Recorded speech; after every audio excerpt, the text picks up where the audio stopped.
Hello everyone, in this video, we will be seeing part 9 of What If Naruto Became the Crimson Speedster, and I hope you guys enjoy. So be sure to stick around until the end. Let's get started. Late March 2015, Central City, Star Labs. The fight with Orochimaru marked the end of the first chapter in Naruto's battle with the Nine. He won, but it wasn't easy. Now they had to wait for their next opportunity of tracking down two leaders, Sasori and Deidara. But that was for another time, and right now was the time for healing and planning ahead. Naruto was waiting outside of Star Labs for Kankuro and Temari to arrive. Kankuro and Temari Suna were Gaara's older siblings who were ecstatic that he was alive and well. Orochimaru had commanded Gaara to send emails to them over the years to mitigate any attempts to find him, but now that he was dead, Naruto told them to come to Star Labs because there was a lot they needed to know. A Volkswagen Jetta pulled up through the empty parking lot and stopped at the curb. Kankuro got out of the driver's side, and Temari came out the passenger side. Kankuro has spiky brown hair and was dressed in a black and purple suit, while Temari was wearing heels, a long black skirt and white button-up with a business jacket over. Kankuro worked as a designer for a major toy company, while Temari worked an entry-level position at an avionics company. "Thanks for coming, you two," Naruto said, as Temari rushed over and hugged him. "Sorry it had to be like this." "No, please. We're just glad he's okay," Temari replied as Kankuro and Naruto shared a hug. "A part of me was always worried about him, but I never thought he'd end up here." "What happened? You were kind of vague on the phone," Kankuro said. "There's a reason for that. This is best done inside." Naruto led them into Star Labs before taking the elevator to floor 540, his designated work floor and where he moved Gaara.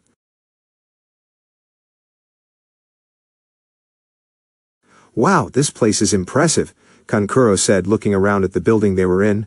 "Are my friends going to be jealous when I tell them I managed to get an inside look at this place?" "That's not gonna happen, Kankuro. I'm sorry, but frankly what you're going to learn today, no can know," Naruto told him. "Know what?" Temari asked as they walked into a medical room. Classical music was being played for Gaara, as it helped him calm down and became part of his recovery routine. His eyes were closed as he seemed to be at peace. "Gaara." The red-haired Meta opened his eyes and saw his older brother and sister in the doorway. "Temari." She rushed over and hugged him, and he hugged back, holding her close, and crying small tears of joy. Kankuro joined the two and the three Suna siblings were reunited. "It's so good to see you two, I thought I'd never see you ever again," Gaara said, wiping his tears away. "What happened, Gaara? Naruto wouldn't tell us anything except that you were here. Are you okay? Did one of Naruto's experiments hurt you? Because if it did, then he's dead." Temari shot him a death glare. "Easy, Temari." Kankuro tried to calm her down. "Nothing like that, Temari. He's been helping me. Without him I wouldn't be here right now." Gaara said. "What happened?" Kankuro just wanted a straight answer as to what the hell was going on. "It's a long story." Naruto brought over two chairs so they could sit down while he and Gaara explained what happened. He was a little apprehensive with them knowing the truth, but Gaara would get better if his brother and sister knew the whole story. It was a lot for them to take in, and even more so for Gaara, but hopefully together things would get better. "If that son of a bitch was still alive, I'd kill him again and again," Temari said in anger, showing off her protective older sister personality. "But he's not, and he killed everyone in his organization who would have known Gaara, so he's okay. And I have someone taking some measures to make sure that stays the same," Naruto told them. "So this is what you do when you're not inventing, fighting crime in spandex?" Kankuro asked. "Sort of. I'm taking a break at the moment, but essentially," Naruto replied. "Naruto's been helping me try and get back to the person I used to be," Gaara told them. "We've been helping each other. A lot happened that night," Naruto said. "But we're moving in the right direction." "So what now?" Temari asked. "That's up to you guys. I figured that you three could use some time alone. Taking a vacation would help with everything and help you guys reconnect. But after that's over, Gaara's always welcome back here if he needs help with his powers, or if he wants a job." "Thanks for the offer, Naruto, but I'm not a scientist," Gaara reminded him. "And I wouldn't hire you as one, but I have plans to hopefully expand Star Labs besides this one facility. With expansion comes developing a legal department, human resources, and a public relations group. And I remember that was kind of your specialty when we were in college. Gaara smiled at the memories of simpler times. I'll think it over. Thank you, Naruto. Don't mention it. If you guys need anything, just let me know. Naruto said, giving them some time alone and heading over to his work lab office. He walked in and saw Kurama sleeping on a little cushion by his desk. He sat at his desk and scratched the fox behind the ears, making his tail flutter a bit while he slept. He activated his computer terminal to work on more projects and check some work emails. Aw, wasn't that scene just tooth-achingly sweet? Naruto took a deep breath and ignored what was said to get back to work. He opened up an email he got from the Weathersby and Stone law firm about the business meeting later that week in Gotham. Naruto heard back from the office of Lucius Fox of Wayne Enterprises about arranging a business meeting to discuss business opportunities. It's cute how you think you can help Gaara but you can't. He's a monster just like you. Orochimaru taunted him, sitting down on the edge of the desk. What's the matter, Naruto? You're too good to talk to me, or are you afraid I might be right? No, I'm just not going to talk to a figment of my imagination brought on by my lingering guilt. I'm not crazy, Naruto replied, wheeling over in his chair to get some files. Besides, you're getting quieter and quieter every day. Try as you might, Naruto, I'll never leave, I'll always be here. Orochimaru taunted. And I'll learn to live with it, Naruto replied as the Orochimaru ghost vanished, leaving him to get back to work in peace. After about an hour, Naruto carried Kurama and his cushion up to the cortex with a large docket of files in his other hand. He walked in and saw Cisco and Dr. Wells working on the computer, and Caitlin texting with Ronnie. He and Professor Stein were progressing nicely with the whole firestorm thing and were slowly learning more about their powers. They would probably be back in Central City soon. Naruto, how's Gaara doing? Dr. Wells asked. Better. With Kankuro and Tamari here, he'll get better. Sorry if them knowing complicates things, but frankly it's the only way he'll get better. Besides, they know me, and I'm terrible at keeping secrets from them. Naruto explained. It's quite all right. You trust them and we trust you. Dr. Wells answered. What do you have there? Some legal stuff. Naruto put Kurama and his cushion down on a chair so he could hand the docket files to Dr. Wells, Caitlin, and Cisco. Honestly, if you would have told me that scientific breakthroughs and trying to change the world involved so much legal work, I would have preferred not being co-owner of Star Labs. Technically, wouldn't it be CFO? Caitlin asked. What do you mean? Well, Dr. Wells is CEO of Star Labs, and since he's established you as co-owner, that would make you CFO, Caitlin said. I'm not exactly sure that title reflects what I do. A CFO deals with the finances of the company, and while I'm kind of doing that now, it's not the only thing I do. Naruto countered. Perhaps CEO instead? Dr. Wells suggested. That won't be for a while. You'll outlive us all, Dr. Wells, Naruto joked. Besides, we can worry about my legal title in the company later. If anything, I'd like to focus on what I just handed you guys. Yeah, what is this? Cisco skimmed through it. There's no way he'd read it all now. It's the new Star Labs legal contract for employment. With a larger magnifying glass on us from our recent press conference, we'll need to do more to make this place seem like an actual science lab and not someplace that helps two speedster metahumans fight crime on a daily basis, Naruto pointed out. By the way, I've been wanting to talk to you about your suit, Cisco reminded him. Later, Cisco. This is just an official legal document laying out your position at Star Labs. Dr. Caitlin Snow, you are head of the bioengineer and biomedical department, which consists of, just you for now. Naruto shrugged his shoulders. But you did get a pay bump reflective of your position. Caitlin took a look and her eyes went wide-eyed from the large number. Are you sure about that? If you don't want it, I could always lower your salary? Naruto asked, and she shook her head no. Besides, it reflects the work you've done. A lot of the biomedical technology and renovations that's in the Wayne Enterprises proposal were made with your help. Them along with the other scientific advancements were made with Cisco's help as well. Or should I say, Cisco Ramon, head of the Scientific Mechanical Engineering Division of Star Labs. Nice. Cisco got a look at his salary, and to say he was excited was an understatement. Are you sure you can afford this? Caitlin asked. At the moment, no, Naruto said, instantly deflating the mood. But we're on our way there. Our sale of the specialized bulletproof vests has already been sold to the Central City Police along with various small security firms in the city.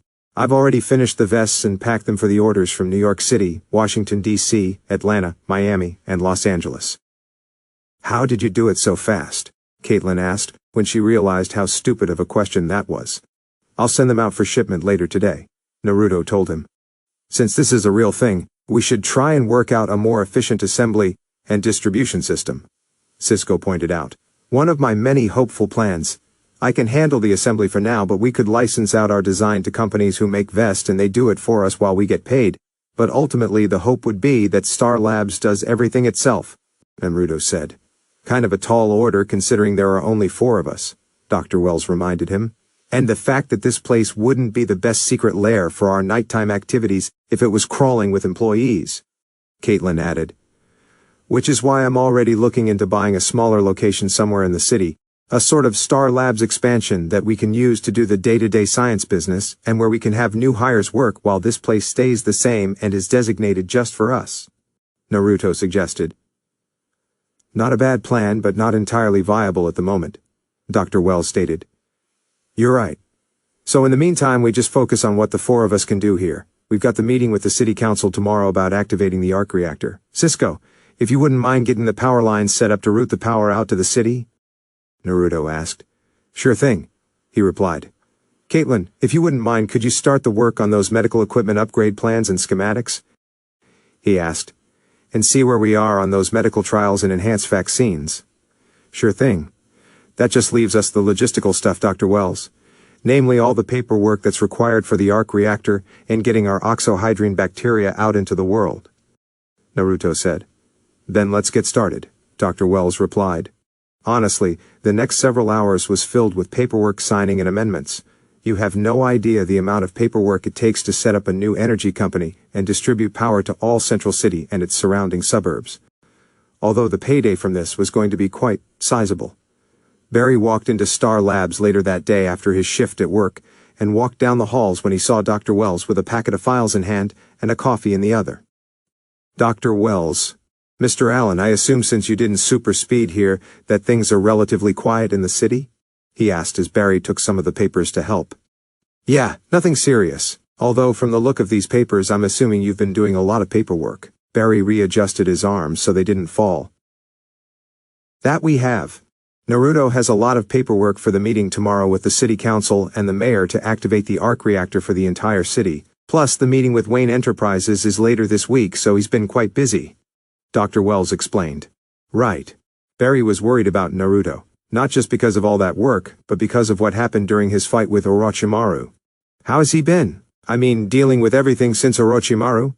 As best as can be hoped, he's been undergoing some therapy sessions with Shizune back at the shelter. She is a trained specialist and has helped all the children at the shelter. She'll be able to help Naruto through this as well as the rest of us, Dr. Wells replied when he noticed the look in Barry's face. Is there something else concerning you, Mr. Allen? Yeah, Barry said as the two stopped in the middle of the hall to speak in private. Something happened to Naruto when we were in Starling City. It happened during his fight with Orochimaru. He said when he killed Orochimaru it was an accident? Dr. Wells suggested, and Barry nodded. And it was. I saw the whole thing and Naruto didn't mean for that to happen, but before that, Orochimaru's meta-ability allowed him to transform into some giant snake and he nearly killed Naruto, but something happened. Naruto turned the fight in his favor with that glowing armor we saw him use against Hartley, Barry explained. As I estimated, this must a new ability Naruto can somehow use that activates during times of great stress or danger. Hartley nearly killed him, and Orochimaru did the same. Perhaps some kind of unconscious link in his brain activates it, Dr. Wells theorized. But that's not the strange part. After it happened and Naruto had Orochimaru on the ropes, something happened to him, Barry said, and judging by his tone it was something that truly shocked and possibly terrified him a bit. Define something. Okay, I don't know how, but Naruto suddenly changed. His body began vibrating super fast to the point where he was a blur. His eyes were glowing red, and his lightning color changed from crimson and white to blood red. Barry recounted in all that seemed to make Dr. Wells adopt a serious face. And his voice sounded just like him. You're not suggesting that Naruto is the Reverse Flash, are you? Dr. Wells asked for clarification, and Barry shook his head no. No, of course not. I mean, he was by my side when the Reverse Flash attacked in December, but what I saw was exactly like that," Barry said. "I mean, I was there and I still can't believe it." What does Naruto have to say about what happened? He remembers parts of what happened, but he said it was like every single angry emotion he had at Orochimaru intensified to the point where he couldn't see straight. I mean, he attacked us when we tried to stop him. Even Linda. I didn't think that was possible. This is disconcerting, although it does explain why Naruto has yet to build himself a new suit, or use the spare that Cisco made for him, Dr. Wells pointed out. He's afraid of that happening again. Do you think the Reverse Flash did something to him? I highly doubt it with all the tests we've run, but I'll double-check his last results.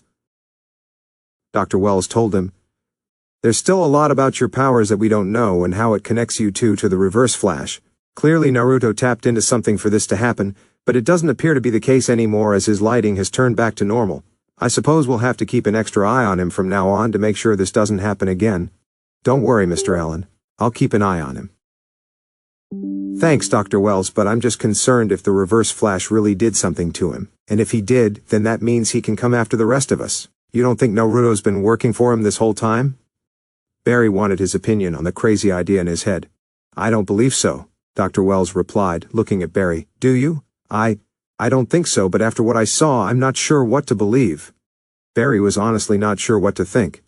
"I trust Naruto with my life. We've fought side by side for months, but after what happened I can't help but feel that something else is going on. Does this sound crazy?" "We're having a conversation involving superpowers. Crazy has become the new normal, as Naruto would say," Dr. Wells stated. "And I also know Naruto would never, ever betray your trust. He is your friend. Never doubt that." "You're right." Barry shook his head and took a deep breath, putting that thought out of his head. "We'll figure out what happened to Naruto, Mr. Allen, and trust me when I tell you, never lost faith in him. I haven't," Dr. Wells remarked as the two made their way into the cortex, where they were greeted to the sight of Joe standing in the middle of the room, while Naruto took his measurements like he was a tailor.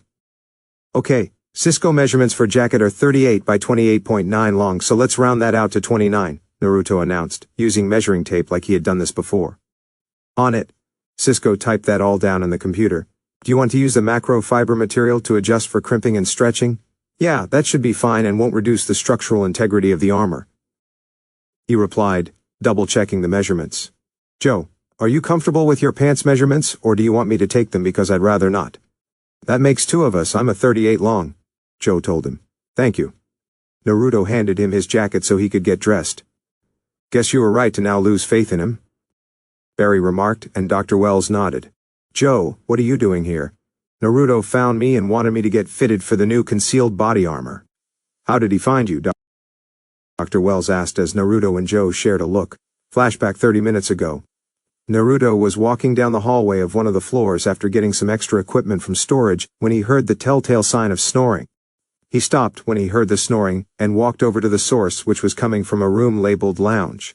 He walked in and turned on the lights only to see Joe asleep on the couch. The sudden intake of light woke up Joe from his nap. "Naruto." Joe was not expecting to be caught asleep in the lounge. "I can explain this. No need." Naruto walked in and saw Joe made himself very comfortable with a nice pillow and blanket. "How long have you known about this place?" "I stumbled into here one day when Barry first started, and I've been napping here ever since," Joe recounted. "Well, far be it from me to intrude in on a man's sacred napping spot. Don't worry, secret's safe with me," Naruto assured him before walking over to the little coffee counter bar in the far corner. "Do you want me to set this thing up for you?" "No, that's all right. Kind of defeats the purpose of a napping spot to have an espresso machine that works." "Fair enough. Well, since you're here, how about we get you fitted for your body armor?" Naruto suggested. "Fine by me," Joe replied. End flashback. Joe came by here for a status update. Figured it was a good time as any to get him fitted for this. "Just give me a few minutes and I'll have it, and some spares ready," Naruto explained. "Sure thing. You guys are pretty busy around here," Joe commented. "Well, with all the work Naruto's done, it involves some logistical items to take care of," Dr. Wells informed him, strolling over to the computer to put some files down on the table. "I've got the analysis data on the arc reactor's muon energy reaction. Are you thinking of doing what I think you're doing?" "Depends if you are thinking what I'm thinking," Naruto replied. "What are you both thinking?" Barry asked as Naruto held up his parents' old notebook. Just some applications for arc reactor tech my parents thought up of. Let me show you. Naruto grabbed a rolling cart and tablet while Cisco grabbed 2 light projector scanners and placed them across from one another on the cart. He turned them on and a cyan blue light projected from both, creating a light field between the two. This is something Cisco, Dr. Wells and I managed to finally get working. I give you the first ever holographic hard light projection interface. Cisco placed his phone in the light field created by the 2 light projectors. Said projectors instantly scanned the item in question before projecting a 3D image in the air. The hologram was highly detailed and provided information and schematics of the phone. Cisco placed his hand into the field and touched the hologram like it was really there, and it reacted to his touch. It moved when it was in his hand, and just like in movies and other pop culture depictions, it was a real-life hologram. Cisco spread his hands out, and the phone's hologram opened up into its various components like it was taken apart, and each layer and component had detailed data. Incredible. Barry walked over to get a closer look. He put his hand into the field, and it was just like in the movies, an actual, real-life hologram. It took some time to get the hard light interface system to work, but we eventually managed to get something working. The patent paperwork has already been sent to the law office along with the others we have developing. This is the one I plan to unveil at the Wayne Enterprises meeting. Naruto said, Imagine how easier it'll make your CSI work with hard light holographic scanning and projection. It'll make a lot of work easier, Barry added. I mean, with this thing you could essentially replace computers, laptops, tablets, and pretty much everything people use to do normal work. I'll stick with my computer along with the pad and pen. It's old school, but it works for me, Joe remarked. Fair enough, but this is the future. We're already working on smaller applications like phones, watches, and such. I figured if Palmer Tech can turn a computer into a watch, I'm gonna go a step further. Naruto vowed. What's that? Joe questioned only for Naruto's smile to drop. I have no idea, but I'll let you know when I find out, Naruto replied, causing them all to chuckle. Anyway, once we got this working, it's been making the design and building process a lot easier. Whatever a computer or notepad can do, this thing can do 10 times faster, and it provides a 3D scale model of whatever we're building. We've got some pretty incredible technology designs working up, but the thing I've been wrestling with for a few days is this. Naruto pressed a few buttons on the hologram projector, accessing its stored memory files, and brought up various scanned pages that were filled with data and calculations. What exactly are we looking at? Joe was confused with what was being shown. It's some of the pages from my parents' notebook. The projector can also scan and store information from anything like a book or a pile of documents. Makes reading a lot easier, Cisco explained. Makes the Kindle I got Iris look like a magnifying glass in comparison, Joe said as Barry chuckled. You don't have to worry about that yet, Joe. I want to get this into a smaller sized device before we license that out to companies, but that's later. Anyway, when we turned the arc reactor on, I went over all of my parents' old notebooks, and I found some interesting hypotheses my mother had on arc reactor technology. Naruto told them. Like what?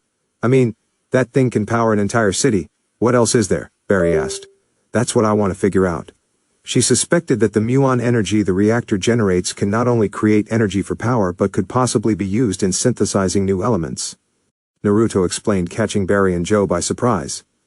She was a biophysicist by training along with being a molecular biologist, and figured that the arc reactor energy could help in her research. Most synthetic elements are usually created by manipulation of particles in a nuclear reactor or particle accelerator. The arc reactor muon energy is more than powerful enough to rearrange the particles and elements to make something new, and given that it's non-radioactive in nature, that should help in making something different. I have some tests I plan to run through later today. How the hell do you have the time to come up with this stuff? Joe questioned, genuinely impressed and shocked with these scientific advancements that he had no basis to understand. Still, it was impressive. Helps to have super speed, it makes thinking a lot easier, and I've had some time on my hand, Naruto answered when they got an alert. Cisco walked over to the computer to check. Bank robbery on O'Neill Boulevard. Alright, I'll call it in, Joe said, dialing the station on his phone. Right. Barry walked over to his mannequin to grab his suit when he saw Naruto seem to be frozen in place. Naruto, you coming? I got a spare impulse suit in my workshop, Cisco reminded him.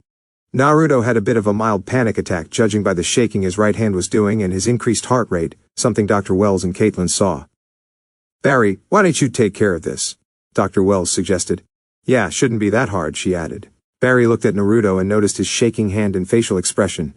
He realized Naruto was experiencing some PTSD. Yeah, I can handle it. Barry quickly put his suit on and super sped out of Star Labs. Naruto took a deep breath to calm himself down before sitting in a chair. It's okay, Naruto. Caitlin came over to comfort him. His PTSD was still there, and while he had taken some serious steps in recovery, it wouldn't fix itself overnight. Line break XX. Naruto was asleep in his bed at the shelter, but it wasn't a peaceful sleep judging by his tossing and turning. He was reliving the moment of Orochimaru's death over and over again, but that wasn't the terrifying part. The scary part is what happened after he would see his reflection. His reflection showed his right hand and arm dripping blood, his body vibrating at super speed, his eyes were black with red pupils and his lightning turning blood red. His reflection then grabbed him by the neck and slammed him into a wall. He struggled to get free only for his reflection to tighten his hand around his neck. Suddenly another figure appeared next to his reflection, and it was a vibrating man in yellow with red eyes. The reverse flash. You either die a hero or live long enough to become the villain. Guess we have. His evil reflection said before vibrating his hand and driving it through his heart like he did Orochimaru. Naruto shot up from his nightmare with sweat pouring down his face in shock and fear. He did a double take to see where he was, and he was in his room at the shelter. Kurama was asleep on his furry bed and unaware of what happened. Naruto took some deep breaths when he noticed he sweat through his shirt, and judging by the sweat on the sheets, he wasn't going back to bed anytime soon. The time on his alarm clock read 5:30 a.m. and the sun hadn't come over the horizon yet. He turned his body and sat on the edge of the bed, running his hands through his spiky hair and wiping the sweat that covered his face. Jesus Christ, talk about my subconscious wanting to torture me. He took a few deep breaths to calm himself down before sitting down on the floor in cross-legged position to do some meditating. Shizune recommended it to help him with his recovery. Deep breaths in and out to calm his heart and focus his mind on something else. He closed his eyes and tried to find his center, breathing slowly and calmly to try and recover from his little chaotic nightmare. Find a goal, find a dream, and don't stop trying until it comes true. If a man hasn't discovered something he will die for, he isn't fit to live, Naruto said to himself. Those were his favorite quotes from his mother and father respectively. Those words would always linger in his head and have been a driving force his entire life. Even after he awoke from his coma, discovered his powers, and became a hero. The road to recovery was tough but not impossible, and hopefully he'd find himself when he finished. He glanced over at the clock and saw it was 5:59 a.m. He wasn't going to get any more sleep, so might as well get up and get the day started. 1 hour later, Tsunade and Shizune finished their morning routines and got dressed before walking out of their rooms.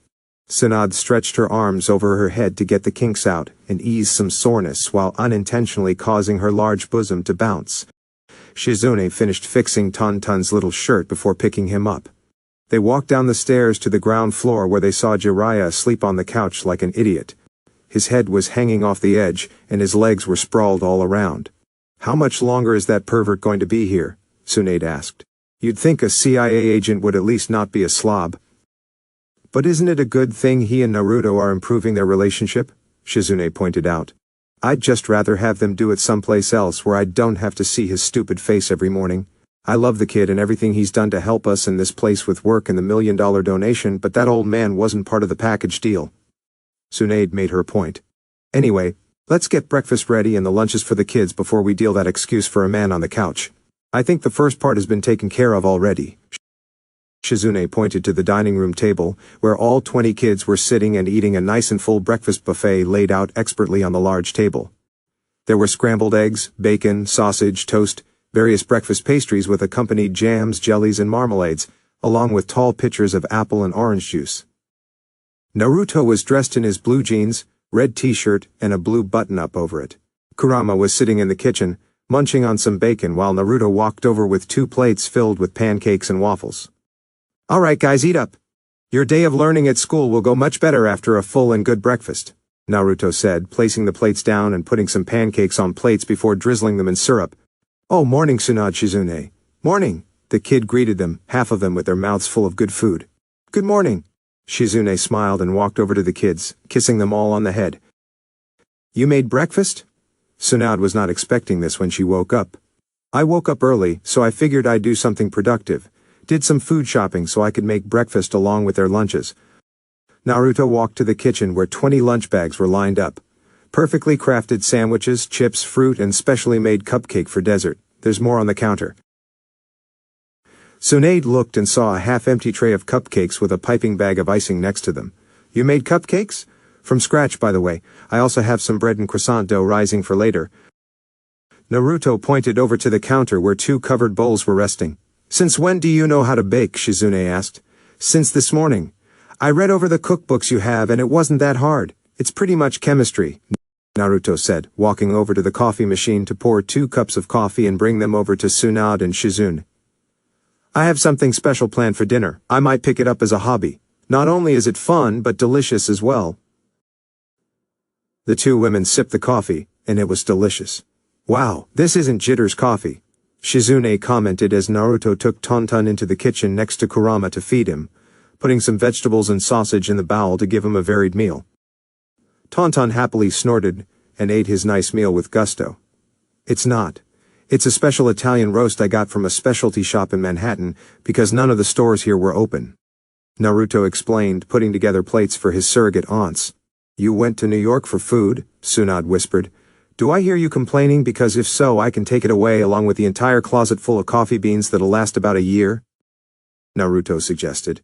Never mind, she replied, sipping her coffee and taking a seat at the table next to some of the kids. They were all so happy, and that brought a smile to her face. She kissed one of the girls on the head as Naruto walked over with their plates when they heard the doorbell.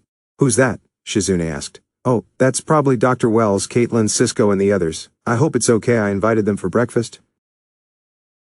Sure, the more the merrier, but I am not doing the dishes, Tsunade bluntly told him. Relax, that'd be torture for anyone who isn't me. I'll do it. It'll take a few seconds anyway.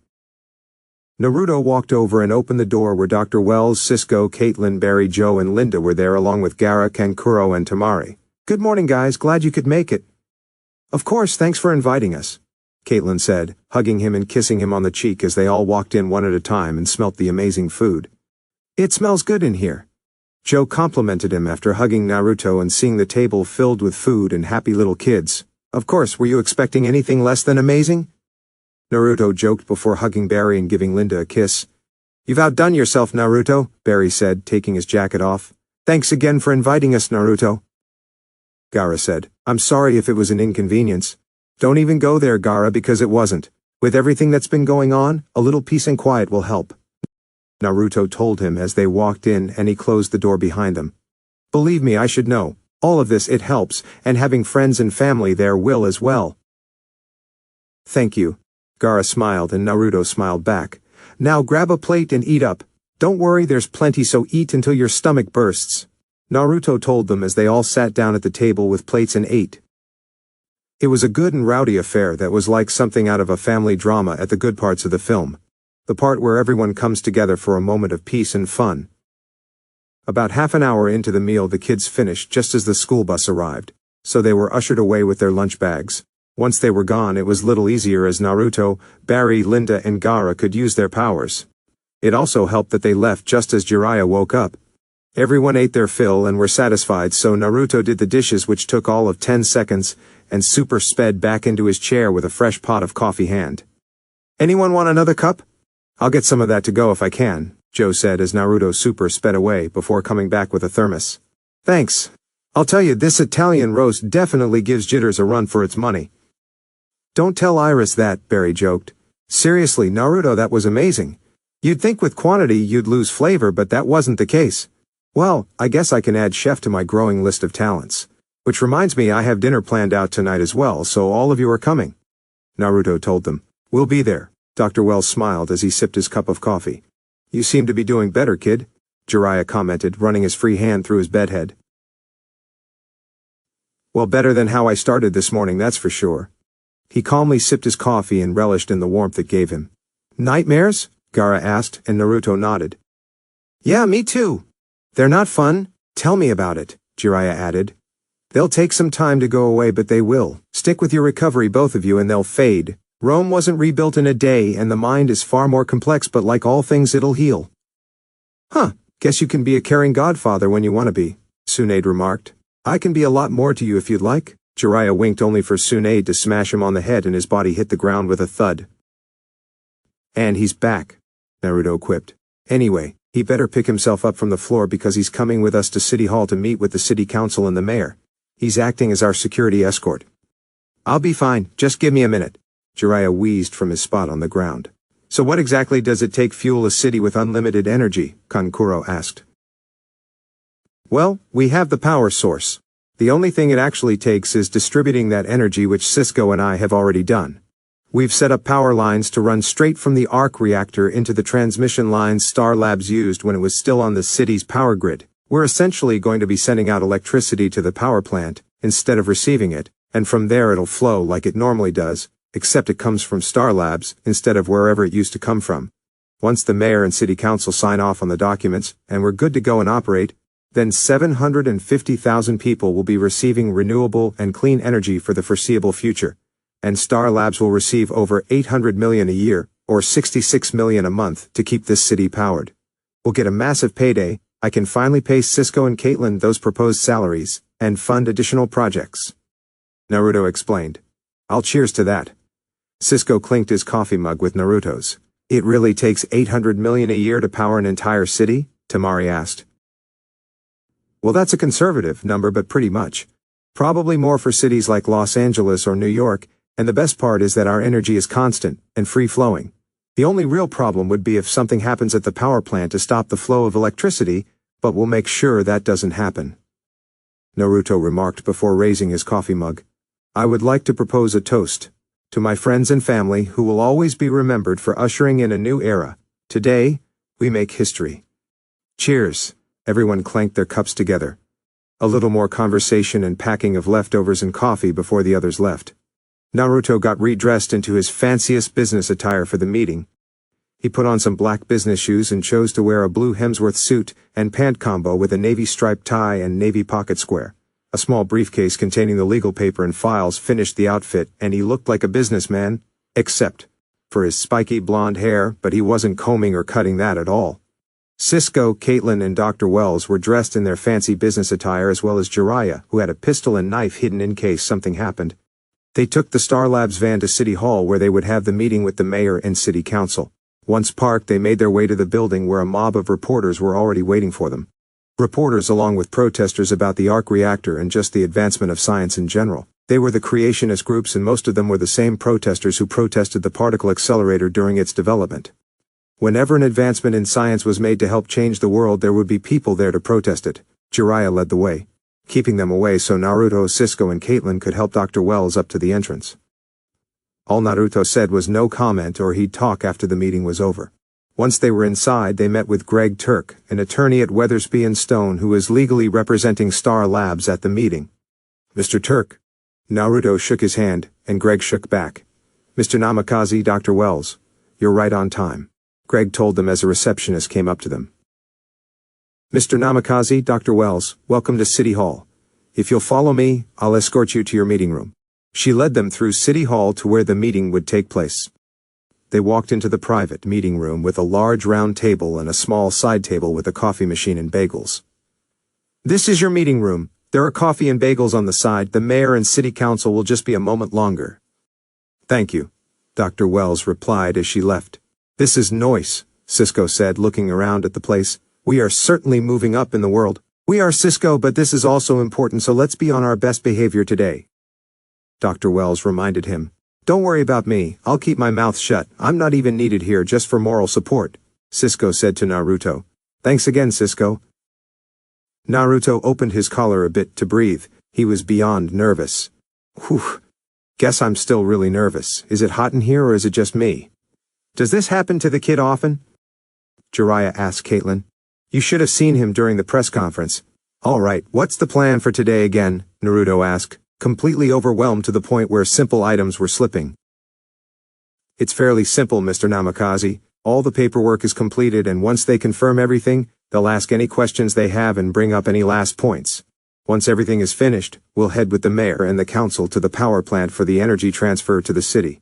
There will probably be press and interviews there, so brace yourself. Mr. Turk explained. Right, okay. I'll handle everything at the power plant while Dr. Wells and Cisco head back to Star Labs to watch over everything on that end. Naruto added, That's fine. God willing, in a few hours Star Labs will be providing power to all of Central City. This is a momentous day, Mr. Turk said when they heard the door open. Which is why it's a good thing we're here as well. They heard as a group walked in that wasn't the mayor and the city council. Leading the group was an older-looking man in a high-power business suit, reeking of old money. Following him was a young woman about Naruto's age in a very fancy and expensive business outfit, and then a team of lawyers with briefcases. Naruto couldn't place them at first, but Jiraiya did, and walked over to his godson. That's Blake Carrington, CEO of Carrington Atlantic. He whispered. What the hell is he doing here? Naruto asked. We're about to find out, Dr. Wells told him. Excuse me, gentlemen, but this is a private meeting. I'm afraid I'm going to have to ask you to leave before I contact security, Mr. Turk said. That's okay. We're actually here to meet you. Mr. Carrington pointed out. That's not possible. We have a meeting with the mayor at 9 a.m., Mr. Turk told them, which has been pushed to 9:30 so that we could talk. It took a little convincing, but the mayor was willing to let us speak in private for 30 minutes. The woman said, Well, you said you wanted this meeting, but that doesn't mean we have to stick around until you tell me who you are and what you want. Naruto told them. You like to get to the point. I like that. Allow me to introduce myself. Blake Carrington, CEO of Carrington Atlantic. The CEO walked over to Naruto and held his hand out, only to get a wry glance before ultimately getting a shake back out of manners. This is my daughter, Fallon, our head of acquisitions. So you are the famous young scientist who has put the entire world in clamor for your breakthroughs? When I was made aware of your advancements, I must admit you were not at all what I was expecting. And what exactly were you expecting, Mr. Carrington? Naruto asked, appearing as neutral and unemotional as possible. Someone a little older, the old money patriarch replied. Come now, Daddy, you know the saying about genius and youth, Fallon added. Fair enough. Still, to see someone as young as you co-owner of a research lab and making new breakthroughs is something quite remarkable. Thank you, Mr. Carrington, Naruto replied. But, if it would be possible, can we just skip all the formalities and get to the point as to why you're here, and you pushed our meeting with the mayor back half an hour? By all means. Blake Carrington walked over to the other side of the table with his legal team, who immediately began taking out dockets and papers. Carrington Atlantic is looking to diversify its investments. We've been expanding past our typical points of oil and power into the technology-related areas, which is why we're here. Carrington Atlantic would like make a bid to purchase Star Labs. Fallon pitched. You want to buy Star Labs? Cisco asked. Acquire it. Carrington Atlantic would like to make a bid for controlling rights of the company. Fallon corrected him. We've already drawn up contracts and legal paperwork for purchase, and once the company is under the Carrington Atlantic brand, you would all have positions in the company under our employment. The Carrington lawyers handed them the contracts for them to read over.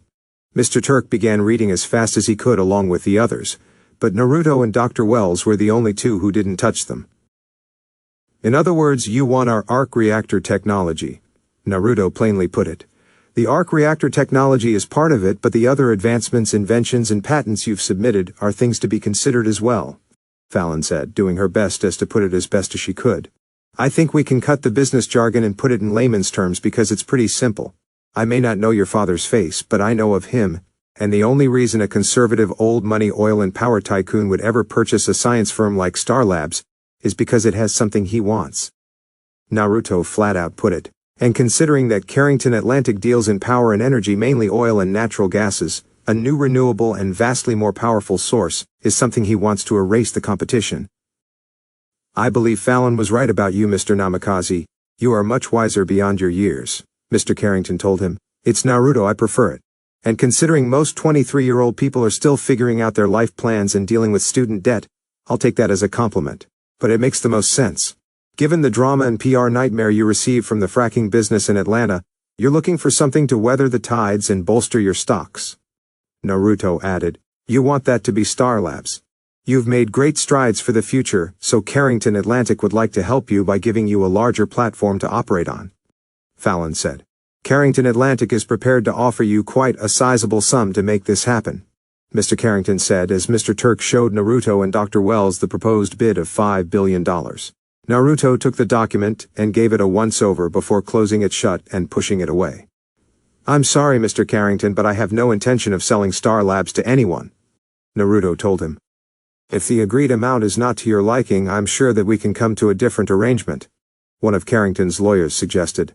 I don't care how much money you offer, 50 billion or even 100 billion, because I'm not selling at all, Naruto told them. The Scientific and Technological Advanced Research Lab was built to help the world and advance the cause of science, not help you get rich, so I don't plan to sell. Star Labs belong to Dr. Wells and me, and it's going to stay that way. Dr. Wells, perhaps you would like a moment to talk to your young protege in private so you could help him see the benefits of this transaction, Mr. Carrington offered. Naruto is wiser beyond his years, and unfortunately for you, we're of the same mind on this matter. Star Labs is not for sale, Dr. Wells added. Star Labs is a privately owned company with all the shares divided between myself and Naruto here, and neither of us are planning to sell any time in the future to anyone. As Naruto put it, Star Labs is here to help the world, and we'll do that on our own. Naruto smiled at Dr. Wells, and when he noticed Blake Carrington's expression turn sour, that added some extra enjoyment. Sorry you wasted your trip to Central City, but perhaps calling ahead next time or sending an email might be the better alternative, Naruto said with a smile while Mr. Carrington just glared at him. Now, we have nothing further to discuss, so if you wouldn't mind leaving, we have our meeting with the mayor. Blake Carrington held back his grimace and anger before standing up to leave. I admire your attitude, kid, but I plan to have that company, and I always get what I want.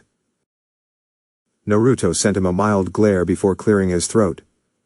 Normally I'd be intimidated by the scary threats of a powerful businessman, but I'm not the same person I was a year ago, and I don't scare that easily anymore. There is no way Star Labs is going anywhere so long as I am alive and have a say in it.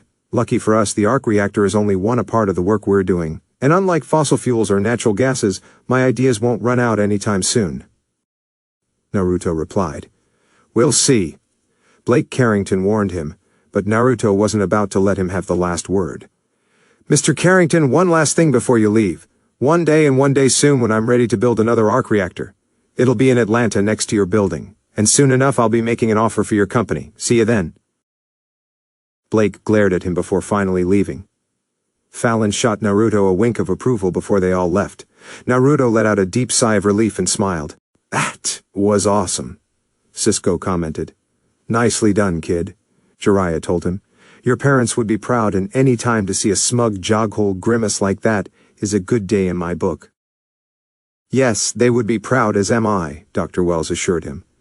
A part of me wants to lecture you for threatening him, but I can put that aside from me being proud of you for standing up for yourself. Caitlin added, I'm surprised they even showed up here. It's not surprising. Carrington Atlantic provides half the power to Central City. With the arc reactor going online today, they saw it was their chance to stop us from ruining their future, Dr. Wells informed her. Well, too bad for Blake Carrington that he failed. I'm never selling. Now let's set out to do what we're actually here to do, Naruto said just as the mayor and the council arrived. 2 hours later, after some deliberation, question answering, and science explaining, the talks between Star Labs and the representatives of Central City were complete. The reason it took so long was just answering questions by the mayor and explaining how everything would work and what changes would need to be implemented, but not that much was going to change. The technicians at the power plant were essentially going to be doing the same thing in monitoring the energy flow and keeping a watchful eye on anything bad happening, while Star Labs provided the energy. Once questions were answered, the mayor, city council, and Naruto would head to the power plant while Cisco and Dr. Wells went back to Star Labs to monitor everything there and turn the reactor to 100%. Once they walked out of City Hall, the mayor did his little media press conference to talk about what was going on. Naruto and his group made their way down to the sidewalk, while the mayor spoke when Jiraiya noticed Fallon Carrington and a large man, probably her driver, walking up to them, so he moved his hand to his gun just to be safe. Naruto turned and saw Fallon walk up to him. Something I can help you with, Ms. Carrington? I just wanted to say I loved your little business tussle you had with my father in the conference room. Any chance I can get to see him uncomfortable and stewing in his losses are prized moments in a dysfunctional family photo album. You're welcome, Naruto replied. With all due respect, I can't help but wonder if you being here has an ulterior motive. Fallon smiled before handing him her business card. Anytime you want to talk or if you're ready to bring down my father, remember me, I'll be happy to help.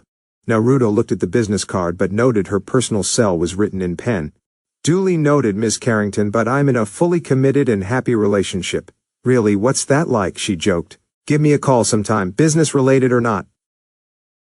She winked at him before her and her bodyguard left. Naruto gave her business card a second glance before handing it over to Caitlin.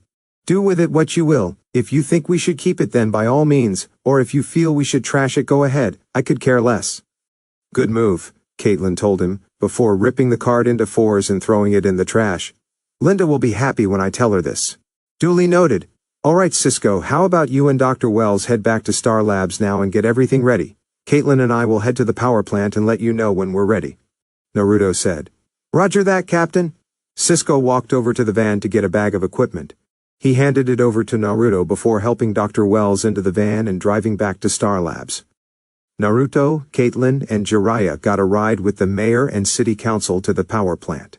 Where they went, a horde of reporters came with. Naruto wanted to keep them away for their own safety, but the mayor was insistent on his good media day, so he let him have it either out of respect or just not caring. Naruto took his laptop out of the bag and booted it up before plugging it into the main terminal. He gave an energy output reader to one of the technicians to install before giving another a Nexus router to install. The Nexus router would allow Star Labs to monitor everything remotely in case something happened. Jiraiya helped with install while Caitlin hurriedly passed out the new manuals to all the technicians. Naruto sat at the main control console for the entire power plant with his laptop hooked up and connected, while Caitlin had her tablet connected to the Star Labs server. Naruto typed away at main console, readying to take the electrical grid offline from its main power source to receive the influx of energy from Star Labs. He tapped his Bluetooth earpiece and called Star Labs. Alright, we're all set up on this end. Cisco, Dr. Wells, how everything at home base? Back at Star Labs, Cisco and Dr. Wells were seated at the Cortex computer monitors to begin remote control over the arc reactor. We're all good on our end, Red Leader. Ready when you are, Cisco replied. Roger that, Red 5. Naruto joked back. Dr. Wells, can you confirm that we can begin? Dr. Wells did some last-minute triple checks to make sure everything was set, and it was. He looked at the security camera in the reactor room and saw the large circular reactor glowing a nice cyan blue color. 1. Yes. We are ready. On your go. Dr. Wells told him. Roger that. Naruto typed a few commands into his laptop and began to shut down parts of the distribution grid that received the electrical energy from extraneous sources outside of Central City. That was from major energy companies, but not for much longer. Increase arc reactor input to 15%. Increasing. Cisco increased the reaction to 15% in the arc reactor. Nothing seemed to happen that could be seen, but energy from the reactor began flowing from the transmission lines over to the power plant. The main console at the plant alerted him of the incoming energy, so he routed it through the lines of the power plant to the electrical generator, where it began generating electrical energy. Once the electrical energy was being generated, it was then distributed down its normal avenues through power and transmission lines, along with pooling at substations. Energy output at 15%, and we're generating 207,000 volts of energy. How much is that? Caitlin asked, monitoring everything on her tablet. That's about 12 office buildings worth of power. Keep in mind, that's a general estimate, not taking into consideration size and tenant density, Naruto explained. The city council, mayor, and engineers who heard that were amazed. Any problems? No, we're completely fine, Caitlin told him. Technicians say everything's in the green zone, no signs of energy feedback or electrical surges. Jiraiya added. Alright, let's kick it up to 25%, Naruto said. Cisco did as he was told, and the light from the reactor got a tiny bit brighter. As more energy flowed in from Star Labs, more of the outsourced distribution grid was shut down. More of the Star Labs energy was fed into the generator and then distributed out to the city. 25%, and we're still looking great, Caitlin told him. Excellent. Naruto replied. Is there any way to make this go faster? One of the council members asked. Patience, Councilman Gorb. Something like this is best not to rush. I'd rather take this slow and steady so we can monitor any kind of issues or mechanical failures. I'd hate to overload the power plant and risk a city-wide blackout. Naruto explained, double-checking everything, and they were still doing great.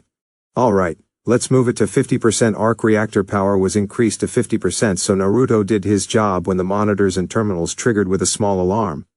What was that? Jiraiya asked. Sorry, that was my fault. A little slow on the energy routing, but no problem now. Naruto covered his butt and quickly fixed the minuscule problem. You were too slow? Caitlin asked. Yes, I was too slow. I get the irony, haha, let's move on. Naruto said as everyone chuckled. All right, we're at 50% arc reactor power and distributing it to half the city. Increase to 70%, increasing. Cisco replied. Increasing the reaction and more energy was being produced by the reactor. Its glow was brighter than before, but all their scans and readings indicated that the reactor was operating perfectly and no issues had come up. Arc reactor at 70% operating efficiency and we're all good here. How's everything there? We're still good. Electrical generator working and distributing the energy throughout the city is smooth. Naruto replied, checking over his laptop and saw the energy levels were at optimal levels and perfect. Looks like things are reading strong. We're doing it. That we are, Dr. Wells said. Is everything ready to bring it up to 100%? I think so. Let's try it. Increase arc reactor reaction to 100%, Naruto said, and Cisco did that. The arc reactor charged up to 100% efficiency with the cyan blue glow bright, and the humming from the reactor was like music to the ear. Naruto double-checked things on his end, and made sure the energy buildup was evenly distributed throughout the grid so nothing overloaded. The amount of energy the arc reactor gave out could easily overload the power plant. How's everything going? The mayor asked. 1 second. Naruto did some tinkering at the control console before wheeling the chair over to check the output readers, and they were all at 100% and reading green. He then wheeled back to check the laptop and the arc reactor was purring like a kitten. Mr. Mayor, City Council members of Central City, congratulations, your city is the first to go green. There was a moment of silence before a loud roar of applause erupted from the mayor, city council, reporters and technicians alike. Caitlin rushed over and hugged Naruto, who hugged her back with gusto.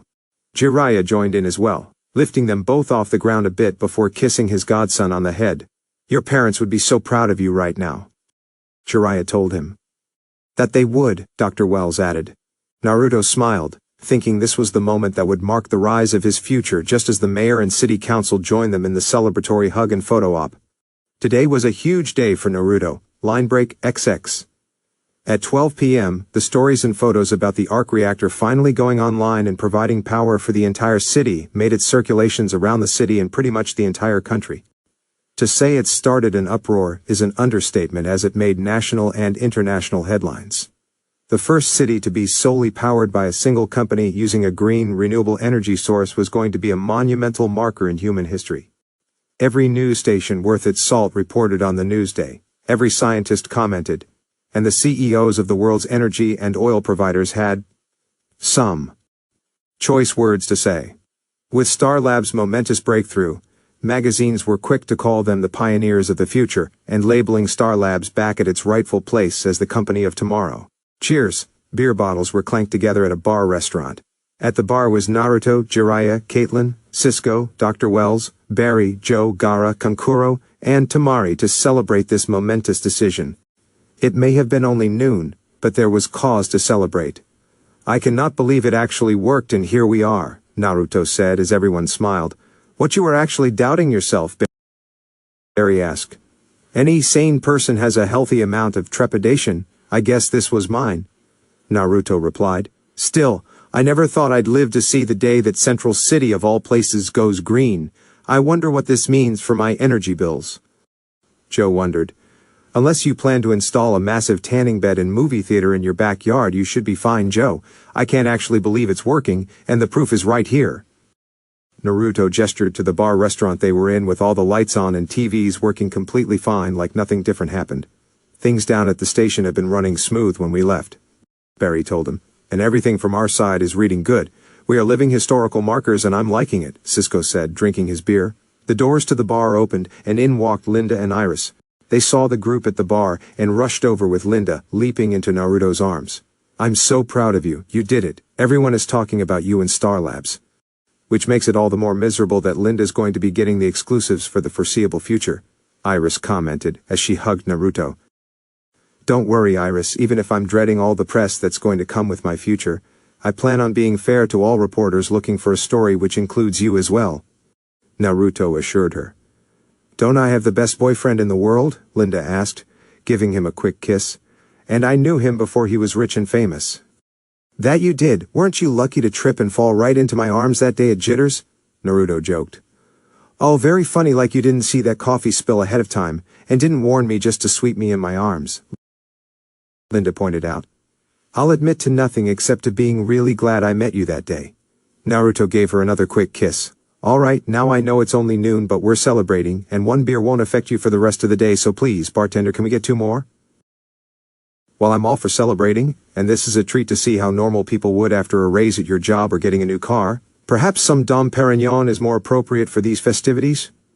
They heard and turned to see Fallon Carrington in the bar with her driver holding a crate of Dom Perignon champagne bottles. Excuse me, bartender, champagne glasses, please. Ms. Carrington, what are you doing here? Naruto asked. Oh, please just call me Fallon. Miss Carrington makes me seem so old and reminds me of my mother, which are both horrible ideas, so let's just stick with Fallon, she said with a smile. Sorry to interrupt your little celebration, but I wanted to bring something to your little get-together. Who are you? Barry asked. This is Fallon Carrington, head of acquisitions for Carrington Atlantic, Iris told him. Her family's company are regular newspaper mentions. And given my father, I'm sure for very good reasons, but not me, I'm here to help celebrate. Any day I can see my dad down 5 glasses of scotch as he watches his stock prices drop because of a young scientist who wasn't afraid of him, is a good day in my book, Fallon explained. How did you even know we were here? Naruto asked as Fallon held up her phone to show a post on Instagram of the group celebrating. Your top trending news now. You might want to get used to people and paparazzi stalking you on a daily basis. I have. It does wonders to your development, but lucky for you that you get to deal with it at this age, as opposed to the pivotal years of childhood development, so you don't have to worry about it affecting you. Fallon remarked just as the bartender put the champagne glasses on the bar. She took a bottle and handed it over to Naruto. To your great victory today, and for more to come. Thank you, Fallon, but you didn't have to do this. Oh, please, as I said, it was my pleasure, Fallon replied before smiling at Linda. So, is this the lucky girlfriend you mentioned being in a committed and happy relationship? Linda Park. Linda introduced herself, shaking Fallon's hand out of manners. Pleasure to meet you. As someone who's had experience dating in the public eye, paparazzi can smell a scandal a mile away, so prepare yourself, Fallon warned her. I'm a sports journalist. I've prepared thick skin already, Linda replied, and Fallon smirked. Oh, tough and pretty, you got lucky, Fallon commented. Thank you. Naruto kissed Linda on the head. I'm sorry, Fallon, the champagne was very kind and thank you very much for congratulations, but, like outside City Hall, I can't help but feel that you have an ulterior motive. That's a good feeling, and it's a good thing because you're going to need it. Besides dropping off the congratulatory champagne and all the positive energy I have to muster, which isn't a lot, I'm hoping to stay on your good side, Fallon admitted, which caught Naruto a little by surprise, but based on her facial expressions, she seemed to be telling the truth. Well, call me old-fashioned, but I like to abide by the elementary school proverb of treat people like you would like to be treated. So, in that case, everyone I meet is given a clean slate unless something happens like your father threatening me. That obviously puts him on my bad side, but at the moment you're still in the positive. I mean, all you've done is being mildly flirty, but yet again, I'm happy in a relationship, Naruto replied with a smile. Oh, looks like both of you are lucky in this relationship, Fallon replied, and thank you for saving any negative opinion you might have on me. I personally feel that everyone deserves to be judged after I know them, but this is my curiosity speaking as to why you want to stay on my good side, Naruto said, which made Fallon chuckle. Other than the fact that you managed to rile up my father, you've essentially changed the landscape of power on the planet, and I mean that quite literally, Fallon told him. Like you said, fossil fuel sources in pretty much every way Carrington Atlantic gets its energy has an expiration date. Despite my past comments on Silicon Valley nerds, your technology isn't a stupid app or website but something actually worthwhile. Your little science generator is powering this entire city as we speak, when before, it took the combined electrical energy generated by 6 separate electrical grids from 2 separate power plants. You've made a lot of powerful people very nervous, and soon it won't be just my father who tries going after you for your technology. Well, it's all patented, and even their greatest scientists can't make workarounds for the arc reactor, Naruto said. Be that as it may, today you've stopped being just a research lab, and if your promise at City Hall is any indicator that you have a lot up your sleeve, then you're going to turn into a business faster than you realize. The business world is filled with sharks, and they'll start circling soon, including my father. You may have sworn to never sell to him, but that doesn't mean he won't do anything in his power to try and take you down. Fallon warned him. He can do whatever he wants, but Star Labs is not going anywhere. He told her. Still, as the start of a potential business partnership and as something to keep in your mind when you take on my father, allow me to give you some advice. Science may be about helping mankind, but businessmen like my father only help themselves and will go through anyone to get what they want. Case in point, word has reached this daughter's ear that my father is scheduling to crash your meeting in Gotham City with Wayne Enterprises to stop Star Labs from expanding, Fallon said, only to get a look from Naruto. Okay, so he told me that's what we were doing before he left. Even if he stops Naruto's meeting with Wayne Enterprises, other companies are going to want to talk to him. Jiraiya pointed out. True, but the first one is the most important as it sets a precedent. And my father has enough pull in the business world to make finding another partner much, much harder. He's going to take you out before you can even start, so don't let him. I know I pretty much bad talk science nerds, but considering you're not exactly a stereotypical nerd, why don't you prove me wrong and show my father that people like you will rule the planet in the future? Fallon said. Thank you, Fallon, Naruto replied, holding out his hand, and she shook it. You're welcome, and when you do eventually make a bid for Carrington Atlantic, please remember me fondly. She reached into her purse and handed him another business card. I had a feeling you threw the other one away, but considering your girlfriend was witness to all this, hopefully you'll keep it this time. Fallon and her driver left, and while she gave a nice present, she also gave Naruto a lot to think about. Her unintended meeting chewed up some time, so the celebration would have to wait for tonight at Naruto's dinner he was making for everyone at the shelter. He even had Barry invite Ino, and Joe could invite Iris and Eddie so long as everyone kept their powers under the radar. He got the hurrah hurrah by Tsunade and Shizune when he got home along with the kids when they got back from school, but he had a lot to think about. Luckily, he kept his mind busy with making dinner. Around 6 p.m. dinner was just about finished, so Naruto was sitting in the living room while he waited for some things to finish. He was still wearing his business attire from his morning, just without a tie, jacket, and his long sleeves rolled up. He was sitting on the couch looking at some news articles on his tablet, about his arc reactor and business comments on it, while also digging up some dirt on Blake Carrington and other CEOs like him. After speed reading almost everything there was, he put his tablet down and pulled out the business card Fallon gave him, this time without her personal number on it.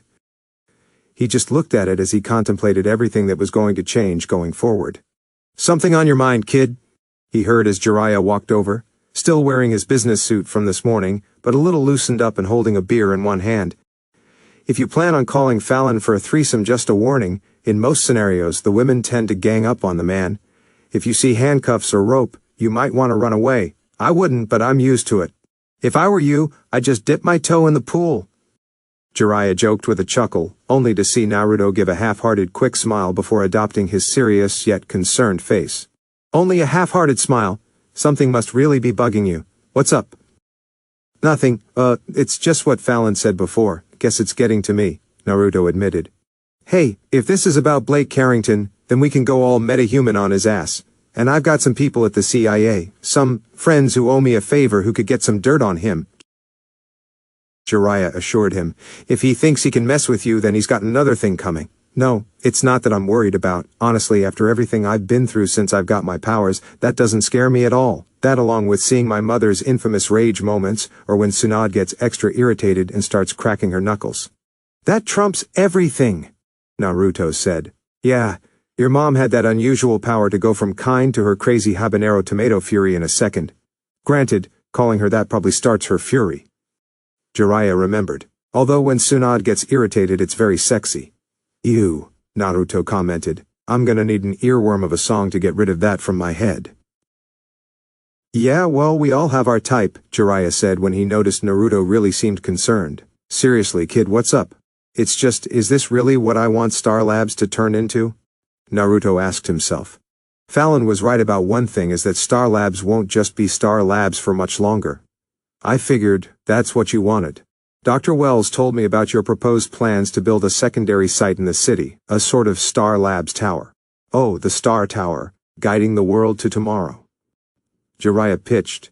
No, what I mean is, am I really ready for everything that follows from expanding Star Labs into a legitimate business? Naruto asked. The attention, scrutiny, dealing with company CEOs, browning-nosing stockholders, intimidating my competition, or just buying them out to gain the edge. Not to mention how much harder I'll have to work to keep my super speeding under wraps, but how long before I turn into the next Blake Carrington or worse? Well, if you're going to be the next Blake Carrington, can you buy me a mansion like him? I mean, it is really nice. I saw it on Architectural Digest. Jiraiya joked, which made Naruto chuckle a little bit. There he is. I'm serious, Jiraiya. Okay, people like Blake Carrington and all those powerful CEOs have years of experience and actual education in how to run businesses like empires. In fact, if you make the comparison, I think some companies might actually be run like defunct former dynasties or regimes. I'm just a scientist from Central City. What chance do I have? Dr. Wells and your parents did perfectly fine with all of this when they started Star Labs years ago, Jiraiya said. True, but they didn't expand it like this into business terrain like I did, Naruto said, realizing his decisions to bolster Star Labs were the reason. He's his own worst enemy. I've screwed myself. Maybe this is too much for just me and Dr. Wells? Perhaps getting a business perspective might be a good idea. Hang on and hold the needless melodrama, Jiraiya told him. It's not melodrama, just some self-doubt at a crucial crossroads, Naruto corrected him. Whatever you call it, you can trash it. Jiraiya put it bluntly. Look, you didn't do this to make money or start an empire, you did it to change the world, so keep doing that. People like Carrington only know how to destroy, so, do the opposite and start building and leaving your own legacy. Yeah, but I have no idea how to run a massive company, Naruto reminded him. Then it's a good thing you'll have help from Dr. Wells. And why is that a bad thing? Perhaps why the business world seems so horrible is because businessmen rule it. You're a scientist, you solve problems for a living. So, look at this like a problem. And the answer to that problem is simple. Don't be like them. If you try and be like them, you'll only fail. Just be the you that I know you can be, and you'll be fine and kick their asses. And mark my words, in 5 years' time, you'll have controlled all those CEOs and moved on to ruling governments. Maybe we could do with a shake-up there. Jiraiya told him before sipping his beer. Governments run by corporations? That sounds like a dystopian future if I've ever heard it, but thanks, Jiraiya. Guess I just needed to hear some words of encouragement. You know, you really are getting a handle on this whole Godfather thing. Thanks, kid. Jiraiya smiled when a ding from the kitchen was heard. That would be the ice cream finished churning. Naruto got up from the couch and walked over to the kitchen to get back to work. You're making homemade ice cream for dessert? Man, do I have the best godson or what? Jiraiya asked aloud before finishing his beer. Dinner was at 7, so people started showing up around 6:30. Linda, Dr. Wells, Cisco, Caitlin, Gaara, Kankuro, and Tamari were the first to show up, and they helped set up a larger dining table with plates and utensils. Barry and Ino soon arrived dressed in nice clothing to see the place all decked out for a party. Wow, Naruto's going all out for this, Ino said. Well, there's a lot of cause to celebrate. Barry replied when Ino saw Gaara. Gaara! Ino rushed over, hugged him. The sand metahuman was a little frozen in shock before hugging back. It's so good to see you along with your siblings. I didn't know you were back in Central City. Yeah, I've been hanging out with Naruto. He's offered me a job at Star Labs. That's awesome. With you back, we'll be able to hang out a lot more. Ino smiled, giving him another hug. There's a lot we need to catch up on. You have no idea.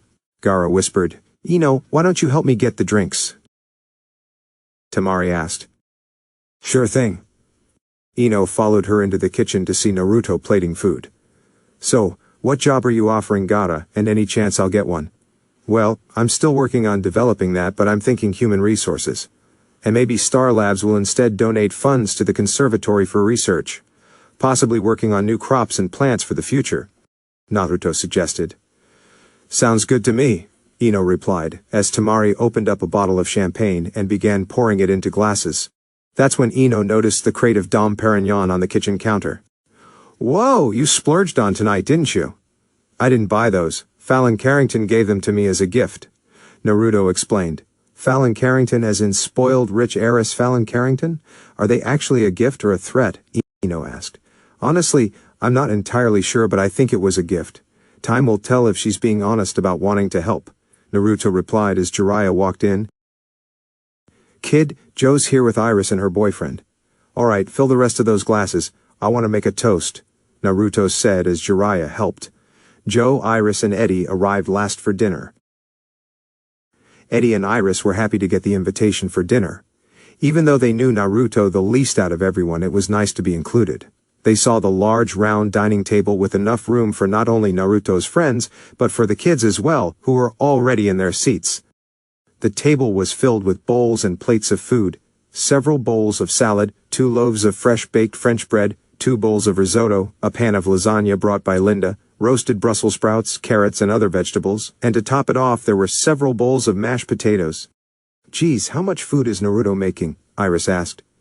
"He has a bit of a fast metabolism," Linda replied as Naruto walked into the room with a large plate of steamy and crispy homemade porchetta roast, with Jiraiya right behind him, with a large roasted chicken. "A big metabolism. I know it seems like a lot, but I figured having chicken would be a good alternative for those that don't eat pork. And there are plenty of vegetables for those that don't eat meat," Naruto said, putting the meat on the table as everyone clapped. "Thank you all for the applause and for coming tonight for this celebratory meal. Before we start eating, I'd like to say a few words." Ino and Tamari came in with the champagne glasses and handed them to all the adults while the kids got soda or juice. "It's Dom Perignon given to me as a gift, and if Linda hasn't claimed all the bottles by the end of the night, then please help yourself." "Yeah. Anyway, today has been a momentous marker for Star Labs, and honestly I think all of you must be annoyed at how many times I've said momentous," Naruto joked, which made them all chuckle. "I've had some time to think over a lot of what happened today, and what it means for our future. I could go into detail, but I'll keep it simple. Whatever direction Star Labs ends up heading after today, and for the foreseeable future, it will still be run by the same people who have become family, and so long as we stick together, I think we have a chance of making something truly amazing. A toast to the people in this room who matter the most. To family, both old and new. To family." Everyone raised their glasses and cheers their drinks. "To family," the kids added, causing them to chuckle. "All right, now let's eat," Naruto shouted as everyone took their seats and began the literally feast laid before them. Changing the world was one thing, but these little moments mattered too. Line break, XXXX, April 2015, Central City, Star Labs. Naruto was packing up the last of his work supplies and tech he would need for his trip to Gotham. It was time for his meeting with Bruce Wayne and the board of Wayne Enterprises to discuss a possible business partnership on future projects. Jiraiya was coming with as security, and Gaara was coming as well. He had taken Naruto's offer for a job, since it would be hard to find one after everything that happened with Orochimaru. Working with Naruto would be great because they were friends, and he'd be able to get help at Star Labs for his powers. Now he was current head of human resources. It was the 3 of them while Cisco, Caitlin and Dr. Wells would stay home. He finished packing all the equipment and plans along with folders and binders for the meeting before heading to the Cortex to say goodbye. Dr. Wells and Cisco were working at the computers while Caitlin was in the lab. "All right, I'm all set for the trip to Gotham. Are you sure you don't want to come, Dr. Wells?" "Yes, I'm sure. It was you that Bruce Wayne spoke to about this potential venture, and you will be representing us at this meeting. I have faith in you. Besides, I'd rather avoid flying if it can be helped," Dr. Wells told him. "Fair enough. What about you, Cisco, and you, Caitlin?" Naruto asked. "I'd love to, but my parents have forbidden me from traveling because of my brother's birthday party this week and there is a dinner I need to go to." "And I'll be here for emotional support for Cisco," Caitlin added. "All right, guess I'll see you 3 when I get back," Naruto replied, grabbing his luggage and bags. "Oh wait, one last thing. If you see Batman, get me a picture. Better yet, if you meet me, ask him where he gets his armor," Cisco requested. "Sure, I'll ask him at the Superhero Vigilante Club meeting," Naruto joked. "That's not a bad idea. You could form a sort of league," Dr. Wells suggested. "I'll add it to the list of things to my to-do list." Naruto slung his backpack on before grabbing his bags. "Call me if something comes up, and I'll race back as fast as I can. Don't worry, we'll try and handle things on our own so not to interrupt your meeting," Caitlin assured him. "Thanks," Naruto replied, as Dr. Wells made his way over to him. "I'll see you out, Naruto." Dr. Wells and Naruto made their way out of the Cortex and over to the elevator. "Keep your wits about you in Gotham, Naruto." While Cisco's comment on the Batman was humorous, your arrival in the city will warrant the attention of a few unsavory characters. "You mean that the Cape Crusaders Rogues Gallery is going to be after me?" Naruto questioned. "Don't worry, Dr. Wells, I can handle myself, even if I don't want to." "Yes, I understand why you haven't taken up your suit after what happened. Believe me, I understand. Take this as me being concerned about a family member, but you can't blame yourself for what happened," Dr. Wells pointed out. "Mr. Allen shares my concerns, as do the others. You're being too hard on yourself. Honestly, I think I'm being the appropriate amount of hard on myself. Oliver said this road wasn't going to be easy and it's not, but I'm building myself up. The young speedster replied. Besides, when I do go back out on the field with Barry, I don't want it to be in the same suit I wore when I killed Orochimaru. I want this to be a new start for me, and a new suit will help with that. Fair enough. So any thoughts on the new suit design? Dr. Wells was curious. If the old impulse was gone, what would the new one look like? I've got something working at the moment. By the time I get back, maybe it'll be ready. Take care, Dr. Wells. Naruto bid him goodbye and made his way down to the loading dock where Linda was waiting for him along with Gaara and Jiraiya. She would be dropping them off at the airport. Jiraiya had a mildly irritated look because he was carrying all of Kurama's toys, bed, and food, not to mention the small fox was in his arms, jostling and moving like he didn't want to be carried. Let it be on record that I'm not okay with this, Jiraiya told him as Naruto walked over and picked up Kurama, who immediately began to calm down and cuddle into his arms. Guess that solves the question on why he's been so fussy. Linda walked over and scratched the fox behind the ears. Judging by the tail wagging, he liked it. Yep, he doesn't like the old perv. All right, let's head to the airport, Naruto said as they all got into Linda's car and she drove. Thanks again for the ride and for watching Kurama while I'm gone. Are you sure you can't come with? Unfortunately, I can't. With all your groundbreaking discoveries and stories I've had to write, I've fallen behind on the stories I was supposed to write. My editor is breathing down my neck to finish those, and while I can normally handle him, he's being particularly pushy right now. Linda explained. As much as I would love to go with you, I'm gonna have to sit this one out. Fair enough, I'll bring back a souvenir, Naruto replied as they drove to the airport. There was some traffic, but they managed to arrive in time at the terminal. They got out of the car and put all their stuff on a cart when several airline employees came over. Mr. Namikaze? The flight attendant asked, and Naruto nodded. We're here on behalf of Mr. Wayne and Mr. Fox. He has his private jet ready for you and your companions. Can we help you with your bags? Sure. The flight and airline attendants took all their luggage. The only things they didn't take were the equipment and plans he was presenting at the meeting. He held on to them for security measures. Bet you regret not coming with us now, aren't you? A little bit. Linda gave him a quick kiss on the cheek. Let me know when you land and be careful. I will. Naruto assured her as he, Gaara, and Jiraiya were escorted into the airport where they got their own personal security line to skip the large mass of people. After that, it was a personal shuttle ride to the Wayne Enterprises private jet that was waiting for them on the runway. Their luggage was stored away, and they all got comfortable in the lush seats. Mr. Namikaze, would you like some champagne? The flight attendant asked. No, I'm fine, just some water please, Naruto replied as he sat down in his seat. Damn, you are moving up in the world, aren't you, kid? Jiraiya laid down on the couch and put his feet up. It's not my jet, you perv, it's Bruce Wayne's. Still, this is quite nice. Gaara sat himself down in a chair, and it was beyond comfortable, more so than the first-class seats you'd get on the best of planes. If private jets are a fringe benefit of working for Star Labs, then I'm extra glad I took you up on your job offer. The flight attendant came by with cups of water for all of them. Please enjoy yourself while we prepare for departure. Let me know if you need anything at all, she said before heading to the kitchen. So, what now? Jiraiya asked, getting comfortable on the couch. Now you two relax and do whatever you want. In a few hours we're gonna be in Gotham City, Naruto said as the plane took off. Gotham City.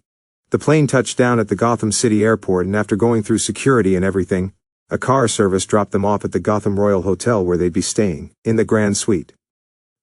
Naruto opened the door, and Jiraiya and Gaara were amazed at the place. Wow, swanky. Jiraiya walked over and sat down on the couch. We are certainly moving up in the world, aren't we? Isn't this place a little pricey? Gaara asked. A little, but I can cover it. And in this city it's the safest place there is. Around-the-clock private security thanks to the Crow's security company, Naruto assured him. Oh yeah, Crow's security is pretty serious. A lot of people I know retired from the military to work private security, and Crow's is one of the best. Jiraiya added. I'm glad you know so much because I want you to look this over. Naruto reached into his backpack and pulled out a file before handing it over to him. Jiraiya looked it over and saw it was labeled Atlas Security. With Star Labs expanding and everything we could do in the future, I've been thinking of setting up my own private security company, as a measure to safeguard all Star Labs sites and personnel. Atlas Security? Jiraiya wasn't sure about the name as he looked over the layout and paperwork for the security company set up. I wanted the name to have meaning. Given this is Star Labs, what better name for a security company than the Greek titan who held up the heavens? I was originally going to name it after a Japanese god, but Amatsu Mikaboshi Security was a bit of a mouthful, Naruto explained.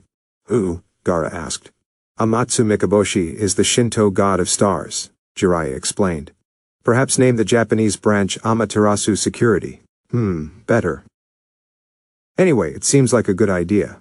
Especially when this deal goes your way. Investing in a security company paid for by you is smart, Jiraiya added. They'll provide security for your sites when you do expand, and you won't have to worry about corrupt officers or other security agents being paid to spy on you. I've got some contacts I can put out to get you your first recruits. Awesome. I'm also going to talk to Dig as well. He has some contacts and some people who need jobs. Atlas Security is going to be better than the other security firms. Star Labs is going to provide the best tech and protection, along with the best pay and benefits to help them. You're starting to sound like a CEO, kid, Jiraiya commented when they got a knock on the suite door. Come in, Naruto answered, as the door opened, and in walked the concierge along with room service, who carted in a large tray of fancy and expensive food, along with a bottle of champagne and a Macallan 25-year-old Highland single malt Scott whiskey worth $2,000 per bottle. We didn't order this. Compliments of the Wayne Enterprises Board of Directors for your meeting tomorrow, the room service attendees told him. Oh, that's generous, Naruto commented as the concierge gave him a letter, and this arrived for you as well. Enjoy. They soon left afterward. Wow, oh, is that caviar? Gaara walked over and immediately began eating. Guess food had a way of helping him with his recovery. Naruto opened the letter he got, and it was from Bruce Wayne. Congratulations on your success. Here's to a hopeful partnership, Bruce Wayne. He read. Man, those company head honchos must really want this deal to go well tomorrow, Jiraiya said, looking over the bottle of scotch when he noticed a letter attached. You got another one. What's in that one? Naruto asked, as Jiraiya opened it. I would like the opportunity to discuss a possible business partnership. Please meet me at the Iceberg Lounge for drinks. Yours truly, Thomas Elliot, CEO of Elliot Estates. Jiraiya read. Elliot Estates? Gaara asked, his mouth half full of finger foods. It's the second biggest real estate company in Gotham, right behind a Wayne Enterprises subsidiary. Did he say the Iceberg Lounge? Naruto asked for clarification and Jiraiya checked. Yeah, the Iceberg Lounge. You do know the reputation about that place, don't you? Jiraiya questioned. Yeah, of course, it's run by Oswald Cobblepot, or as he's been known in the past as the Penguin. The Penguin? Gaara thought that was a stupid nickname. The story goes he used to work for the various mob bosses of Gotham before striking out on his own. He took on the moniker of the Penguin before being taken down by the Batman and sent to Blackgate. Eventually served his time, got out, and went legitimate as a club owner and philanthropist, but people still suspect he's a criminal. He just got really good at hiding his underworld dealings, Naruto explained. Why would he want you to meet him there? Gaara questioned. If I had to wager a guess, Elliot has some kind of sway in the club. And the reason he wants to meet you is because I have it on good authority is that he's trying to make his move to outdo Wayne Enterprises and be the best in Gotham. Jiraiya answered as Naruto and Gaara looked at him. I have my ways. So what? Elliot sees himself as a venture capitalist and needs me to take down Bruce Wayne? Pretty much. What are you going to do, kid? Jiraiya and Gaara saw Naruto contemplate his decision. The hero in me knows something is going on with this decision. But the scientist business owner part has to act like the hero part doesn't exist and play ignorant. I guess I'm going. Naruto grabbed his suitcase and went to change. Are you really sure that's a good idea? Gaara asked, as Naruto went into the bathroom to change. You just said the place was run by a formal criminal, who is probably still a criminal. I know, but I'm thinking more like a superhero who can break the sound barrier in his sneakers instead of a 23-year-old scientist company owner who is blissfully unaware of the criminal underworld. Naruto replied from the bathroom. It's a con of leading a double life, but I've got to play my part. I'll go to the club to hear Elliot's proposal, politely decline his offer, and come back as fast as I can. Something tells me that won't be as easy as you think, Jiraiya pointed out. Well, then it's a good thing I know how to defend myself. No one said a scientist can't know martial arts. Besides, you'll be coming with me, Jiraiya. Spending the night guarding my godson in a club owned by a criminal. Great, the spy replied sarcastically. As if it's not better than what you were planning on doing tonight. Gaara, do you mind staying here and watching over the place? With Fallon's warning about her father's threat, I want to make sure everything stays fine for tomorrow. Sure thing. Staying the night in a luxury hotel suite with room service, I can handle that. Gaara replied, making himself comfortable on the couch. Good. Naruto stepped out of the bathroom dressed in a fancy gray-colored business suit. Better get dressed, old man. We're going to a party. Line break XX. Iceberg Lounge, Gotham City. A line of patrons was waiting on the sidewalks by ropes of red velvet, as bouncers and security keep them in control.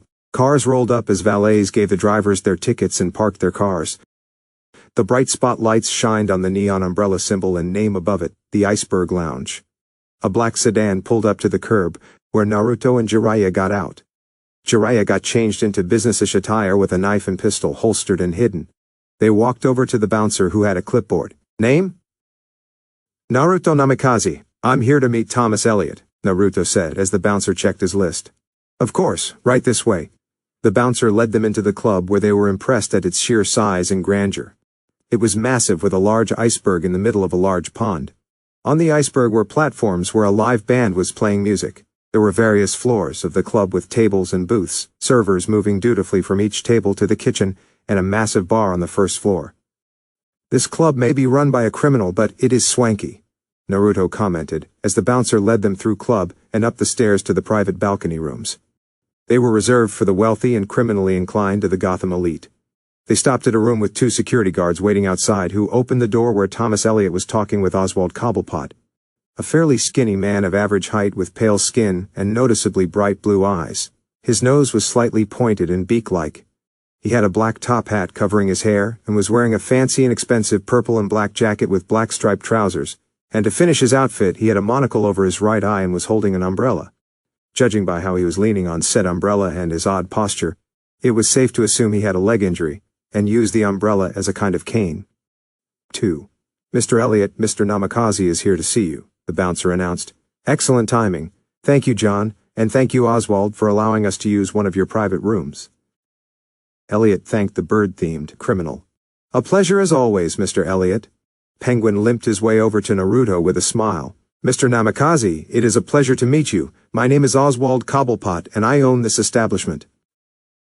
Penguin held out his hand and Jiraiya half expected Naruto to walk away, but he played his part and shook his hand while staying posed and oblivious. Pleasure to meet you, Mr. Cobblepot. This is quite a fine establishment you have here. Never did I expect to see an actual iceberg in a club. That's quite a feat, and judging by the long line of patrons you have outside, you are a very good business owner. Well, to be a good business owner, or more accurately a good club owner, requires a good deal of ingenuity, a vision that most people can't seem to comprehend. I imagine as a scientist you must have a vision that others would think of as ridiculous. Penguin pointed out. That's a fair point. Well, from one visionary to another, thank you for hosting us, Naruto said with a smile, and Penguin smiled back. My pleasure. If there's anything you need, please let me know. Penguin bid them farewell after that, leaving the room to just Naruto, Jiraiya, and Thomas Elliot and his security team, along with 2 club waitresses servers. Thank you for meeting me, Mr. Namikaze. Please have a seat. Elliot gestured him to the couch as he took a seat across from him. Is there anything I can get you? Champagne, whiskey, scotch? Mr. Cobblepot has a wide selection. Sure, that'd be great. Nothing too strong as there's still some work to do tonight, and I'd rather be able to think clearly for that, Naruto joked. Pardon me for being forward, Mr. Elliot, but why did you request this meeting? Well, I was hoping to discuss a possible business opportunity the 2 of us could endeavor together, he said as one of the servers poured him a glass of scotch, while another handed glasses of champagne to Naruto and Jiraiya. The old spy took a quick sniff and couldn't pick up any hints of poison or other bad things, so he gave Naruto a look saying it was safe. Congratulations, by the way, on your successes. Never did I ever expect to see the day where an entire city could be powered by one machine. You've accomplished a lot for someone so young. Thank you, Naruto replied while sipping some champagne. It was a big day for everyone at Star Labs. It's a good marker of where we can go moving forward. Something I'm more than happy to help with. On behalf of Elliot Estates, I would to extend an olive branch so the 2 of us could work together. I have considerable resources for development in Gotham and in other cities which we'll be able to use to expand Star Labs facilities, and I have other friends in the business sector who would be more than willing to discuss business opportunities. I'm aware that Sionis Industries is very open to diversifying its portfolio and working with new companies," he explained. Naruto wasn't completely aware of Sionis Industries except for the fact that its owner, Roman Sionis, is a suspected gang leader that uses the alias of Black Mask. Cisco's files on all the Gotham supervillains are quite extensive. Judging by his friendship with Penguin and work with Sionis, Thomas Elliot was a criminal, or at least was in business with them. That gave him all he needed to know. "That is a very generous offer, Mr. Elliot, but I am meeting with Wayne Enterprises in a more official capacity to discuss possible business ventures," Naruto replied, "which I'm fully aware of, but to be perfectly honest, working with Wayne Enterprises won't help you in the long run. Bruce is a dear friend of mine, but he's more concerned with his partying ways and growing litter of orphans than running a multi-billion-dollar company. I, on the other hand, have my sights firmly set on expanding. Together, we can become bigger than anything Wayne Enterprises could ever hope to be," Elliot promised, his tone and facial expressions giving clear indications of his desire to be better than Bruce Wayne. Whether it's out of professional jealousy or a deep-seated hatred is up to interpretation. "I admire your drive, Mr. Elliot, but like all scientists, I tend to wait on facts before making my final decision." Naruto took another sip of champagne before setting the glass down. "Thank you for the meeting and for the drink, but it would be best if I could get this information in writing. I completely understand that, which is why I already have something set up." Elliot snapped his fingers, and his bodyguard handed him a large file. "Take your time to go over it, and make sure everything is in order, but I think you'll see that I'm right." "We'll see. Thank you for tonight, Mr. Elliot." Naruto stood up to leave as Jiraiya finished his drink. "Are you sure I can't convince you to stay a little longer? Mr. Cobblepot has arranged some—" A knock on the door was quickly answered, and in walked several scantily clad women. "Private entertainment for us." Two of the women walked over to Naruto and Jiraiya and got all flirty. The old perv was enjoying himself while Naruto was less than enthusiastic. "That won't be necessary, Mr. Elliot. We have another obligation to get to at the moment. Until next time." Naruto walked to the door, but saw Jiraiya was too entranced by the women, so he was literally dragged by the collar out of the room. "Oh, come on, kid. Can't I go back in there?" Jiraiya asked only for Naruto to keep dragging him towards the exit. "Sure, if you're okay with hepatitis," Naruto joked as a waitress winked at Jiraiya, which invigorated his attempts. This led to Naruto having to grab him by neck and forcing him outside onto the curb. "What the hell, kid? You've got a girlfriend, so why not let the single man get some action?" "Not here. I don't need Elliot or Penguin getting any kind of ammunition against me, which includes my godfather bodyguard getting down and dirty in a club owned by a criminal," Naruto said as the two walked down the street to talk a bit. "Fair enough. So what do you think?" "I think that entire thing was a prime example of how horrible people have inherited too much power," Naruto bluntly put it. "Clearly he has some grief with Bruce Wayne besides wanting to eclipse him business-wise." "That's right, and did you pick up that name drop during your conversation? Clearly he has his hands dirty with some seriously bad people," Jiraiya added. "First the Penguin, then Black Mask. Who's next, the Riddler?" Naruto asked rhetorically. "Anyway, clearly dealing with Elliot Estates is a no-go. Which leads me back into the Wayne Enterprises meeting tomorrow morning. Anything I should know?" "At the moment, no. But something tells me you'll eventually find out a very interesting similarity you and Bruce Wayne share," Jiraiya cryptically foretold him as they walked down the street past a couple of dudes who discreetly began to follow them. "You seen them, kid?" "Yep. 5 behind us and looks like 3 coming at us. How do you want to play this, because I could use some exercise?" Naruto wondered. "I'll go on your go," Jiraiya replied as the 3 men coming at them pulled out knives. "Don't move. Wallets, phones, everything now," one of them ordered. "Yeah, you guys really don't want to do this," Naruto pleaded with them, only for one of the hoodlums to pull out a gun and hold it up to his head. "Maybe you do. You heard him." Naruto was warned only to see the fancy $1,000 watch on the gunman's wrist, along with the gold and sapphire ring on his finger. What's more interesting is he recognized the Rolex, and who it belonged to. "Hand over everything." "Something tells me you don't need it. Given you're wearing a fancy watch and that expensive ring, I'd say you have more than enough money, or at least someone with deep pockets who sent you after me. I think I know who, but he made one mistake. He should have sent more." Naruto immediately disarmed the gunman, kneed him in the groin before following that up with a knee to the face and elbow to the back of the head. Jiraiya threw out double elbows to 2 of the attackers, sending them onto their backs unconscious. he caught the fist of a third and broke it before throwing him to the ground and knocking him out with a right hook. He sidestepped a knife before grabbing the attacker's wrist and throwing him into a fire hydrant. Naruto took out 2 of the attackers with quick strikes to the face, chest, and groin, before doing a leg sweep and knocking both onto their backsides. He dodged a knife to the back before grabbing his attacker from behind and doing a suplex, and breaking his ankle for good measure. The last attacker was shaking in his shoes after seeing his friends get the shit kicked out of them so easily, and saw Naruto glaring at him. Boo!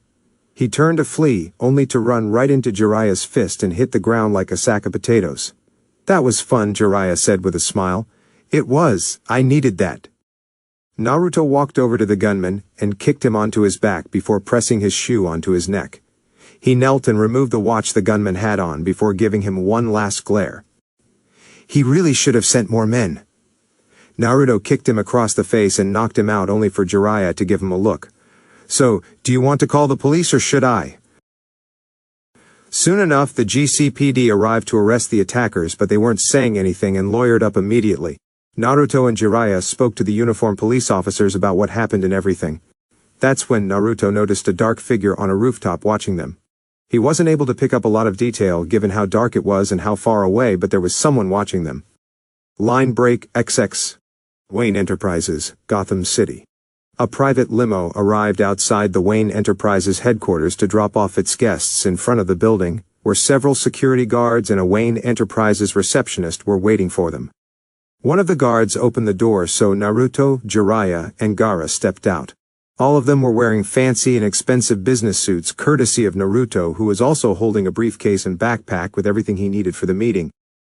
Mr. Namikaze, welcome to Wayne Enterprises if you'll follow me. The receptionist led them inside where they could see the building with their own eyes. It was the perfect mixture of designs from the past and the present that exemplified everything there is about Wayne Enterprises.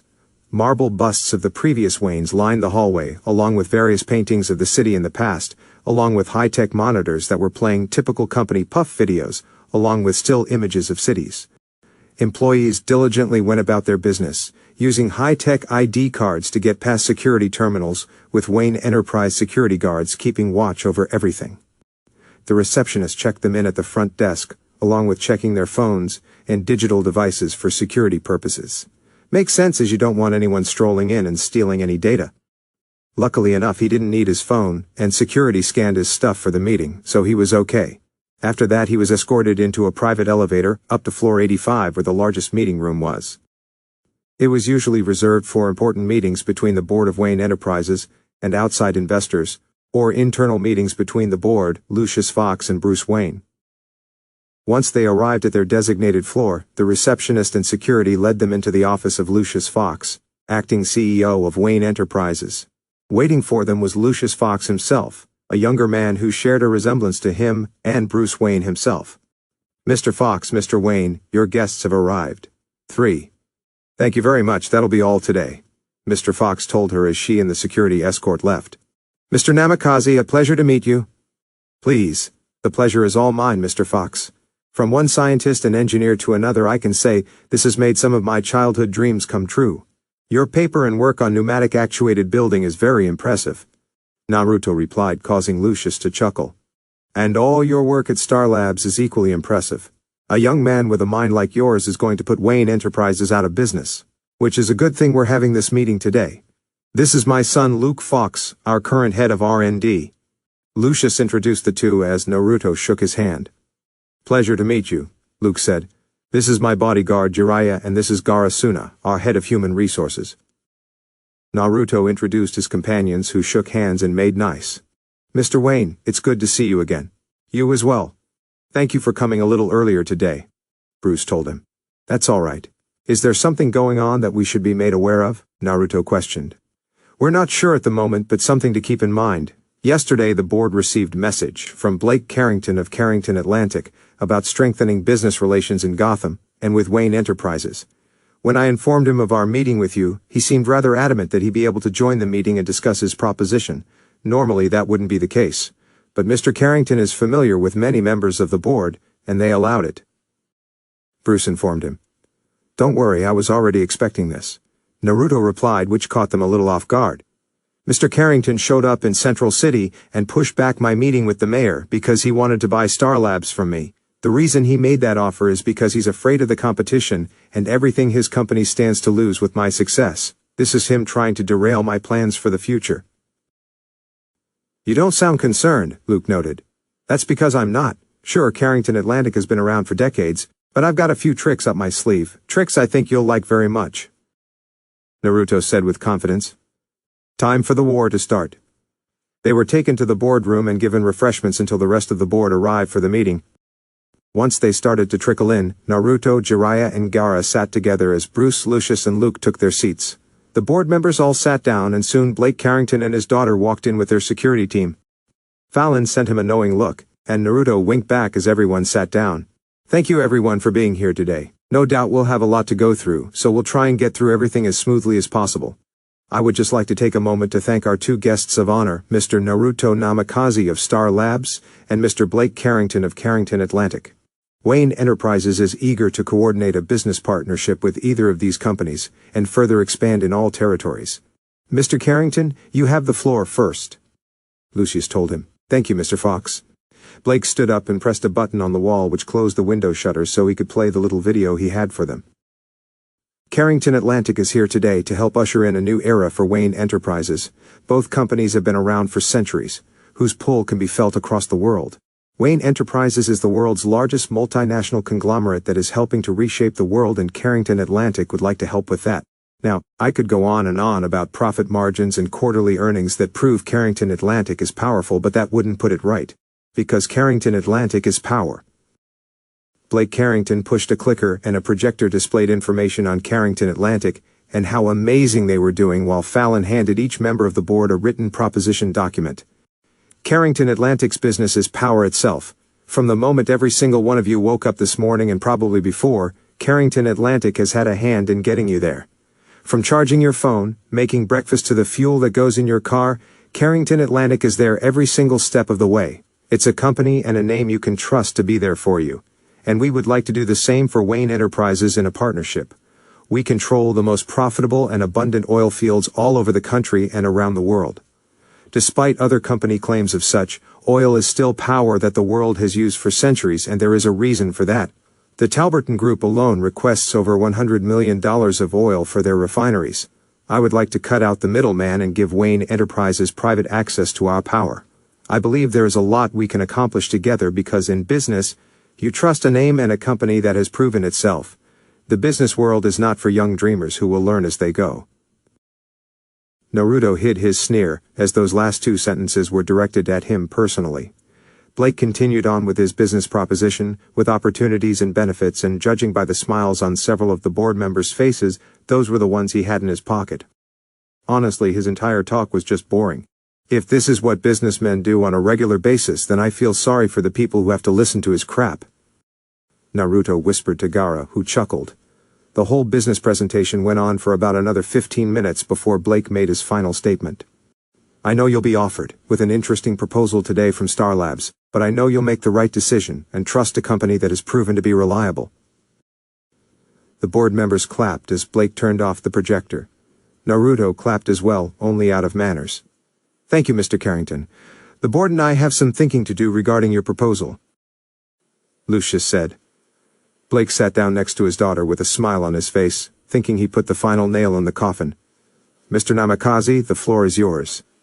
Thank you, Mr. Fox. Naruto stood up and walked over to the front of the table, placing a hologram projector at the end. Gaara did the same on the other side before handing out Star Labs' business proposal documents. Good morning, board members of Wayne Enterprises. Thank you all for agreeing to be here today.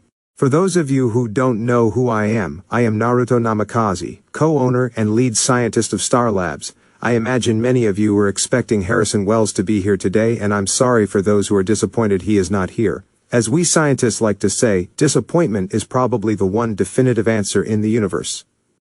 His little science joke drew chuckles and laughs, which was a good thing.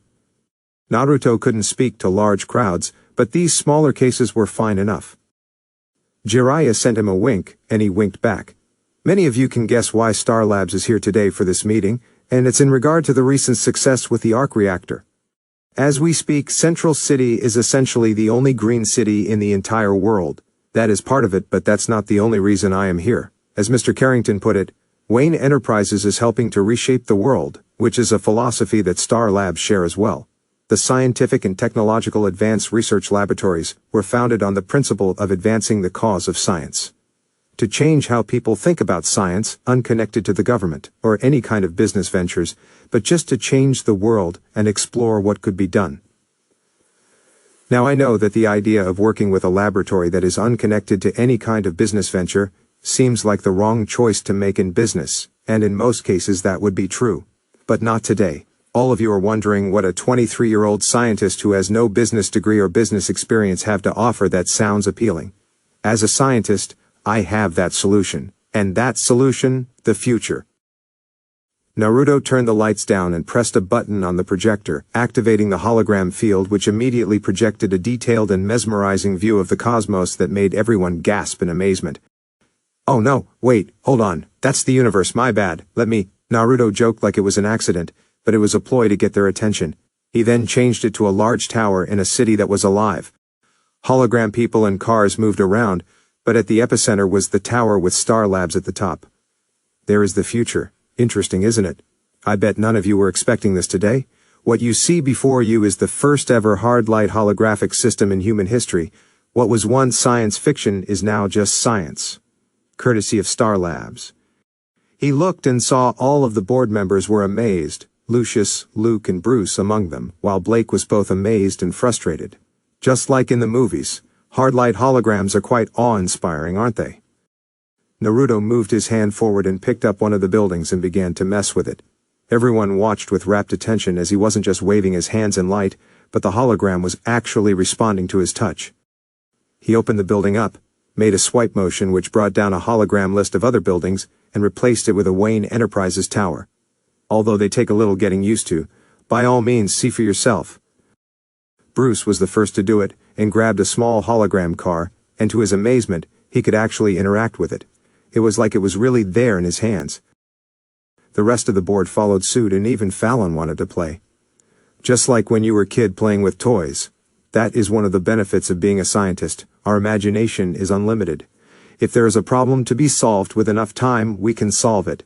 I'm not going to tread into the points I made during my previous press conference, as I'm sure you're all aware of that already.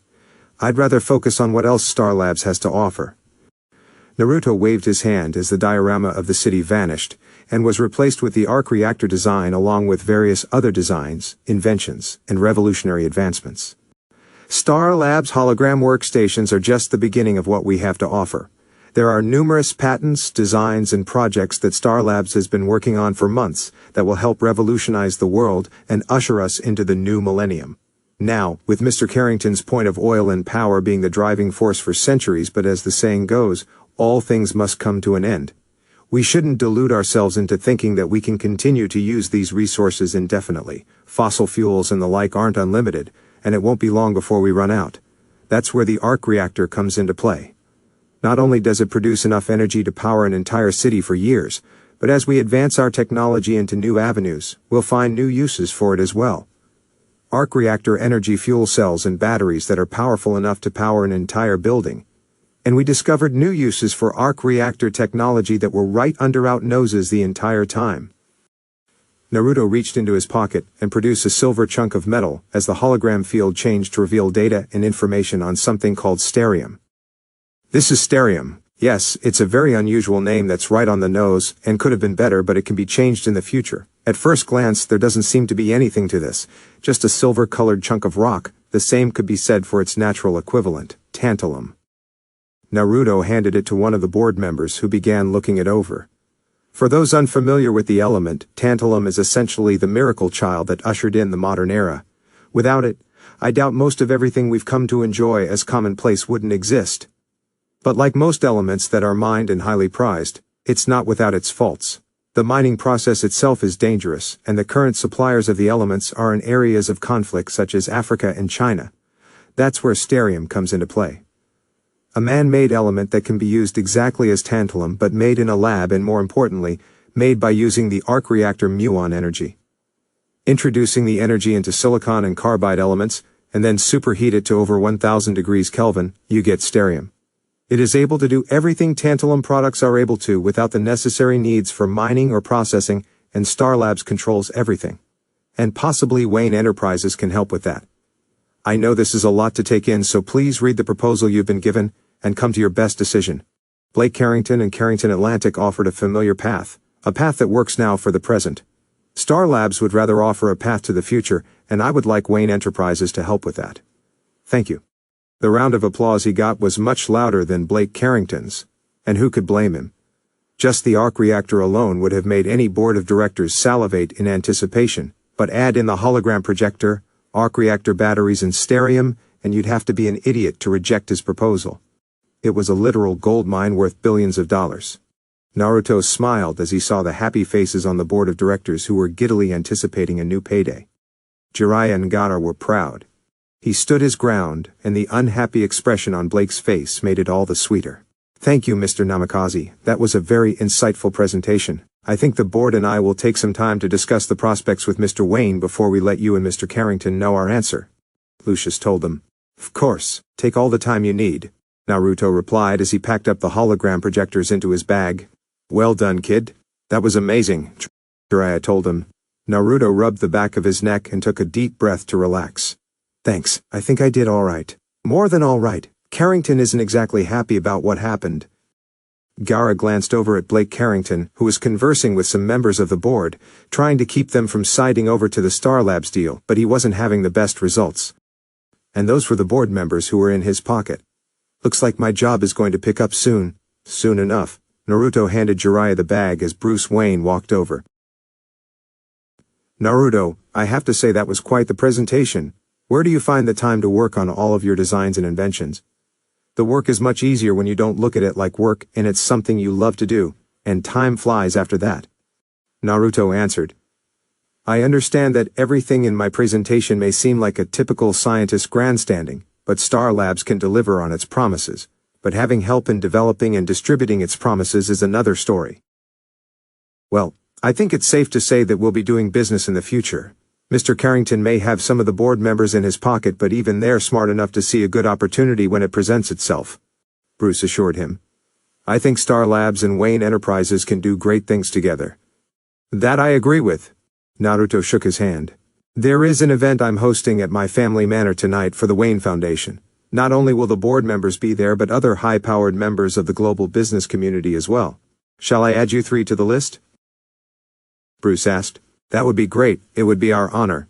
Naruto answered. Excellent, I'll have the information sent to your hotel room. Bruce bid them farewell for now. He wasn't the only one leaving, as Blake Carrington and his daughter were leaving as well. Suffice to say that Blake wasn't in a good mood.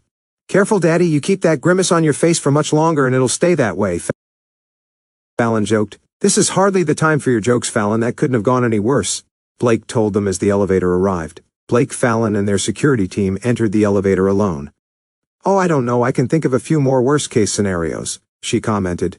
I gave that board everything Carrington Atlantic has to offer, money and private access to all our global oil fields, but all they're talking about is what Star Labs has to offer. How the hell is any of that even possible? I mean, I met that kid a few days ago and he's already designed enough products for the next 10 years. Blake commented. Clearly he's a motivated scientist and engineer. Question is, how do you plan to eclipse a company that is literally promising the future? Fallon questioned rhetorically. It's not the company I have to handle. It's the owners. That kid has no idea the kind of people he's messing with, but he will soon. Blake stated in a tone that made Fallon worried for what he might do. Line break XX. Naruto, Jiraiya, and Gaara went back to the suite to relax after the business meeting and have a little celebration. They ordered room service, while Naruto was out on the balcony to call Linda. Central City News, Linda Park speaking, and before you say anything, know that if this conversation is in any way about my relationship with Naruto Namikaze, then I'm hanging up.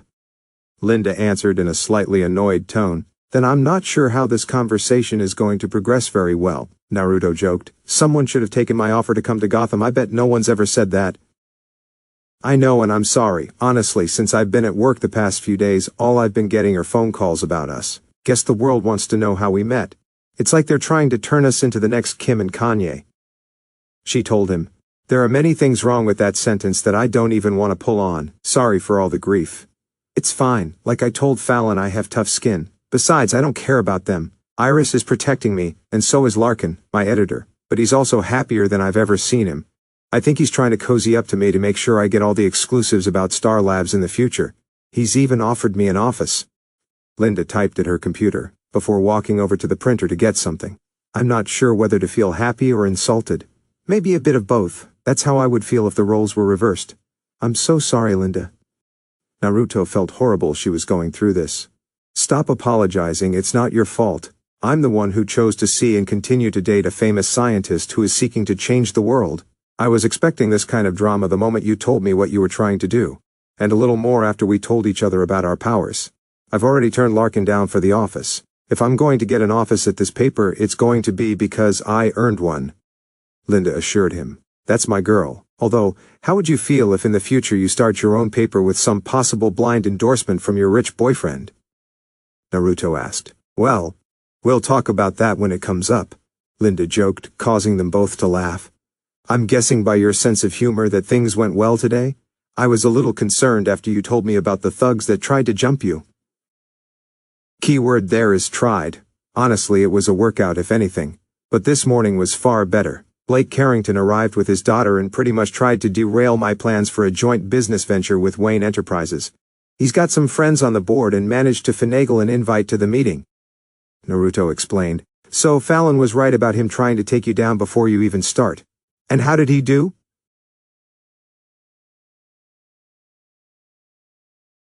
Over the phone. How do you think? All Blake had to offer them is what they already have. I offered them something different and a chance for actual growth. An arc reactor in Gotham, not to mention Wayne Enterprises being the sole business partner to help produce all of Star Labs' patented equipment. This deal will literally make them billions of dollars. Anyone would take that deal. Blake was stewing in his loss after the deal. It was so good to see it a second time. Naruto was beyond happy about this. Wow, I don't think I've ever heard this side of you, wishing failure on other people, Linda commented. He started this, and if his goal is to keep Star Labs from expanding because he's jealous, hates me, or wants to buy me out, then so be it. He has no idea who he's messing with. Naruto told her. Wow, you sound sexy when you get all serious. Linda smirked over the phone. Oh, don't tempt me, Linda, Naruto joked. Anyway, Bruce Wayne thinks the deal is all but set in stone, so Wayne Enterprises is going to help Star Labs going forward. He's even invited us to a Wayne Foundation charity event tonight at the Wayne Manor. Really? Now I'm even more upset I didn't come. I'm so proud of you. This is big. Now make nice with the powerful businessmen, stay away from the supermodels, and don't let the Joker get you. Come back to me in one piece. Linda told him. I will. Enough about me. What's going on in Central City? Something interesting. It turns out we've got another evil metahuman in the city. Mark Martin. Linda informed him. Why does that name sound familiar? Clyde and Mark Martin were career robbers who were presumed dead when the particle accelerator exploded. Linda reminded him. Right. Barry's first metahuman was Clyde and Joe shot him. Guess his brother has come back for revenge, Naruto said. Pretty much. Cisco's already dubbed him Weather Wizard. Barry's watching Joe and I'm watching over Iris until Cisco finishes his device to stop him. Linda added. Do you guys need help because I can race back to Central City in about an hour? No, we'll be fine. Dr. Wells insisted that we can handle it so your business in Gotham goes smoothly, and we will. So, stay relaxed and rub shoulders with the powerful men of the business world, then come home. Linda made him promise. That I can do. Naruto swore. Outside the city in the Palisades of Gotham was Wayne Manor, where the Wayne family had resided for generations. Catering trucks and groups of servers diligently moved everything for the party into the manor. Bruce's loyal family butler and confidant Alfred Pennyworth instructed them where to set up everything and to keep them away from areas they weren't supposed to be. In particular, he didn't want them to stumble into Master Wayne's study or any area they shouldn't by accident. 4. While that was taking place upstairs, beneath the manor in a secret underground cave system that stretched for miles even to the lake on the grounds, was a high-tech multi-floor dwelling for the Batman. Rows of monitors and an advanced computer system that was beyond anything on the market for years, was occupied by a woman with red hair in a wheelchair, while an armory and training area on the second floor was being occupied by 2 young men who were sparring. On the far side of the room were circular metal tubes of importance with a tattered, cut-up and scarred suit wielding a spear hung in remembrance. On the suit were the words, Ha ha, the joke's on you, and spray paint. On the ground floor by the water was a fully functioning garage where several armored motorcycles were parked along with a large vehicle that looked like a cross between a Lamborghini and an armored personnel carrier. There was a paved road leading up to a secret path underneath the lake, and next to that was a high-tech armored hoverjet. 5. The main elevator to the manor descended until it stopped, and out walked Bruce Wayne in a suit. He walked through his lair and made his way up to the computers where Barbara Gordon was busy working on something. Daughter of Police Commissioner James Gordon and the former vigilante Batgirl, she now helped the Dark Knight as his information hub, Oracle. Her red hair was tied up into a bun, and she was wearing jeans and a purple Gotham City University sweatshirt. She pushed her glasses up as she continued focusing on her work. 6. How the party prep going? Barbara asked as Bruce walked up to her. Fine, Alfred has it handled. I feel sorry for him every time you host one of these things. Kate left you a message, by the way. You should call her back when you have a chance. Barbara informed him. I'll do it when the satellite lines up to where she is. I'm surprised she's stayed there training for so long, but knowing Kate, I should have expected it. Anyway, what did you find? Bruce asked, looking over the data she managed to compile. A lot. There's been a lot of chatter the past couple of days throughout the city from both the GCPD and their CIs. Something's got the criminals of Gotham agitated and mobilizing, and I reckon IAS has to do with your future business partner. She told him. Anyone in particular? Bruce wanted something specific to act on. Nothing concrete. There was some chatter from the Iceberg Lounge, but that's probably about his meeting with Tommy Elliott, she explained. Anything else? Nothing concrete, though there are some leads about Crane making a move, and he's not the only one. I've gotten whispers from just about everyone. Something's got them agitated. I'll have the kids run down some leads to make it easier once they're done playing. Barbara and Bruce looked over at the training area at the two young men sparring. Both were shirtless, which displayed plenty of scars and bruises, and both were using different weapons. The older of the two was using two Eskrima fighting sticks, while the younger was using a BO staff, and both were blindfolded. Despite their lack of sight, it didn't seem to hinder their movements as they continued to spar and managed to land a lucky blow against the other before the older one backflipped into a corkscrew spin and threw his Eskrima sticks, which ricocheted off the floor and at his opponent, who blocked them with his staff. That left him open to a flying scissor takedown, where the older put him in an arm lock and had him at his mercy. 7. Damn it, the younger one said in his defeat as he took his blindfold off before he was helped off the ground.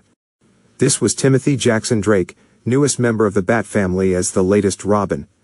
I'll get you next time, Dick. His opponent removed his blindfold and stood up.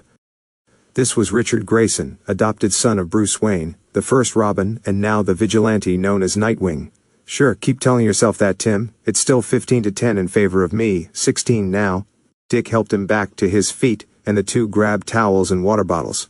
Dick, get suited up and take Tim out into the city. Oracle will watch over everything here. Something big has happened in Gotham, so find out everything you can. Bruce told them. What about you? Tim asked. I have to stay here tonight for the event. I invited Naruto Namikaze personally, so I'll have to be here. Bruce informed him. Something big is brewing, and I want to know before it happens. We'll get suited up, Dick told him as the two walked over to the far wall where they pressed their hands down on individual scanners. Once they were finished, the circular metal tubes rotated to reveal armored suits on mannequins. One was black with a blue bird crest on the chest and shoulders along with a domino mask. The other was black, red, and yellow with a red R over the heart. Line break XX. Night had descended onto Gotham as a multitude of cars and limos were arriving at Wayne Manor for the Wayne Foundation Charity Gala. The who's who of Gotham's elite and powerful were in attendance, of course, along with the board members of Wayne Enterprises and other powerful people in the business world. A horde of paparazzi were outside, taking photos like it was a red carpet event, but in Gotham it was. A black limo parked at the front of the manor before the driver got out and opened the passenger door, where Naruto, Jiraiya, and Gaara all stepped out in their best-looking suits and tuxes. Gaara and Jiraiya were looking very dashing in their tuxes. Jiraiya, of course, was still packing his gun and knife, just to be safe. Naruto himself was dressed in a similar fashion to Daniel Craig's James Bond in Casino Royale. The dinner jacket he wore during the poker tournament, and he was pulling it off. The paparazzi took photos, and a reporter asked him some questions, which he was happy to answer before they made their way into the manor. They got the attention of everyone when they entered. The men whispered about them while the women smiled and waved. They arrived at the main hall of the manor where a live band was playing music. Servers carried trays of drinks and finger foods, and people gathered around small tables to converse with one another. "Wow, I wonder how much this place cost," Gaara asked. "That's an answer we probably don't want to know," Naruto said when he noticed two beautiful women walk by who winked at them. And as could be predicted, Jiraiya immediately began to go gaga, but Naruto stopped him from walking away. "Look, I know this is a great opportunity for us tonight, and a great party, but I don't want us thrown out of here, or causing a scene that destroys the hard work Dr. Wells and I have been building or spoils any future growth. So Jiraiya, do your best to keep it down to an acceptable level of perversion tonight." Jiraiya didn't seem to catch any of that, as he watched another beautiful supermodel walk by. She was probably the date of one of the businessmen here. "Uh-huh, sure." "Dude." Naruto smacked him upside the head to get his attention. "I'm serious. I don't want you getting thrown out or arrested because you hit on some dude's wife and possibly screw up a potential business client, alright? I'm sure there are plenty of single women who will happily kiss you if you turn the perversion down and act normal." "And why am I taking advice from you again?" Jiraiya asked, only for Naruto to give him a look. "Because I'm the only one of us who actually has a girlfriend and is in a happy relationship," Naruto pointed out. "He's got you there," Gaara added. "I'm serious. If you actually tone it down, you might be more appealing and actually get lucky." Naruto pleaded with him. Alright, I'll tone it down and double-check for wedding rings before I work the magic," Jiraiya bargained. "Knowing you, that's the best I can ask for. And as an extra gift, I relieve you of your guard duty tonight. Go enjoy yourself," Naruto said, only for Jiraiya to suddenly vanish. "But if you do get a date, find your own hotel room. Well, if you don't need me, I'm going to scope out the buffet." Gaara bid him goodbye and made his way over. A server walked by with a tray of champagne that Naruto happily took. He was a little out of place in this thing, but it was a good glimpse at his future. He walked through the party, and was stopped by some businessmen, venture capitalists, politicians and their trophy wives, who wanted to chat about his recent successes and possible business ventures. Now he was starting to wonder if Dr. Wells didn't want to come because of this. He could be quite crafty. At the end of about 2 hours of talking, downing glasses of champagne and eating some finger foods, his pocket was literally bursting with business cards from prospective clients or politicians who wanted to do work with him. Honestly, he felt like he needed a lobotomy after that ordeal. He went to the bar to get a scotch for the taste, since none of this alcohol wasn't affecting him, which kind of sucked. He leaned against the bar and took a few sips when he heard the clack of heels get closer, and someone joined him at the bar. "Martini, please." "I wasn't expecting you to be here tonight, Fallon." Naruto turned to see her in a fancy and probably expensive dress. "I figured after what happened this morning that your dad wouldn't be in the mood to play charity." "He's not, which is why I'm here by myself," Fallon told him, only for Naruto to spot her driver about 10 feet away. "Well, mostly by myself. I'm surprised I don't see your bodyguard by your side." "I gave him the night off. I think there's only so much business chatter he could take." Will finished his drink. "What brings you by?" "Another warning. My father is on the warpath. Honestly, I've never seen him this angry," Fallon told him. "I figured after what happened today. You sound a little concerned," Naruto noted. "I think it just might be a good idea to keep your bodyguard extra close from now on, or even hire a private security team. I've never seen my father this angry, and I don't want to think of what he's willing to do. He made some not-so-subtle threats," Fallon explained. "I have an inkling of what his threats are. Thanks again for the heads up," Naruto replied. "You must really want to stay on my good side for the future." "I'm head of acquisitions for Carrington Atlantic. I know a good opportunity when I see one, and like I said, I want to stay on your good side," Fallon reminded him. "So, if in the eventuality that I do buy Carrington Atlantic, I'll remember your help and place you as CEO," Naruto added, drawing an odd look from Fallon. "When I do expand, I don't plan to buy companies or firms and gut them like anyone in my position would. Any company I purchase will officially be under the Star Labs umbrella. All that entails is them changing up their business a little to fit with what Star Labs wants to accomplish, which means that I'll be assigning people to watch over said companies and report to me." Which means if you buy Carrington Atlantic, you'll be assigning someone to run the company in your best interests. Color me impressed. Remember me fondly when that happens." Fallon bid him goodbye to mingle with the other businessmen and women at the party. Bruce was playing the part of Bruce Wayne, the billionaire playboy philanthropist at his own party with a beautiful model hanging off his arm.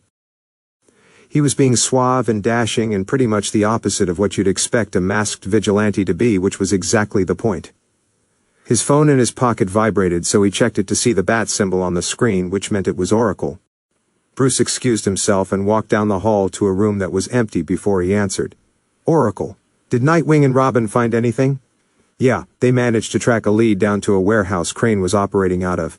He had over 30 hired thugs in the warehouse watching over 20 hostages. She explained. Not like Crane to take hostages. What did he want? Bruce asked.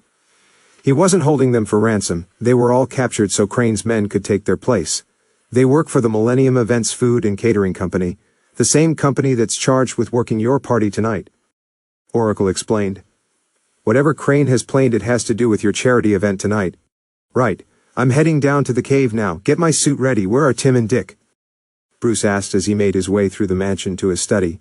They're on their way back now. Should be here by the time you're suited up, Oracle said, watching the trackers in their suits show they were speeding through Gotham very fast.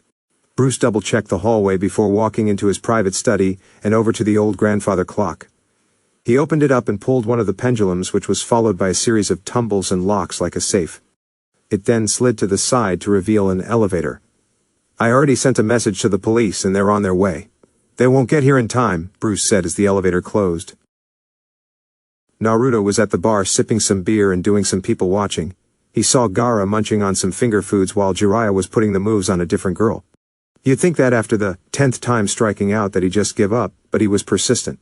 Maybe he'd have luck with number 11.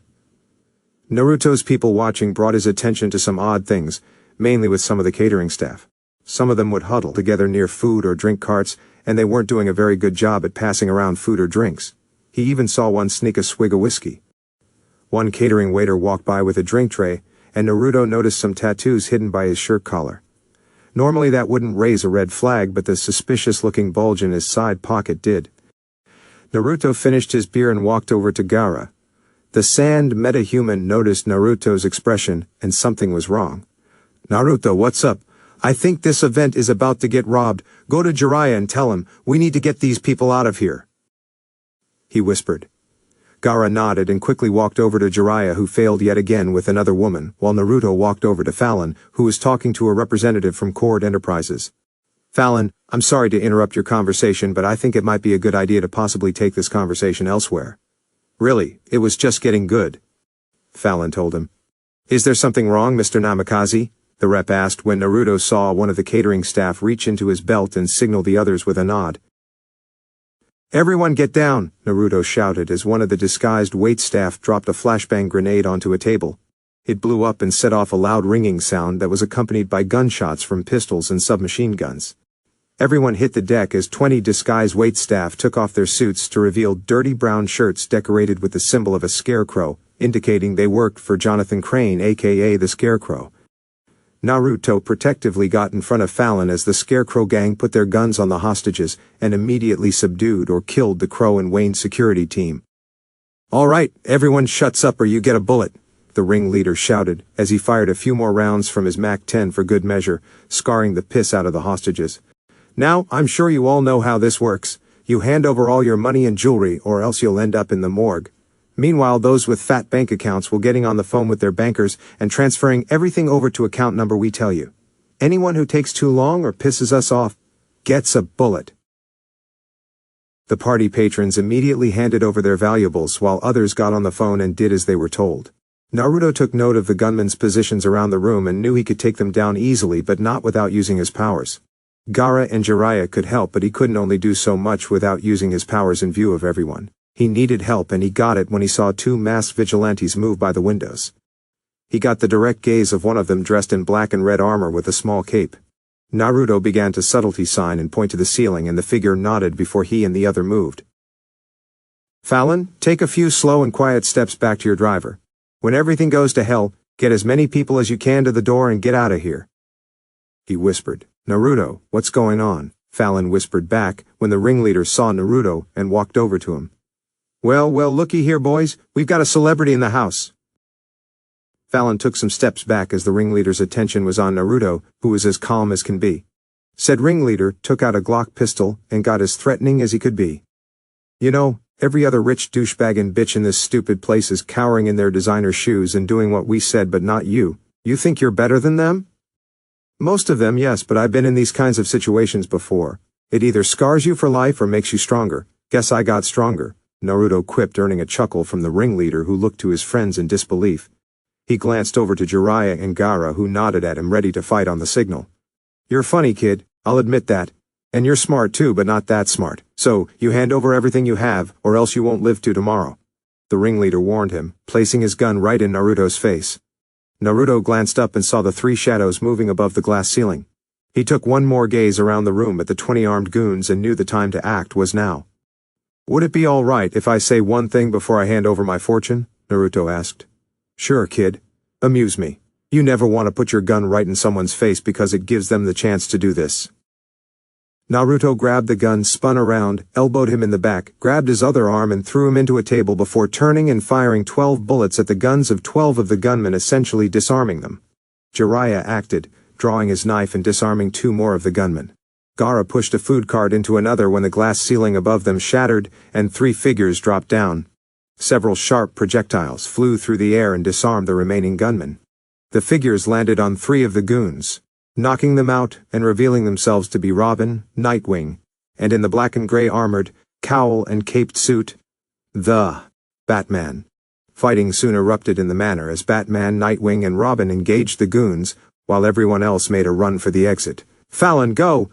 Naruto helped her up, and her driver escorted her to the door as fast as they could run. The distraction was enough for the subdued members of Crow's and Wayne's security to get free and attack the Scarecrow gang. One lone member tried to attack Naruto only to get his arm broken and thrown into a table. A Crow security guard rushed over and started escorting him away. Mr. Namikaze, let's get you to safety, he said, as the 2 made their exit. Batman, Nightwing, and Robin engaged the Scarecrow gang in hand-to-hand combat, which was easy since their guns were taken care of.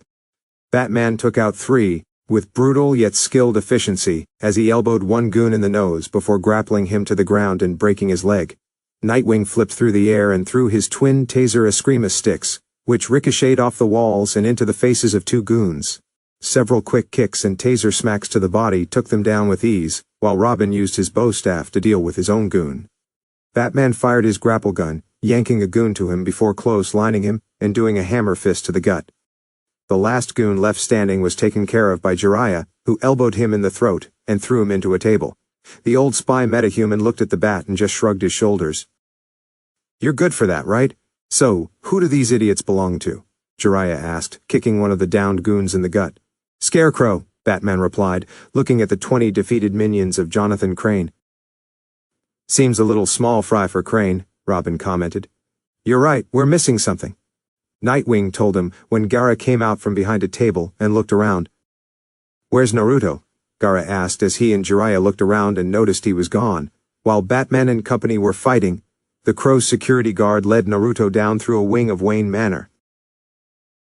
Where are you taking me? Naruto asked. To a secured exit. My associates have a car waiting for us. The guard answered as they made it to a side exit of the manor where a nondescript van was waiting for them, not a Crow security personnel carrier. Yeah, I'm sorry, but I'm not getting in that thing, Naruto told him. I wasn't going to give you a choice. The Crow guard pulled out his gun only for Naruto to kick it away and then kick him in the face.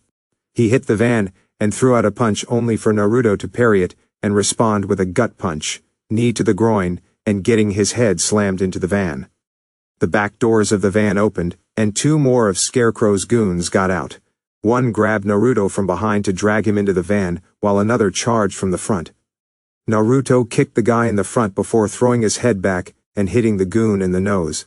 He then stomped on his foot, elbowed him in the gut, and then kneed him in the face before throwing him headfirst into the rearview window. The other goon rushed into the driver's seat to grab something, while the Crow security guard got back up and pulled out a spare sidearm from his boot holster. He pointed it at Naruto, but Naruto did the same disarm, spin and elbow to the back before throwing him to the ground and knocked him out with a pistol whip to the face. Thank you, Oliver, Naruto quipped. Oliver was the one who taught him to fight and instilled all his fighting instincts which he honed with his solo training sessions. The disarm and throw was one of the first things Oliver taught him. Naruto noticed he was short one goon when he heard footsteps. He turned to defend himself only for some kind of modified aerosol gas gun hit him in the face with a puff of gas. Whatever gas he was hit with was potent, and there was a lot of it. It got in his nose and he inhaled some before blowing the rest out of his face and trying to catch his breath from the fit of coughing. Then it hit him like a freight train. His world began to warp around him to the point where everything outside of his direct line of sight was distorted and looked like something straight out of Dante's Inferno. He began seeing monsters crawl out of the ground, but standing right in front of him was himself. Or at least the nightmare version he's been seeing lately. He was wearing his impulse suit, but it was black and blood red instead of his regular white and crimson. His eyes and lightning turned blood red. His right arm was dripping blood, and he had a bloodthirsty and maniacal smile that Hannibal Lecter and Freddy Krueger would find welcoming.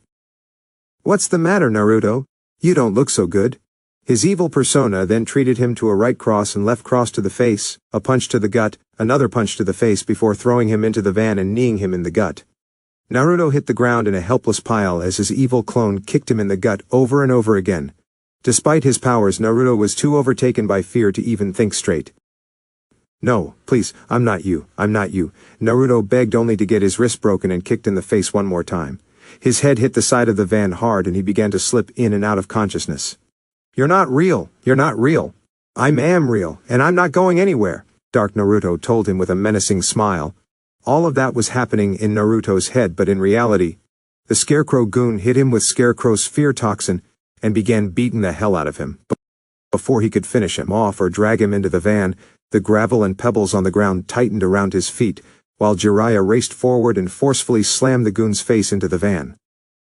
Gaara then encased the other goons in gravel and pebbles to keep them from moving as he checked on Naruto, who wasn't looking good at all.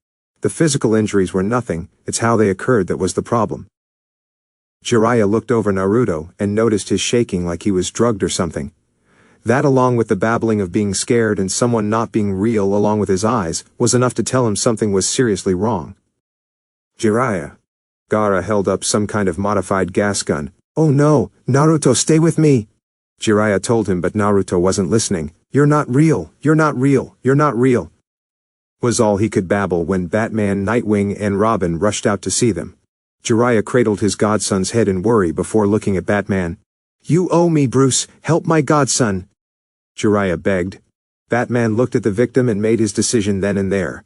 Barbara Oracle was at the computer to monitor the situation, and everything seemed fine. The police soon arrived and took Scarecrow's goons into custody, though the question as to why Scarecrow would have them attack needed to be answered. It wasn't exactly in Scarecrow's repertoire to do something like this. Before she could dig into it, the ding of the elevator caught her attention, along with the shuffle of more than 3 sets of feet. She made her way down the ramp and saw Bruce with his cowl down as he led some older white-haired man into the medbay. The white-haired man was carrying Naruto Namikaze into the medbay. "Wow, what the hell happened?" "Put him here," Bruce told Jiraiya as he laid Naruto down on a gurney. "Dick, hook him up to the EKG. Tim, analyze his blood as fast as you can." The 2 wards got to work quickly as Jiraiya strapped Naruto down onto the gurney to keep him from moving. Despite his unconscious state, he would jerk or struggle like he was in a nightmare. Batman, can you explain why you've let 2 people down here?" Barbara asked.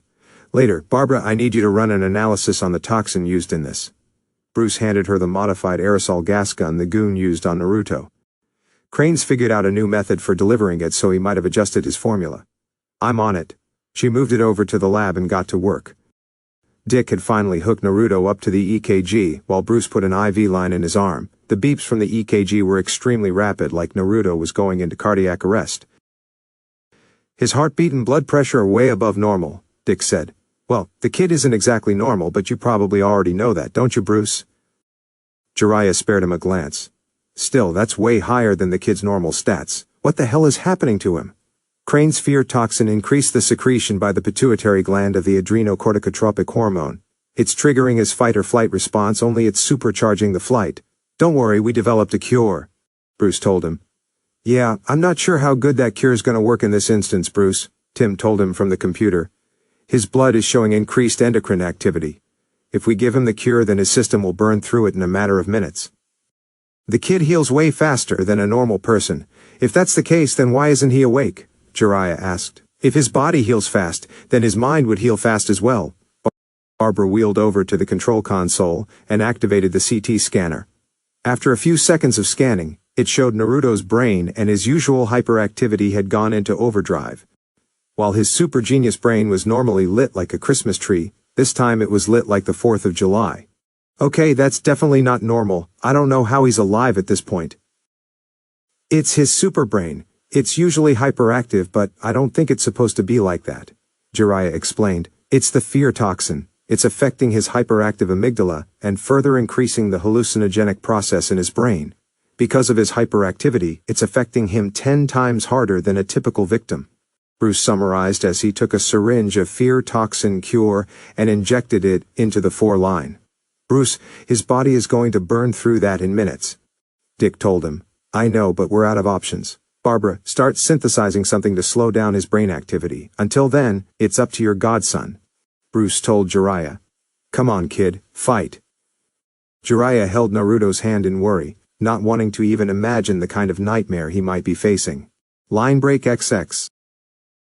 Naruto's mindscape. Run, run, run, run, faster, faster, don't let him catch you. That's all he could think as he ran as fast as he could all around the world. This hellish scape of Dante's Inferno was all around him, and it was all he knew. Withered trees, a red inferno sun, and demonic creatures as far as the eye could see, but none of that scared him. His fear came in the form of blood-red lightning-colored evil version of himself that chased after him like a cat after a mouse. His evil clone was making a game out of this, and no matter how hard or how fast he fought, the two were equal. The only difference, his evil clone was without remorse, sympathy, or any emotion other than anger, rage, and sadistic torture. Naruto resorted to running away as fast as he could, with the distant echoes of evil laughter and taunting coming up right behind him. He had never felt so afraid of himself or anyone in his entire life. His running took him from Tokyo to Star City, and eventually back home to Central City, where he resorted to hiding in alleyways like a rat. He covered his mouth to try and silence his heavy breathing, but it wasn't working that great, and his hopes to catch his breath were soon dashed by a whoosh of air and flicker of red lightning that appeared at the alley. Naruto hugged the wall and covered his mouth to muffle his breathing. 1, 2, I'm coming for you. 3, 4, gonna hurt you more. 6, gonna kill you quick. 7, 8, it's far too late. 9, 10, the creepy sing-song nursery rhymes stopped then and there with nothing but utter silence. The momentary silence caught Naruto off guard. Did his evil clone leave? Was he safe? Say hello to me again. His evil clone phased through the wall and showed up behind him before throwing him through the alleyway wall with enough force that he went through the brick wall. Shit! Naruto lay down on the ground in pain as his evil clone stepped through the hole in the brick wall and over to his good self. Oh, you don't look so good there, Naruto. Don't worry. I'm gonna get you somewhere safe. The evil Naruto hoisted up the original and raced through the city before heading to Star Labs, which was run down, half destroyed, and looked like Leatherface's vacation home. Naruto was thrown in the air and hit the ground with a thud, adding on to his already growing list of injuries. He managed to raise his head up and see he was in the dilapidated and blood-stained remains of the cortex. One thing that did stand out were the skulls ordained on pikes. Evil Naruto then appeared in front of him in a flash. Nice, right? They're little souvenirs we've picked up over the years. At first it was just a gimmick, but I'm proud to say that no one does what we do better than us. Evil Naruto walked over one of the pikes and dusted off the plaque to reveal the words Captain Cold. I know, right? All those little pesky supervillains that kept getting away or we locked up in the accelerator ring to never rehabilitate? Well, we solved that problem altogether. Cold, Heat Wave, the Mist, the rest of the 9, and plenty more, but not just our bad guys. Oh no, looky here, we've got Ra's al Ghul and his daughter. Let me tell you that she was not happy about that. But we took care of her and the rest of the League. They're all next to Deathstroke and Malcolm Merlin. I mean, what Oliver was thinking in not killing them is beyond me, but he's not an issue anymore. What did you do? Naruto managed to utter out, and his evil clone smiled. Let me show you. He super sped them to Naruto's office, where the skulls of all his friends and family were hung up on the wall like trophies. Barry, Cisco, Caitlin, Jiraiya, Tsunade, Oliver, Felicity, Diggle, Linda, and Dr. Wells. Now these ones are special, don't you agree? You're a monster. Naruto told him only to get picked up and have his head slammed into his desk.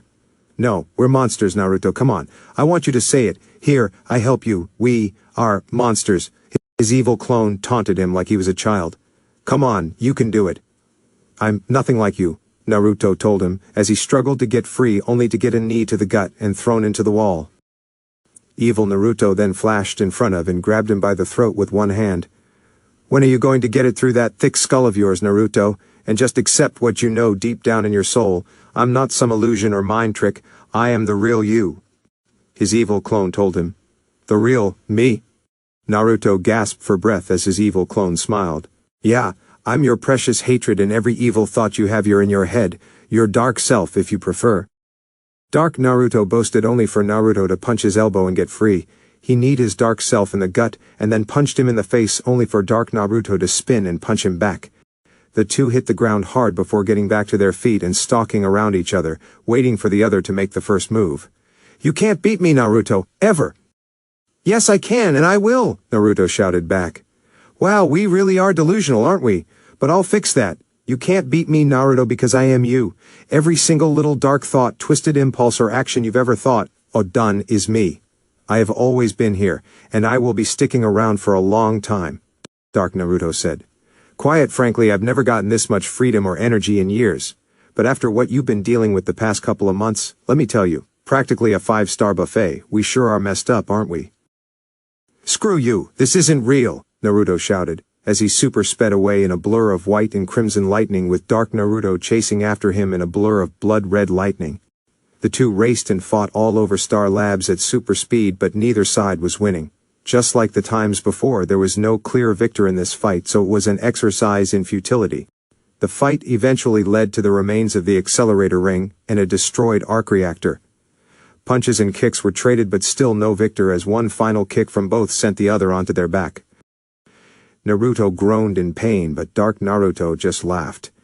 This just shows that even though we're a genius, we're still stupid when it counts. You can't beat me, Naruto, because I'm you. Every punch, kick, and move that Oliver or Jiraiya taught you, I know. There's nothing you can do to stop me, so just give up and let me take over. Dark Naruto stood up, as Naruto did the same. Both wiped the blood from the lips, and both were tired. Think about it. How much fun it'll be. Central City is going to be safe and secure because every single criminal is going to get the same treatment we gave Orochimaru. No one would dare rise up against us, and soon enough, we'll have the rest of the 9 join him. And what about my friends, my team? They won't accept killing innocent people, Naruto shouted. Oh please, don't try and fool us with your naivety, it's just depressing. Dark Naruto waved his hand, and the surrounding area began to show their memories, more importantly the bad ones, and all the bad people they've stopped, including the villains. Multiplex, The Mist, Captain Cold Girder, Rainbow Raider, Heatwave, Pied Piper, Peekaboo, not to mention General Eiling and anyone in the government. They aren't good people, so why should we care if they live or not? Hell, I'm sure people would applaud us if we took them off the board for good. I'm not disagreeing that they're bad people, but killing them all makes me no better than them. Naruto stood his ground. We aren't, at least not anymore. I believe you said it to Oliver about Mizuki. I'm just one bad day away from being just like him. And you were right, that day came and I'm enjoying it. Dark Naruto gave a mighty roar before his negative influence Speed Force aura erupted from his body like lava from a volcano. The red lightning crackled around like wildfire and gave him power, feeding off all his anger, doubt, and negative emotions. Whatever negative force this was began to affect Naruto as well, and he began to feel everything he felt when he fought and killed Orochimaru. Sometimes the best way to stop monsters is to be one. So just embrace it, Naruto. We can really change the world, and stop anyone in our way.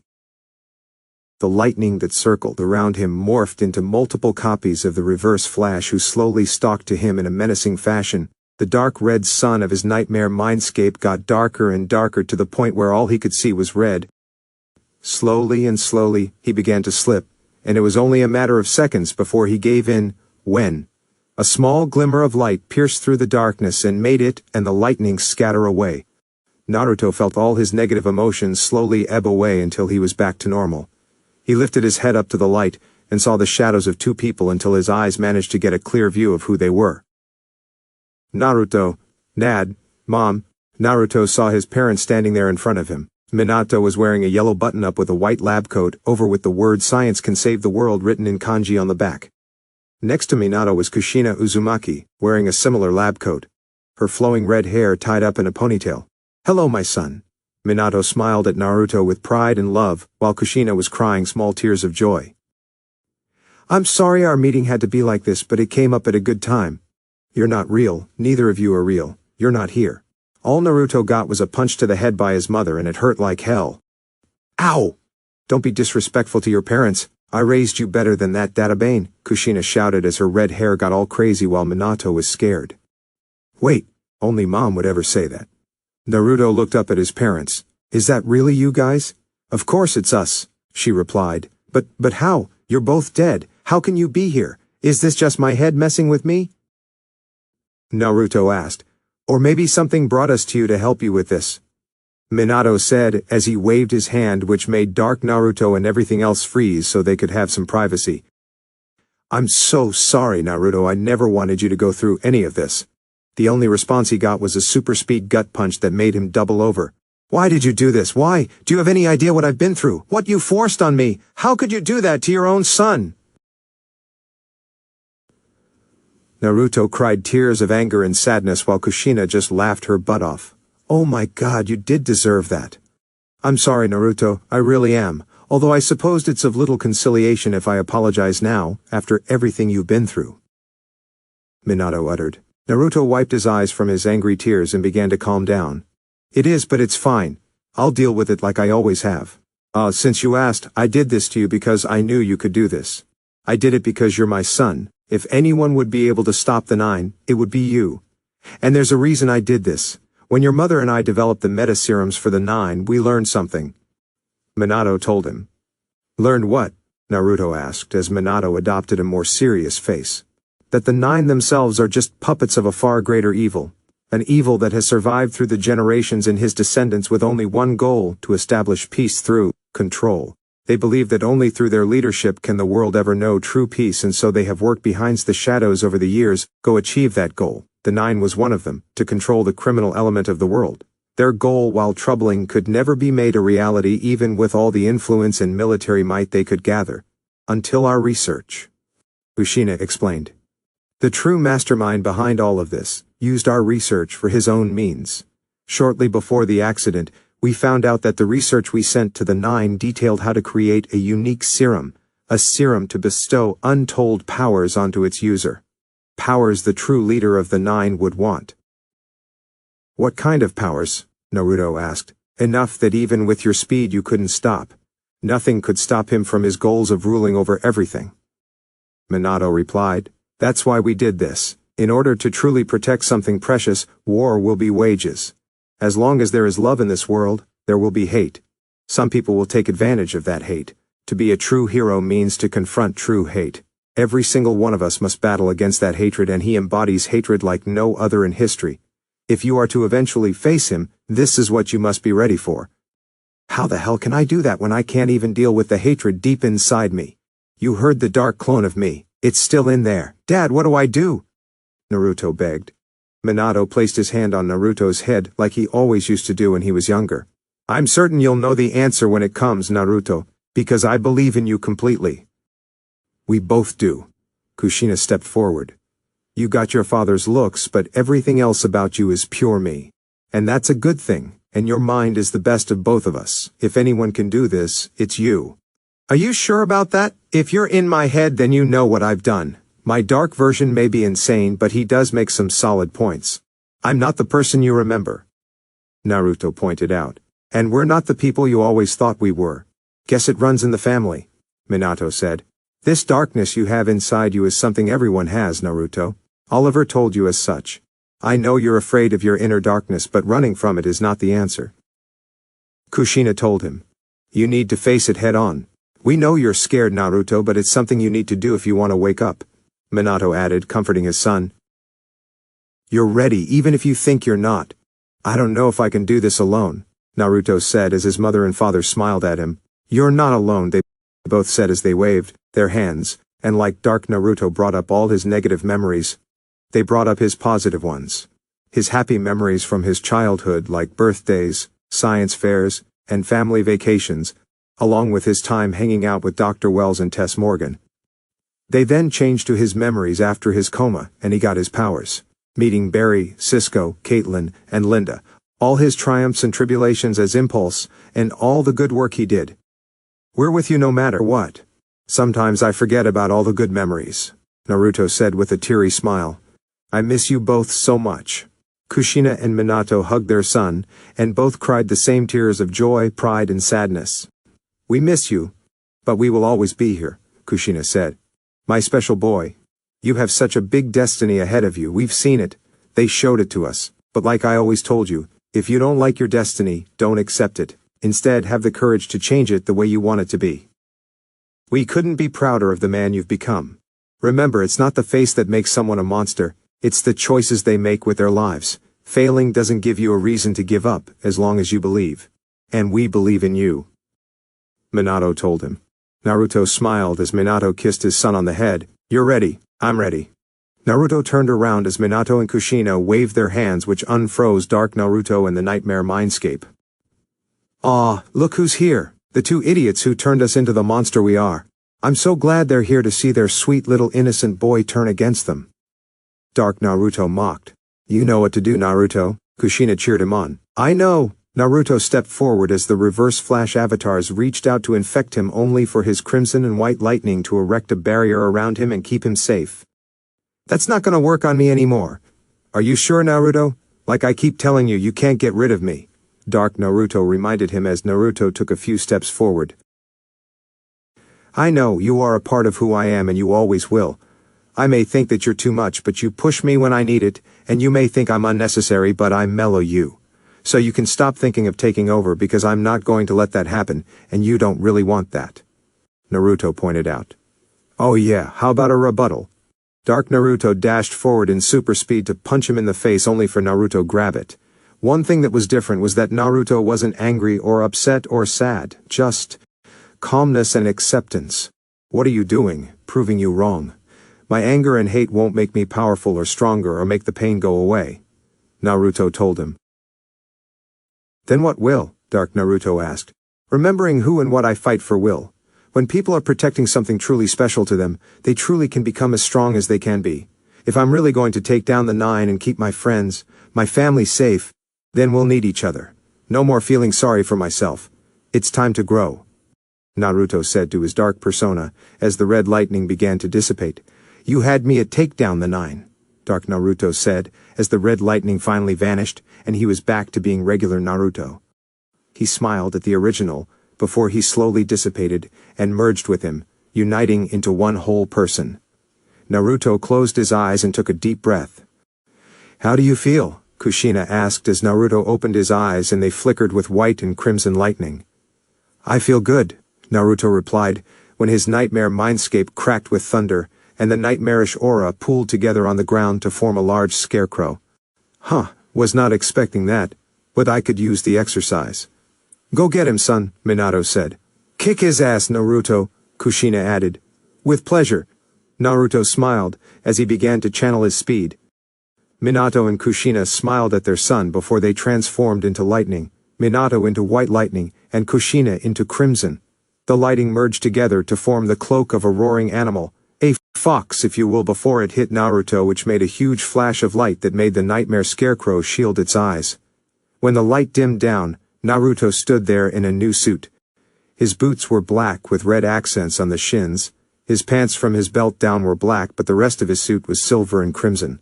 His fists and forearms were crimson, along with accents around his biceps, ribs, collarbones, and the wingtips on his mask. Everything else was a silver-white color and looked almost like a thin, breathable, and flexible armor. His mask was different than his old suit because it covered his whole head, with lenses over the eyes and a mask to cover his mouth. The crimson wingtips on the mask were one noticeable difference, along with his new symbol. Rather than the weird arrow zigzag his old suit had, this one had a red lightning bolt symbol in a circle like the Flash, but the circle looked like a gear as an homage to Naruto's talents as a scientist and engineer. All in all, it was a brand new impulse. 8. Naruto stood there in his new suit, as his mask retracted so it was like his old one, covering most of his head except for his hair and mouth. New suit, and I'm liking it. The evil knight Scarecrow roared at him and brandished a hellish-looking scythe. Alright, time to send this Scarecrow back to the cornfield. His mask reformed and covered his whole head as Impulse super sped toward the Scarecrow, which came right at him. It came right at him with the scythe, but there was no doubt it wouldn't survive. And so, Impulse was born again. End of Mindscape. Line break, XX. The sound of water cascading into a pool, the steady beep of an EKG and the flutter of small wings were the ambient noise that woke Naruto up from his unconscious state. And it wasn't like waking up from regular sleep or a nap. It was more like waking up from a hangover after a New Year's Eve, St. Patrick's Day, 4th of July and Christmas party combined. Times 100. He squinted his eyes to let them adjust to the ambient lighting, and saw he was in some kind of medical bay like at Star Labs. He turned his head and saw Jiraiya sitting by his side jotting down some things in his notebook.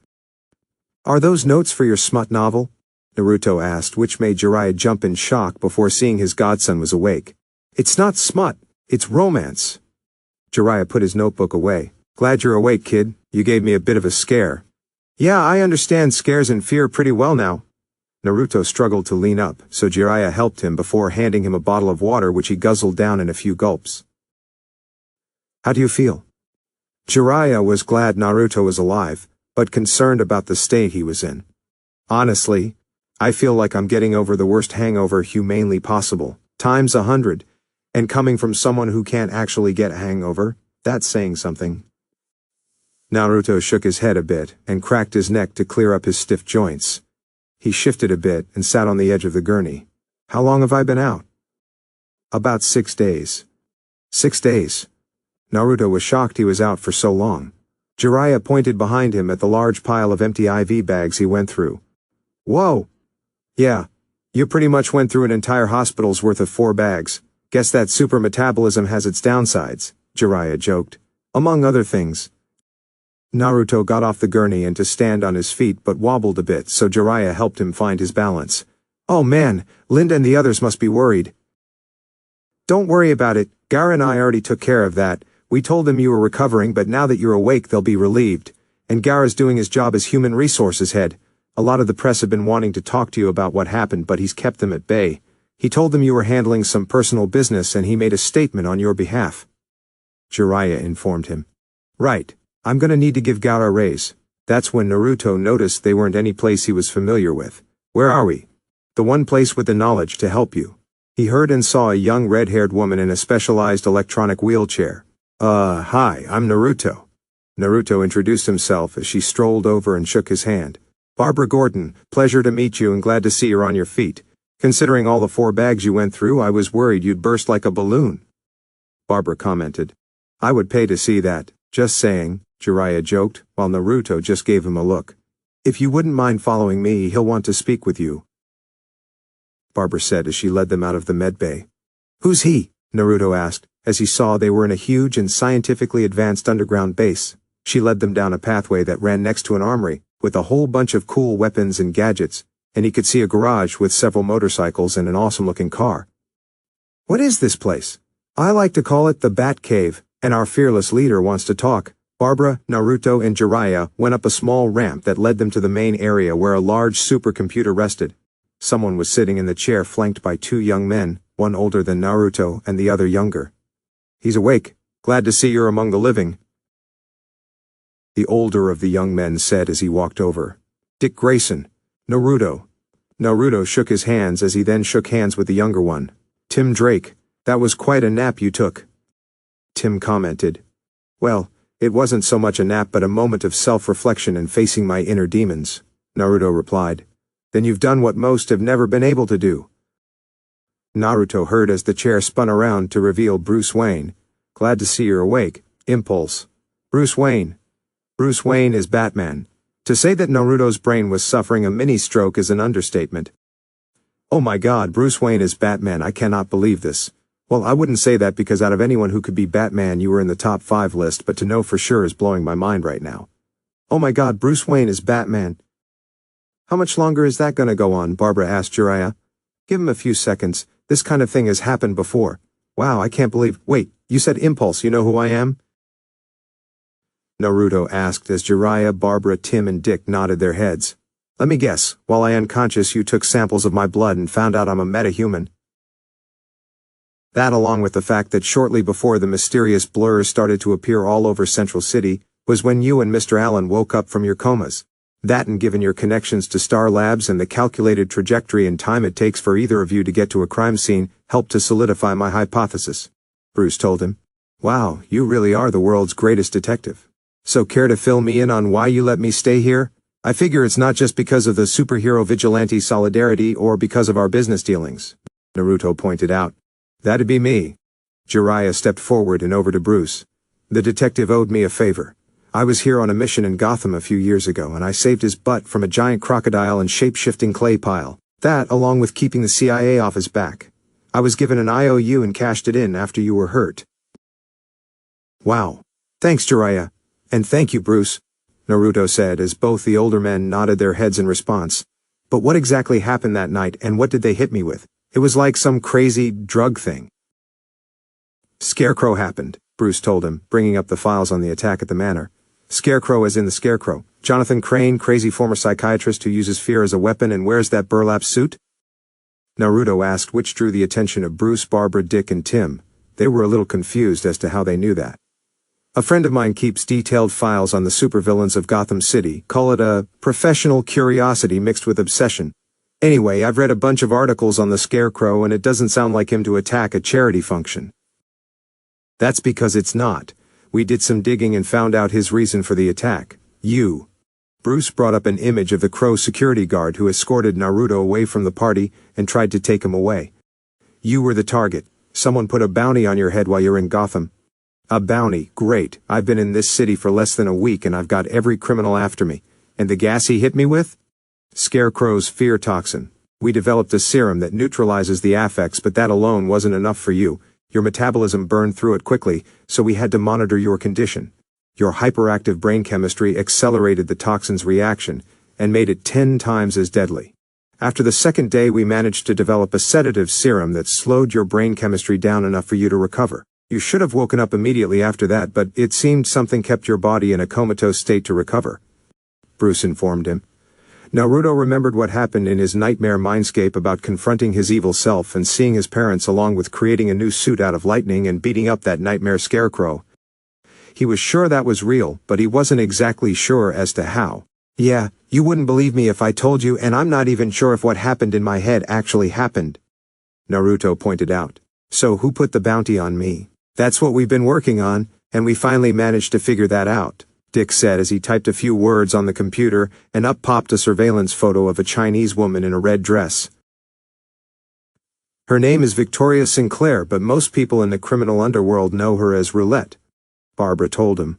Who is she? Naruto asked. She's a purveyor of sorts, caters to the criminal and high-end of the world as a spectacle shower. She hosts high-end death matches and fight clubs all over the world to expensive clients, but she's also a broker and liaison to anyone who pays her enough. She's been known to act as a middlewoman for assassination hits and the such, Jiraiya explained.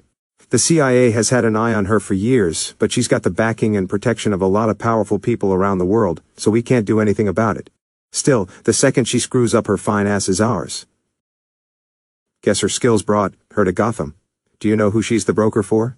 No, but whoever it is clearly wants you. Roulette put a $10 million bounty on you. Scarecrow had the first shot, but clearly he failed. She's holding another meeting with everyone who's accepted her bounty to discuss details later tonight, Tim informed him. Great, that's when we get her. I want some answers. Naruto added. Whoa, Naruto, hold your horses.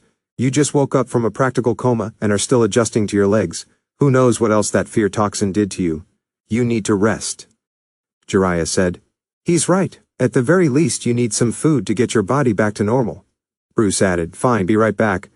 Naruto vanished in a blur of white and crimson lightning that made Barbara's and Jiraiya's hair wish back. Whoa, that was faster than normal for the kid, Jiraiya commented. How fast can he go? Tim wondered. I think Mach 1.5 or somewhere along those lines the last time I checked. Jiraiya replied, only for another whoosh of air to sound in the Batcave. They looked and saw Naruto sitting in the med bay with a whole lot of Big Belly Burger bags. Figured he'd go for Big Belly Burger. I hope he got extra, Tim said, only for Bruce to stop him. I don't need you getting groggy or slow in the field, Bruce told him. Right, sorry, Tim replied as he followed Dick to the training area. Naruto ate his fill of Big Belly Burger to get his metabolism back to normal, and after his first dozen burgers he felt great. Not only because of the food and that he was recovering from whatever Scarecrow did to him, but he felt different. He felt lighter, like he was invigorated with something pure and energetic. Similar to when he would focus in on his speed when he was training, but times 100. I've never seen anyone eat that much Big Belly burger in one sitting and be happy about it. Barbara commented, as she and Jiraiya walked over. Usually eating that much would involve a painful trip to the bathroom. I'm not most people. All that fancy food is nice and all, but it's nice to go back to the basics. Besides, this will give me enough calories for later. I'll burn it off after tonight. Naruto sipped his soda, as Barbara and Jiraiya stole some fries. So how did you get involved with the Batman? Probably similar to how the Arrow got his tech support or how you did as well. Barbara replied. You know, when we first got reports of all the weird stuff going on in Central City, I wasn't sure it was real at all. A year ago, I would have agreed with you. Naruto replied. Never did I think I would have superpowers and find myself in the lair of the Batman. The world sure has gotten strange.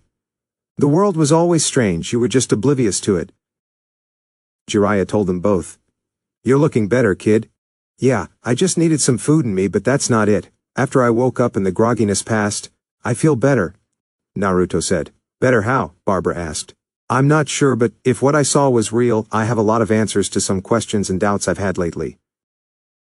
Naruto explained.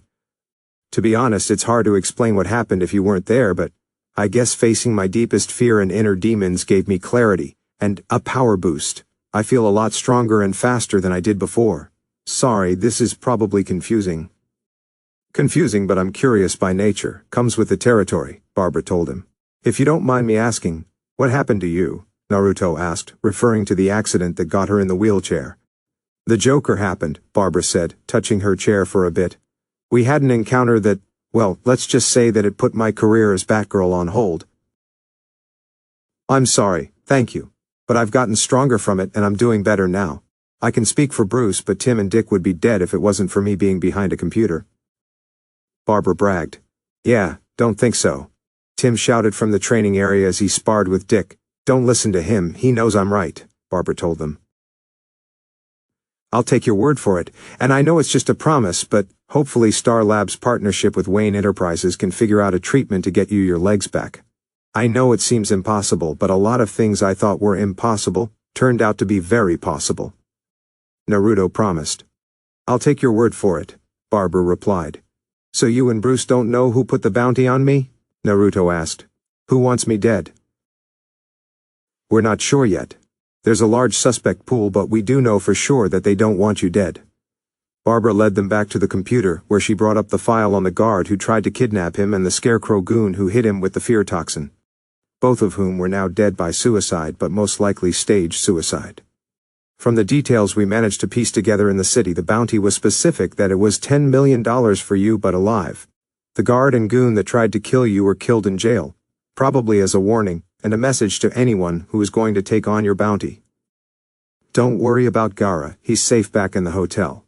I reinforced that room with CIA cameras, locks, and surveillance gear. No one could get in there, and if they did, then they run into a metahuman who can control sand. Besides, we've subtly spread word that you decided to get another room at a different hotel as a security measure. It takes the pressure off of Gaara and keeps them guessing, Jiraiya said.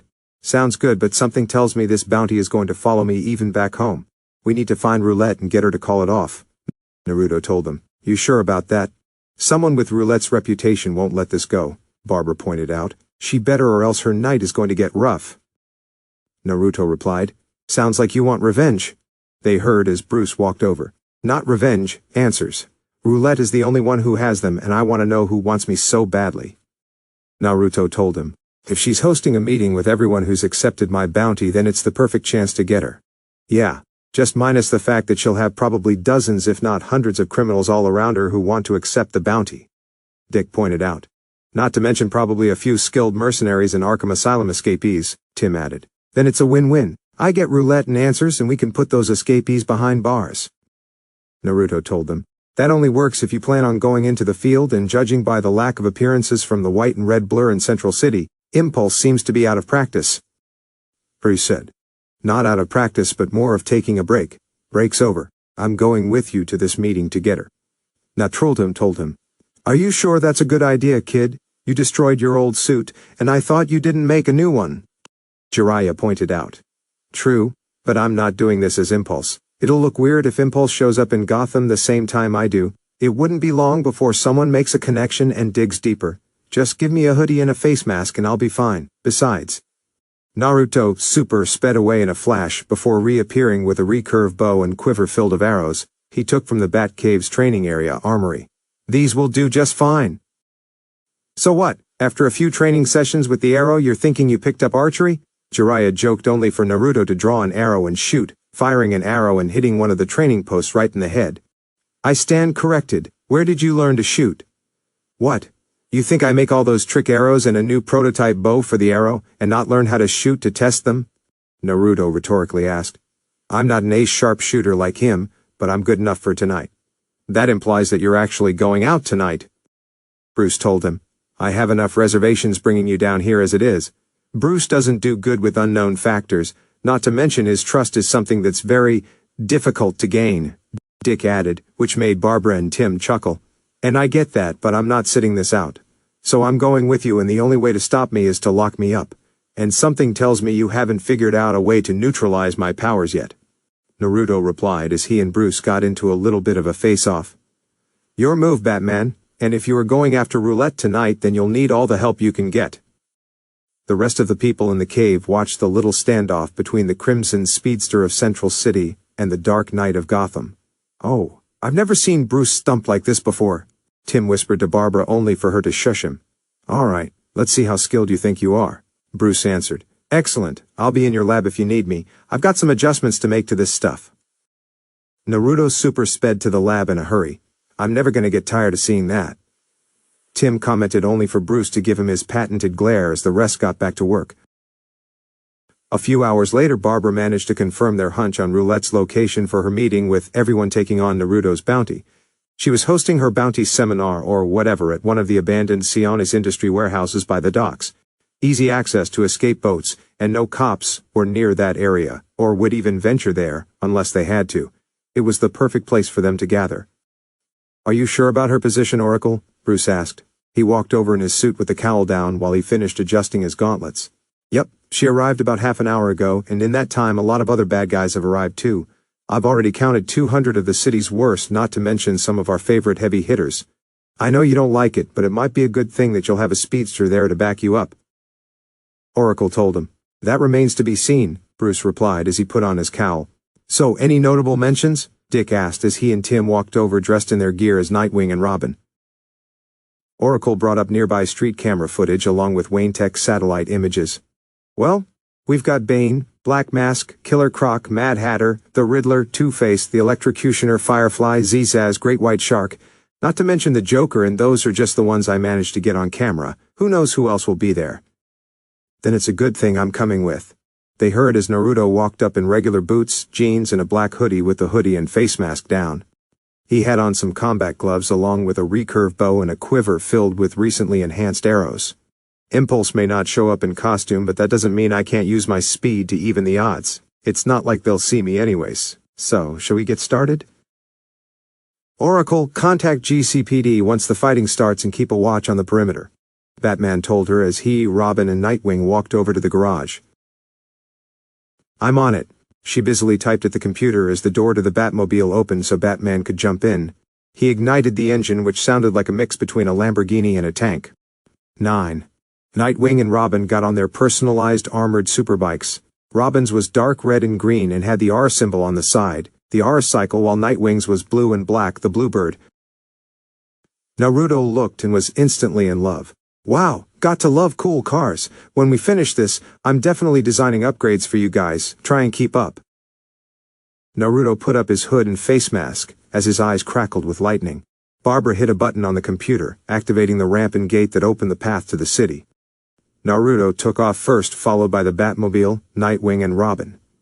At the edge of the lake by Wayne Manor, approximately a mile away in an area where there was no one around, a ramp appeared on the shore where the Batmobile, R-Cycle, and Bluebird came out. They drove down a makeshift road through the woods on their way to the city. Batman kept his eye on the road as his nav computer plotted him the best course and relayed information from the Batcave. He glanced at the mirror and picked up a flicker of lightning, and soon enough, Naruto was running beside the vehicle. A quick glance at the speedometer indicated the two were running the same at about 210 miles per hour, so Batman hit the button on the accelerator lever, activating the afterburner. The turbine on the back engine lit up like a Christmas tree, and the Batmobile zoomed forward, reaching speeds up to 325 miles per hour. "Okay, that's how we're gonna do this. Two can play at this game." Naruto sped forward and easily caught up with the Batmobile before overtaking it with ease as the four heroes made their way into Gotham City. Line break, Keksex. April 2015. Gotham Harbor, Gotham City. The once abandoned Sionis Industries warehouse situated on Gotham Harbor was now acting as a meeting house for anyone who was accepting the newest bounty in Gotham City, co-owner and lead scientist of Star Labs Naruto Namikaze. A bounty of $10 million was enough to get the attention of pretty much every criminal in Gotham who wanted an excellent payday. Several dozen cars were parked outside on the street by the warehouse, with several goons, mercs or men in suits standing by as security or as drivers. One of the drivers stepped away to the corner to take a smoke. The second he lit his cigarette, he was hit in the head and dragged away from the streetlight. The whistling of a projectile was heard before an arrow with a heavy metallic tip hit one of the cars. The metallic tip beeped before it let out a small contained electromagnetic pulse that disabled the cars and any electronics the guards and drivers had, including phones. They were then taken care of with tranquilizer darts. Inside the warehouse, tables and chairs were set up all over as a kind of makeshift event hall, or the underground fight clubs that Roulette was known for. Roulette had her own security team on site to keep her safe. These were some seriously capable criminals who could collect this bounty, but they were criminals, so she wanted to be extra safe. Many of the tables were occupied by the various supervillains of Gotham, who brought along various members of their crew. At one table sat the masked-wearing Venom using Bane and his small band of mercenaries. Bane was a brilliant fighter and strategist who accomplished one thing that no one in Gotham had done before. He broke the bat. Unfortunately, Batman recovered and paid the favor back in full. Even though Bane was a mercenary, his hatred and drive to get even kept him in Gotham for the foreseeable future, and taking this $10 million bounty would help with his plans. The table next to him sat a tall man wearing a fancy business suit, but what was odd was that he and his men were wearing creepy black-colored masks. This was Roman Sionis, or as he was known to the criminal underworld, Black Mask. He was your classic egocentric businessman who wants everything in the world, and also enjoys the occasional torture, maiming, and killing of his enemies. Overall, douchebag. Next to Black Mask sat a short, creepy-looking guy who looked like a cross between Napoleon, Gollum, and the Mad Hatter, and ironically he was called the Mad Hatter. He and his Wonderland gang terrorized Gotham with a fairy tale twist. Then there were a couple of green and purple-colored henchmen, surrounding a green and purple suit-dressed man with a green top hat adorned with a purple question mark and a question mark cane. Edward Nygma, or more colloquially known as the Riddler, terrorized Gotham with head-scratching robberies, bombings, and terrorist attacks in an effort to prove he was the smartest, but Batman kept proving him wrong. The textbook case of obsessive-compulsive disorder and narcissism. Next to the Riddler gang were the burlap-dressed Scarecrow gang and the Scarecrow himself. The former psychiatrist who turned fear into an actual weapon.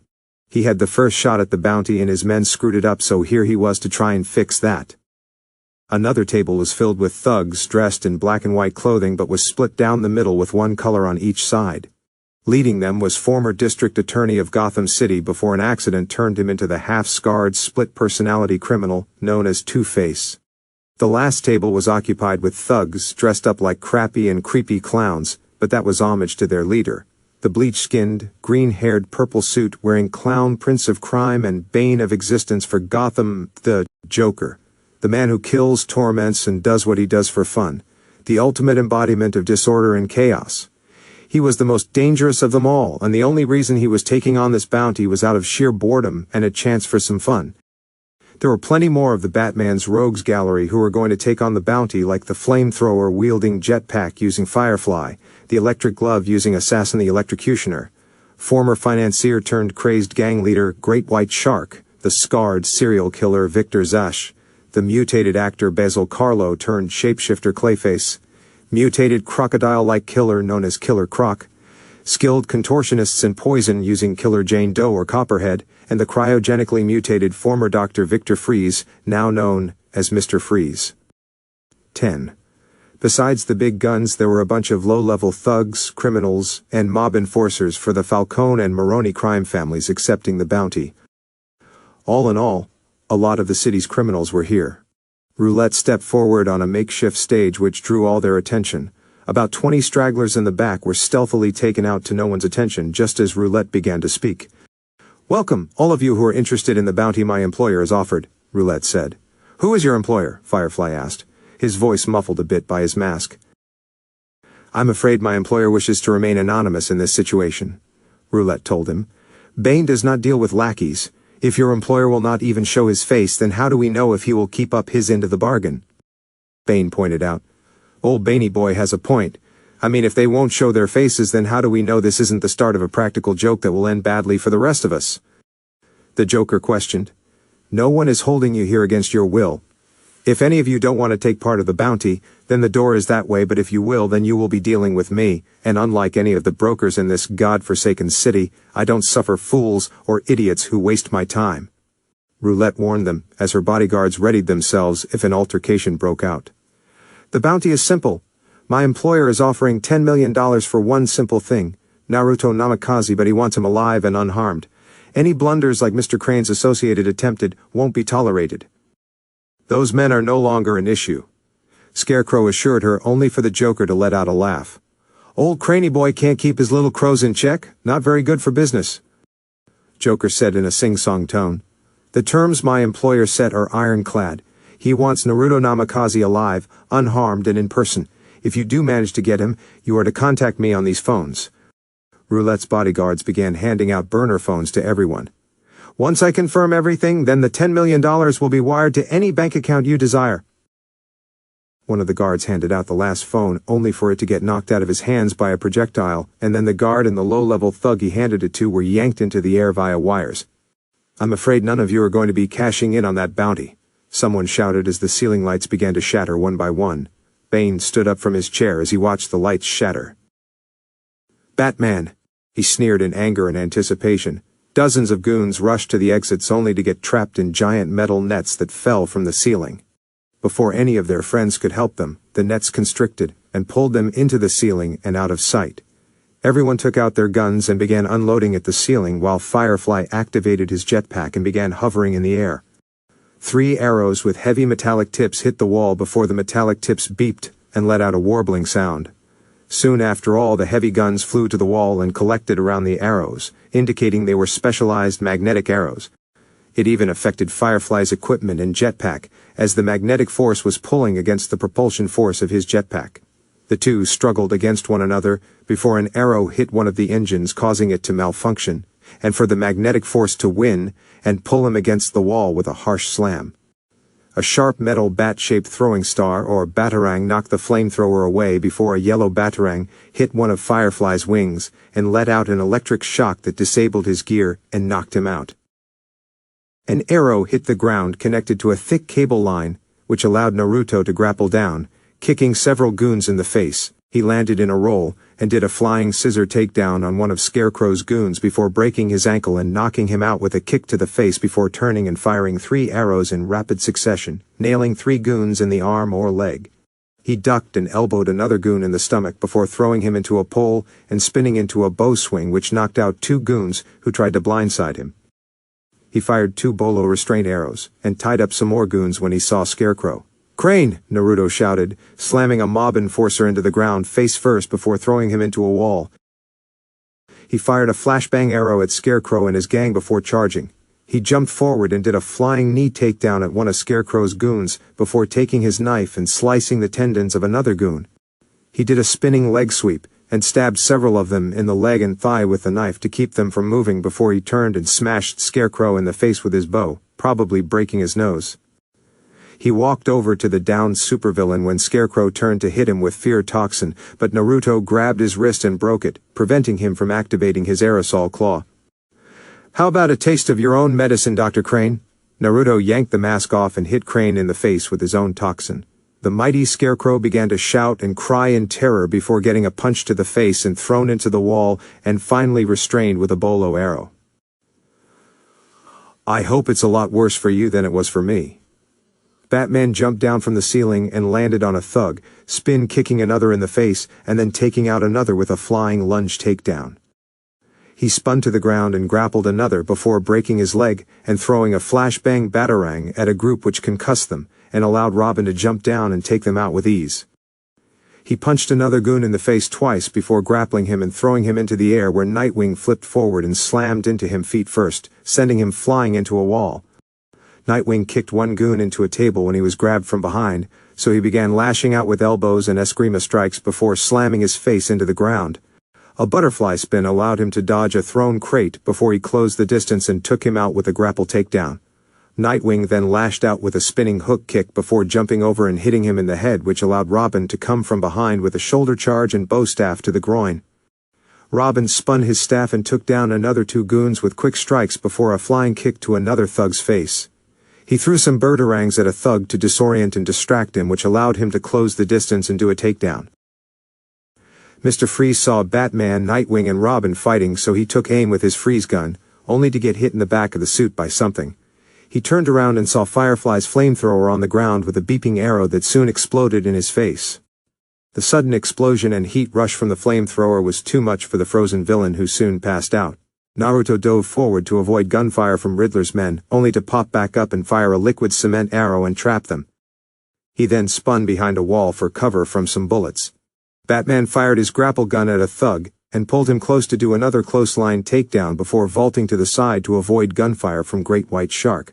The pale and sharp-toothed gangster looked around for his target, only for a wingding to knock his gun out of his hands and an eskrima stick to strike him square in the nose.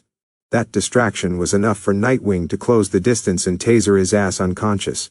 The electrocutioner charged at Nightwing from behind, only for a smoke pellet to explode in his face and cause him to cough up a lung. He was then finished with a boot to the face by Robin. Naruto disarmed another goon before punching him in the face twice and throwing him to the ground. He right-crossed a second goon, ducking under a punch and roundhouse kick, then followed up with his own gut punch to the third goon before taking him out with an elbow to the back of the head. The second goon tried to kick him, but Naruto caught his leg and broke his ankle before delivering a knee to the temple, and then throwing out a spin kick to a goon, who tried to rush him from behind, before quickly firing an arrow at one of Riddler's gunmen, hitting him right in the knee. Naruto walked forward and punched him in the face with his bow hand so it hurt extra. He quickly fired an arrow to knock the gun out of Riddler's hand before firing another at a charging goon from behind and hitting him right in the shoulder.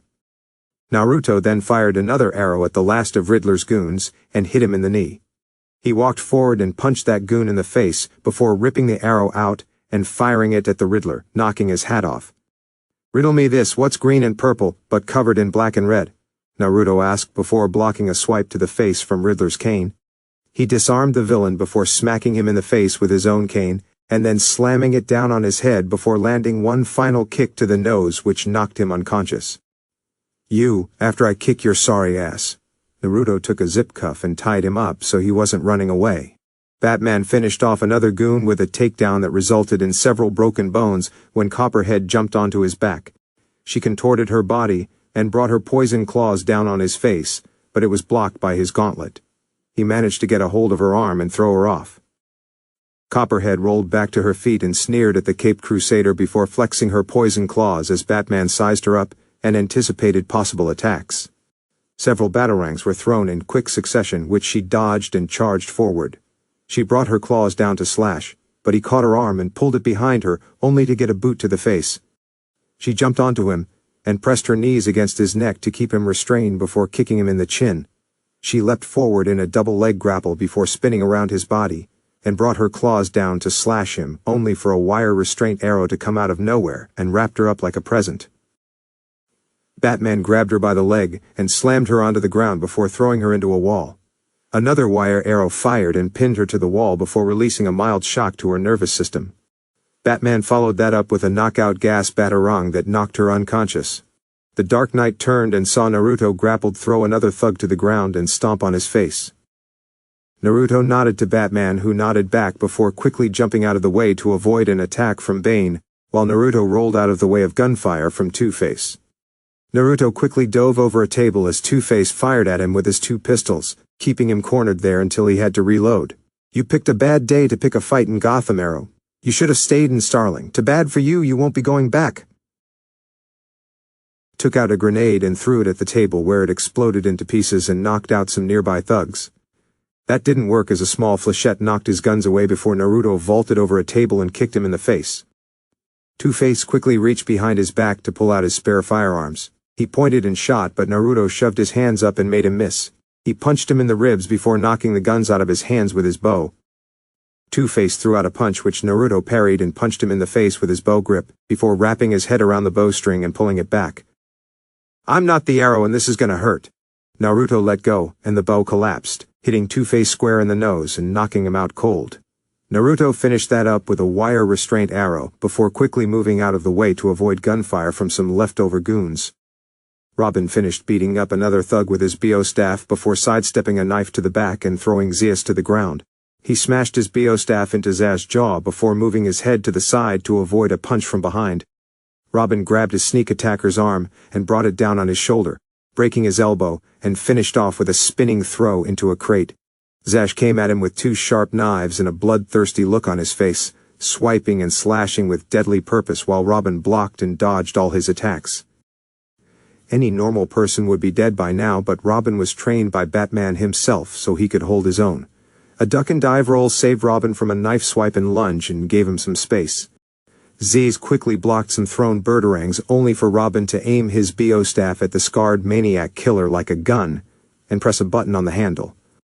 The end of the BO staff opened and fired 4 pellets in quick succession that exploded in Zaz's face, hitting him with a potent tear gas. It left Zaz a coughing and weeping mess vulnerable to attack which he got. A leg sweep knocked him onto his back where he got a BO staff slammed to the stomach, and then the face which knocked him out. Robin took out a pair of handcuffs and cuffed him while making sure all his knives were gone.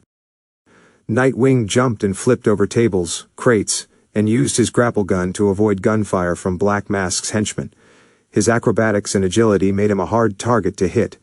He swung around a support beam before throwing down some smoke pellets. The thick cloud of smoke made it impossible to see, but lenses activated in Nightwing's domino mask and let him see their heat signatures. He threw 2 electric wingdings which tasered one goon before using his eskrima sticks to take out the others with skill and efficiency, and taser shocks to the system along with bone-breaking attacks. Nightwing took out the last of the henchmen when one of his eskrima sticks was knocked out of his hand by a bullet.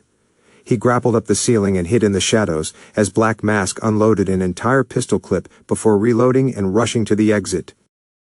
2 wingdings flew through the air and hit the side of the exit door just as Black Mask opened it.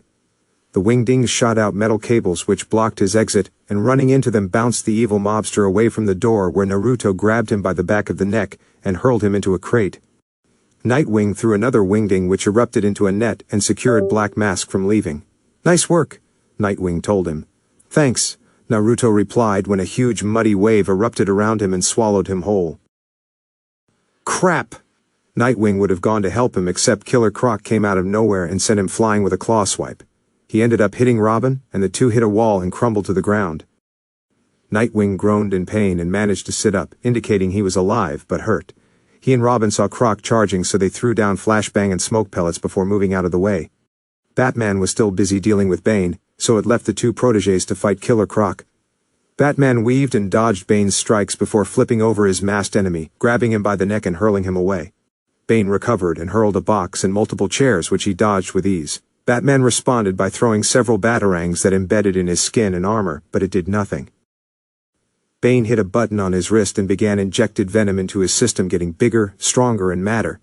He charged again, which led to Batman grappling out of the way and throwing an explosive batarang that hit Bane right in the face, disorientating him. Several more batarang flew through the air and sliced through the venom tubes on the back of his head and arms. 3 electric batarang hit Bane in the spots the tubes were connected to, and let out powerful shocks that made out Bane shout out in pain and fall to a knee, but he was still conscious. "The same old trick won't work on me twice, Batman."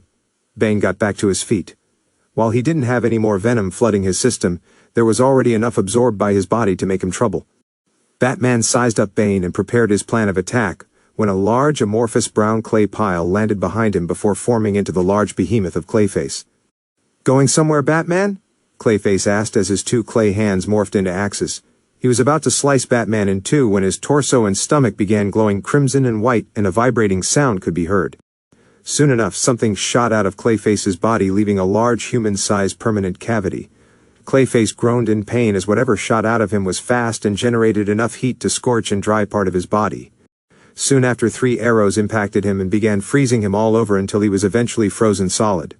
Bane charged forward to tackle Batman only for a speeding blur to come up behind him and send a lightning bolt strike amount of electricity into his system. Bane lost consciousness and fell on his face where Batman saw Naruto standing there, still with his hood and face mask up and quiver on his back, but his hands and forearms were glowing a solid white and crimson light like a kind of armor. Naruto turned and saw Nightwing and Robin dodging and jumping to avoid Killer Croc while using everything in their utility belts to take him down, but it wasn't working. Naruto ran forward at a normal speed, and when he got close, he jumped off a crate and landed a flying punch straight to Killer Croc's jaw. While a normal punch from a regular person would have felt like a flea bite, this punch wasn't normal. Croc felt like a fist-sized car traveling at 100 miles per hour hit him square in the face. Croc was sent flying and smashed through the wall and out of the warehouse, where he hit the ground with a loud thud. "Whoa, I didn't know you could do that," Robin said. "Neither did I," Naruto replied, looking at his hands and saw they were encased in the same armor he used during his fight with Hartley and Orochimaru. The one key difference is that he felt in full control of his mind. Whatever this new power was, it felt pure and powerful. "You guys all right?" "Yeah, thanks," Nightwing said. Naruto noticed someone rushing to the door, so he grabbed his bow off the ground and fired a grapple arrow at the fleeing target. The grapple wires wrapped around the fleeing criminal and he was yanked away from the exit by Naruto. Their fleeing criminal was the Mad Hatter. "Where are you going, Mad Hatter?" Naruto pulled the hat over his face so he couldn't see before wrapping him up and tying him up against a beam. "Is that everyone?" Robin asked, only for Roulette and her guards to race out of the warehouse from the south exit, while Joker and his goons left from the east, but not before the Joker tossed several grenades at them. The explosion gave the clown a chance to slip away as the heroes ducked behind cover. "Damn it! Let's split up," Naruto suggested. "Robin with me!" Batman fired his grapple gun at the ceiling and grappled away with Robin following behind. "Guess that leaves us to handle Roulette. Come on." Nightwing and Naruto raced out of the warehouse, where they saw Roulette being escorted by her security team. 2 of the guards ran over to a crate and pulled out heavy machine guns to lay down suppressing fire, which allowed Roulette to keep moving. Nightwing and Naruto hid behind the partially destroyed wall of the warehouse as the guards kept on firing. Naruto rolled from cover and fired 2 flashbang arrows, which concussed and disorientated the gunman, allowing Nightwing to close the distance. He flipped through the air and threw his eskrima sticks, which ricocheted off a crate, and whacked each guard in the head before returning to his hands, where he finished them off with taser strikes to the chest, and then hits to the skull. Nightwing threw a wingding and hit the last guard, sending him tripping into the harbor, while Naruto fired his last bola restraint arrow at Roulette's legs. She tripped, but pulled out a knife to cut herself free, only for an arrow to knock it away. Naruto walked up to her with an arrow pulled back on the bow. "Try to escape and the next arrow won't be a non-lethal one," Naruto warned her. "Trust me on this, he's not in a joking mood," Nightwing said when their earcoms activated. "Guys, Batman needs backup. Joker brought heavy weapons and it's not looking good," Oracle told him. "Go, I got her," Naruto assured him as Nightwing fired his grapple gun and left. Naruto grabbed Roulette by the arm and hoisted her up. "We need to talk." Batman and Robin had taken care of 2 stragglers in Joker's little group, which allowed the clown and his posse to reach their stashed supply crates and get heavy weapons, which including heavy machine guns, grenade launchers, and RPGs. Some quick dodging and batarang throws managed to disarm 2 of the goons with ease and allowed Robin to take them out. Nightwing swung by and fired several knockout darts from his wrist gauntlet before landing on a thug before he could use his grenade launcher. The last thug with the RPG took aim only for a batarang to knock it to the side, so he missed. One grapple claw yank and clothesline takedown took him out only for the roar of an engine and loud honking to get their attention.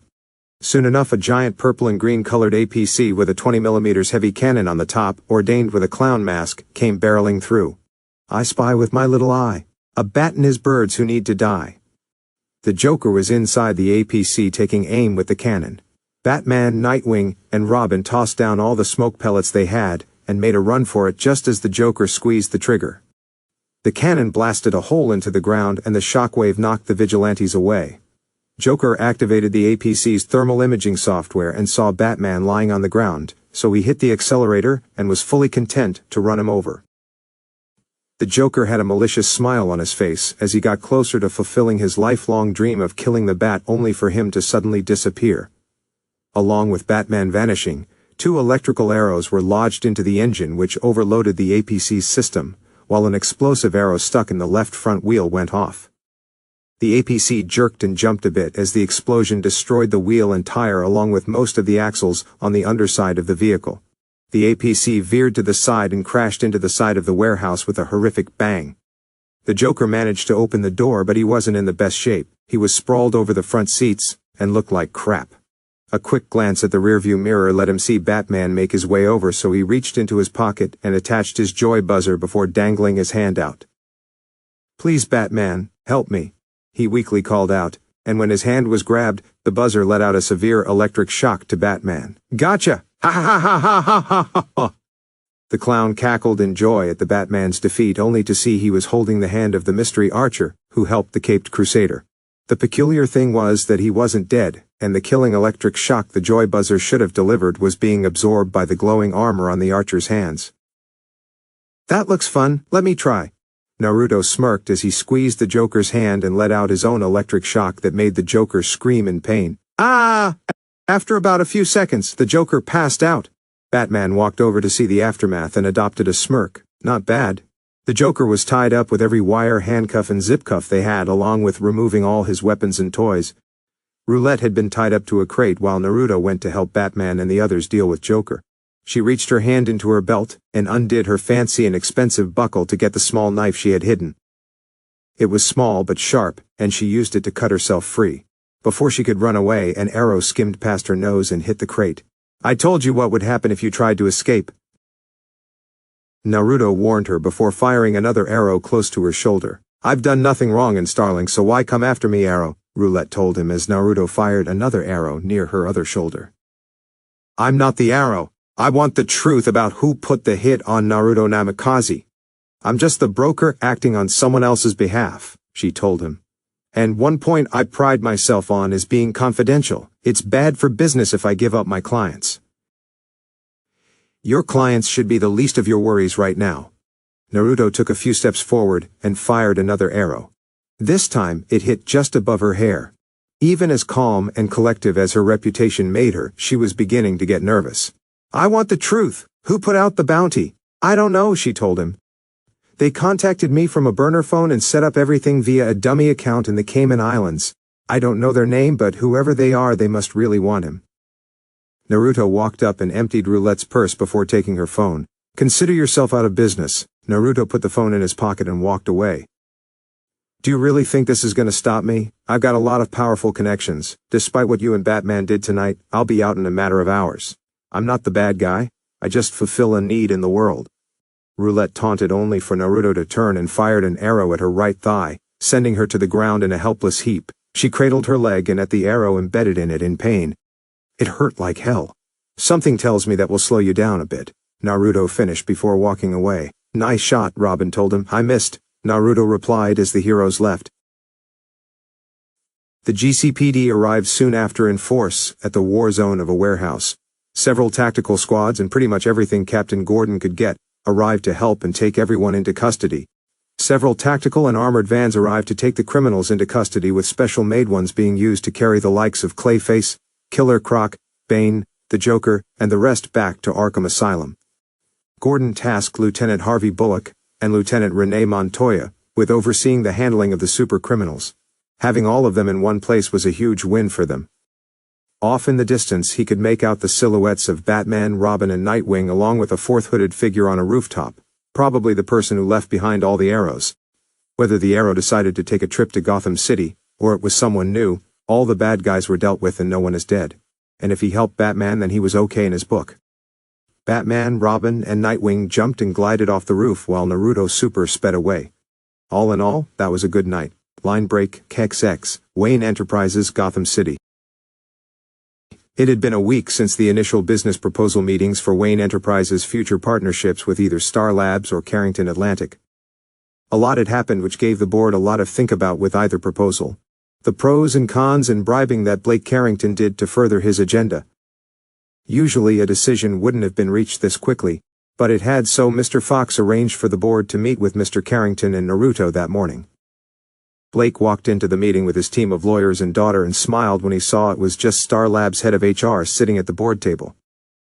He didn't believe the rumor spread that Naruto was at a different hotel because his sources said he wasn't anywhere else in the city. One potential enemy dealt with.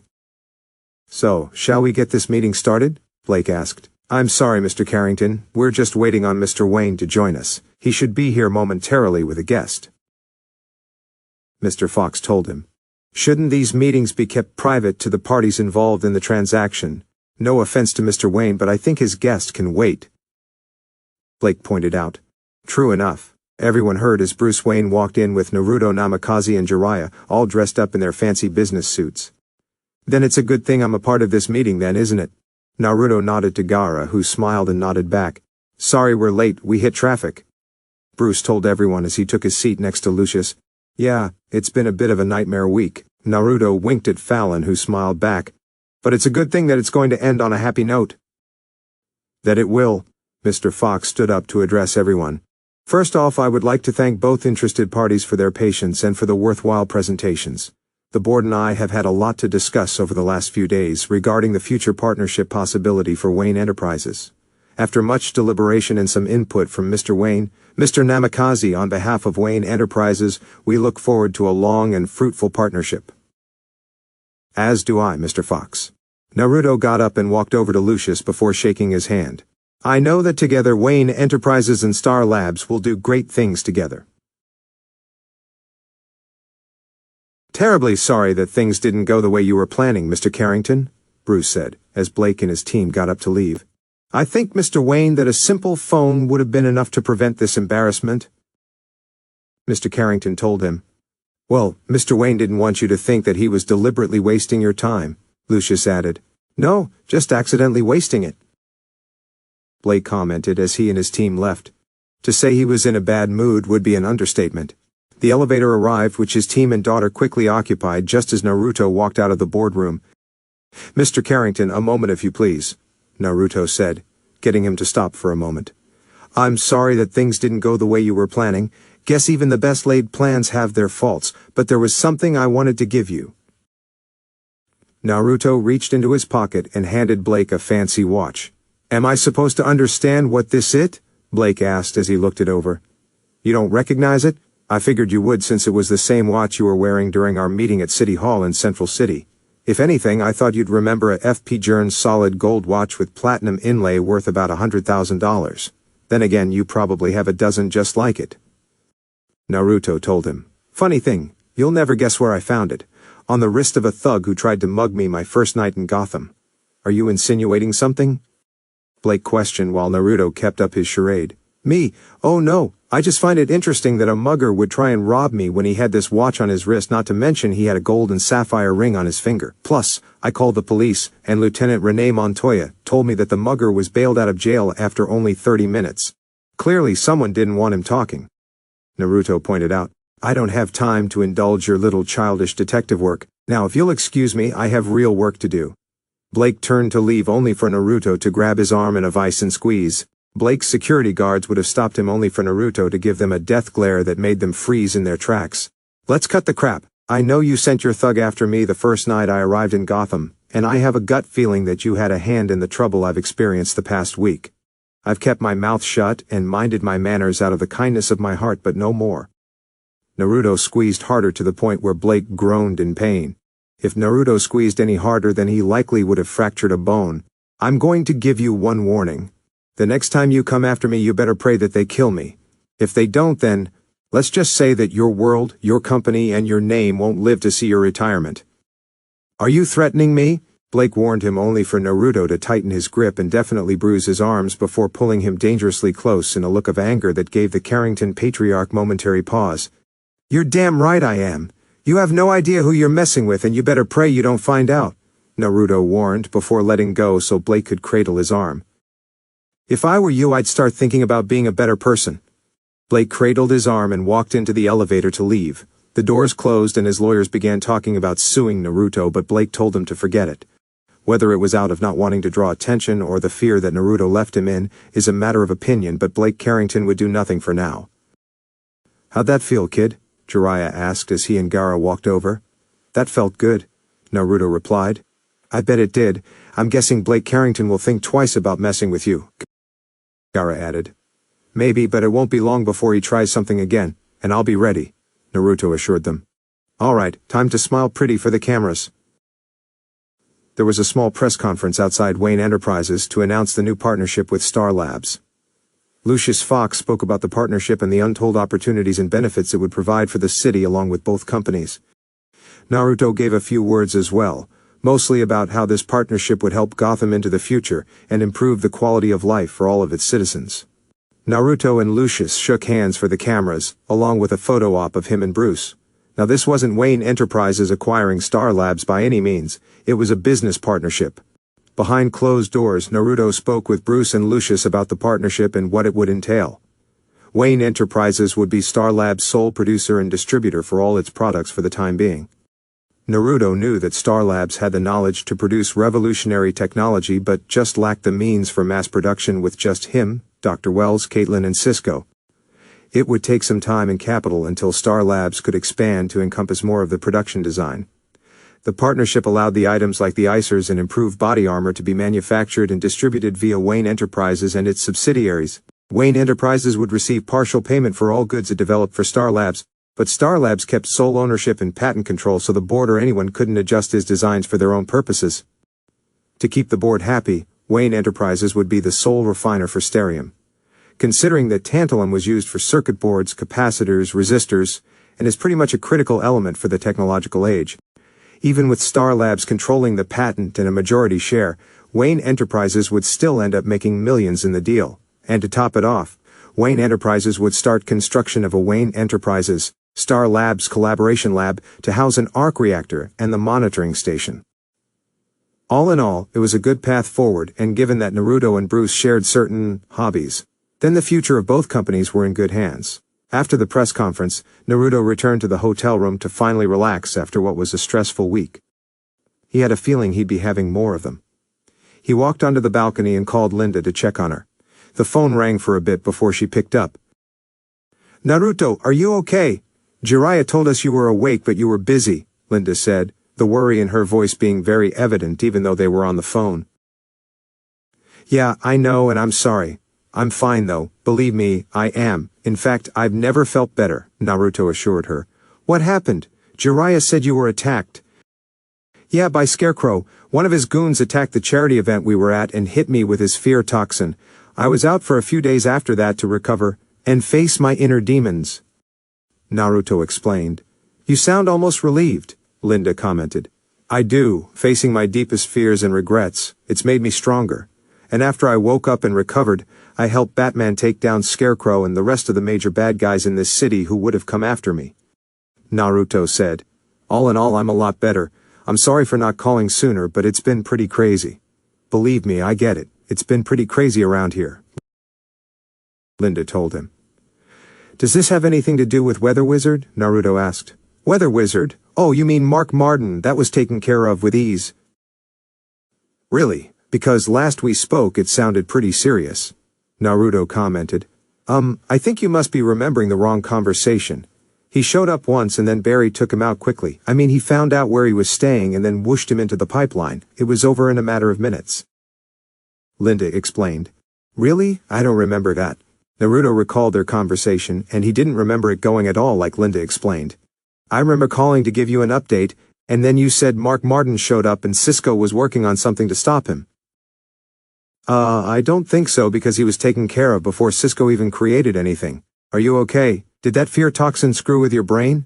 Linda asked in worry, but Naruto could have sworn he remembered right. "If anything, Martin was the least of our worries. Captain Cold and Heatwave were the serious issue. Snart and Rory are back? What happened?" Naruto was now sure something was going on, but he had no idea. Linda filled him in about Martin getting put in the pipeline, but then Snart and Rory showed back up in Central City and brought along a newcomer, Snart's sister. They kidnapped Cisco and used his brother as leverage to have him rebuild the cold and heat guns along with a gold gun for her. Then Snart forced Cisco to give up the Flash's identity or else his brother would die. Now Snart was back in the city and knew who Barry was, so it left them in a stalemate. The odd part, apparently Linda said she spoke about this during one of their phone calls before the charity event, but Naruto strictly remembers that never happening at all, and he has the best memory and a super brain. Unless someone screwed with time, something seriously wacky was going on.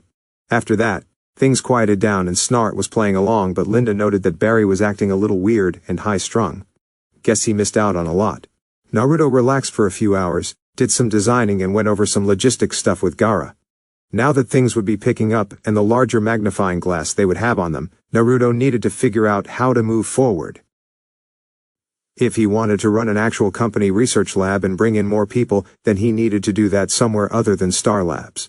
The risk was too great on people finding out about the Flash and Impulse, not to mention the pipeline of metahuman criminals they have stashed away.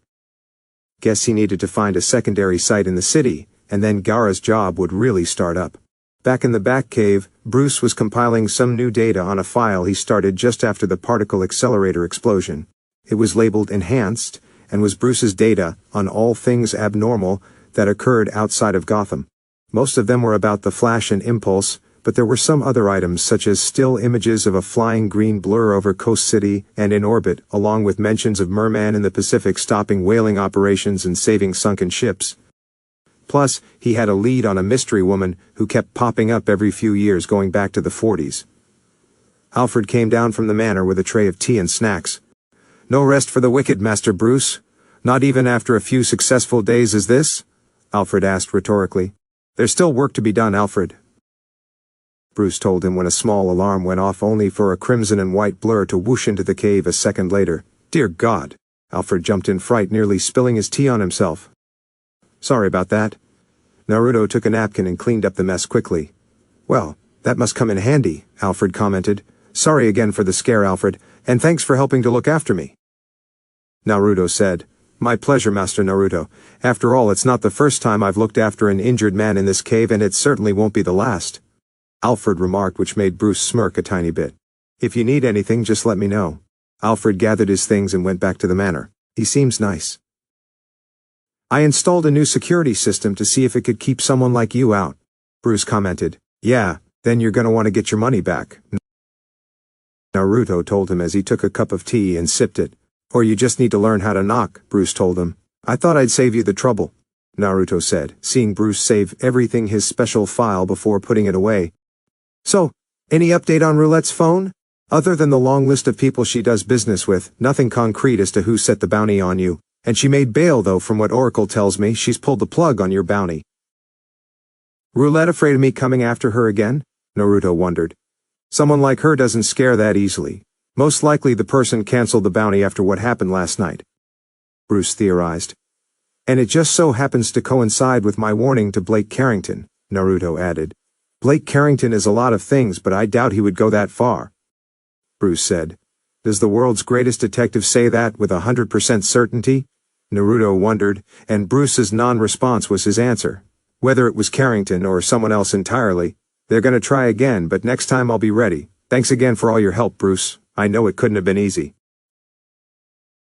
"That's an understatement," Bruce commented. "Not in a nasty way, but in almost no kidding kind of way, with a hint of you're welcome as well. Still, pretty impressive fighting for someone with your experience. Oliver must be a good teacher." "Wow, you really are the world's greatest detective," Naruto said, before pulling out a flash drive. "Well, here, take this as a thank you. It's a list of upgrades, new gadget designs, and the works. Something that'll give you an even bigger advantage in this city." Bruce took the flash drive and gave it a once-over before plugging it in. The computer analyzed the data for any viruses and malware. Once it was finished, it piled up all the blueprints and data on new armored suits for him, Nightwing, and Robin, along with possible gadgets, and even improvements for the Batmobile and Batwing. "How long did it take you to do this?" Bruce wondered. "Give or take a few hours. Considering what Dick told me about you and Trust, I figured we won't be video chatting to go over redesigns, but if you need anything, just let me know. It's the least I can do for you after what you did to save me." "I mean it. If Batman needs Impulse, then I'm there," Naruto told him. Bruce looked at Naruto before standing up from his chair. Immediately, Naruto noted the height difference, along with the difference in musculature physique.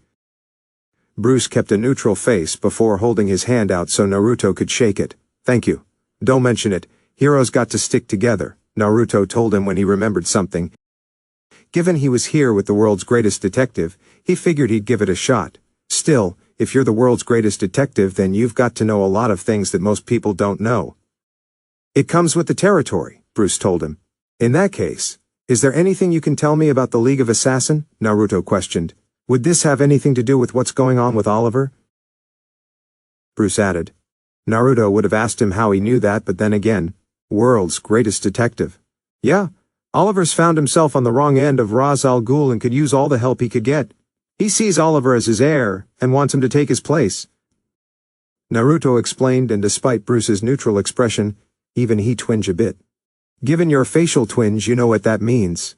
Do you know anything or anyone who could help Oliver? I don't even want to think of what Ra's al Ghul is going to do to Oliver for saying no. You really don't. Bruce rubbed his chin and began to think.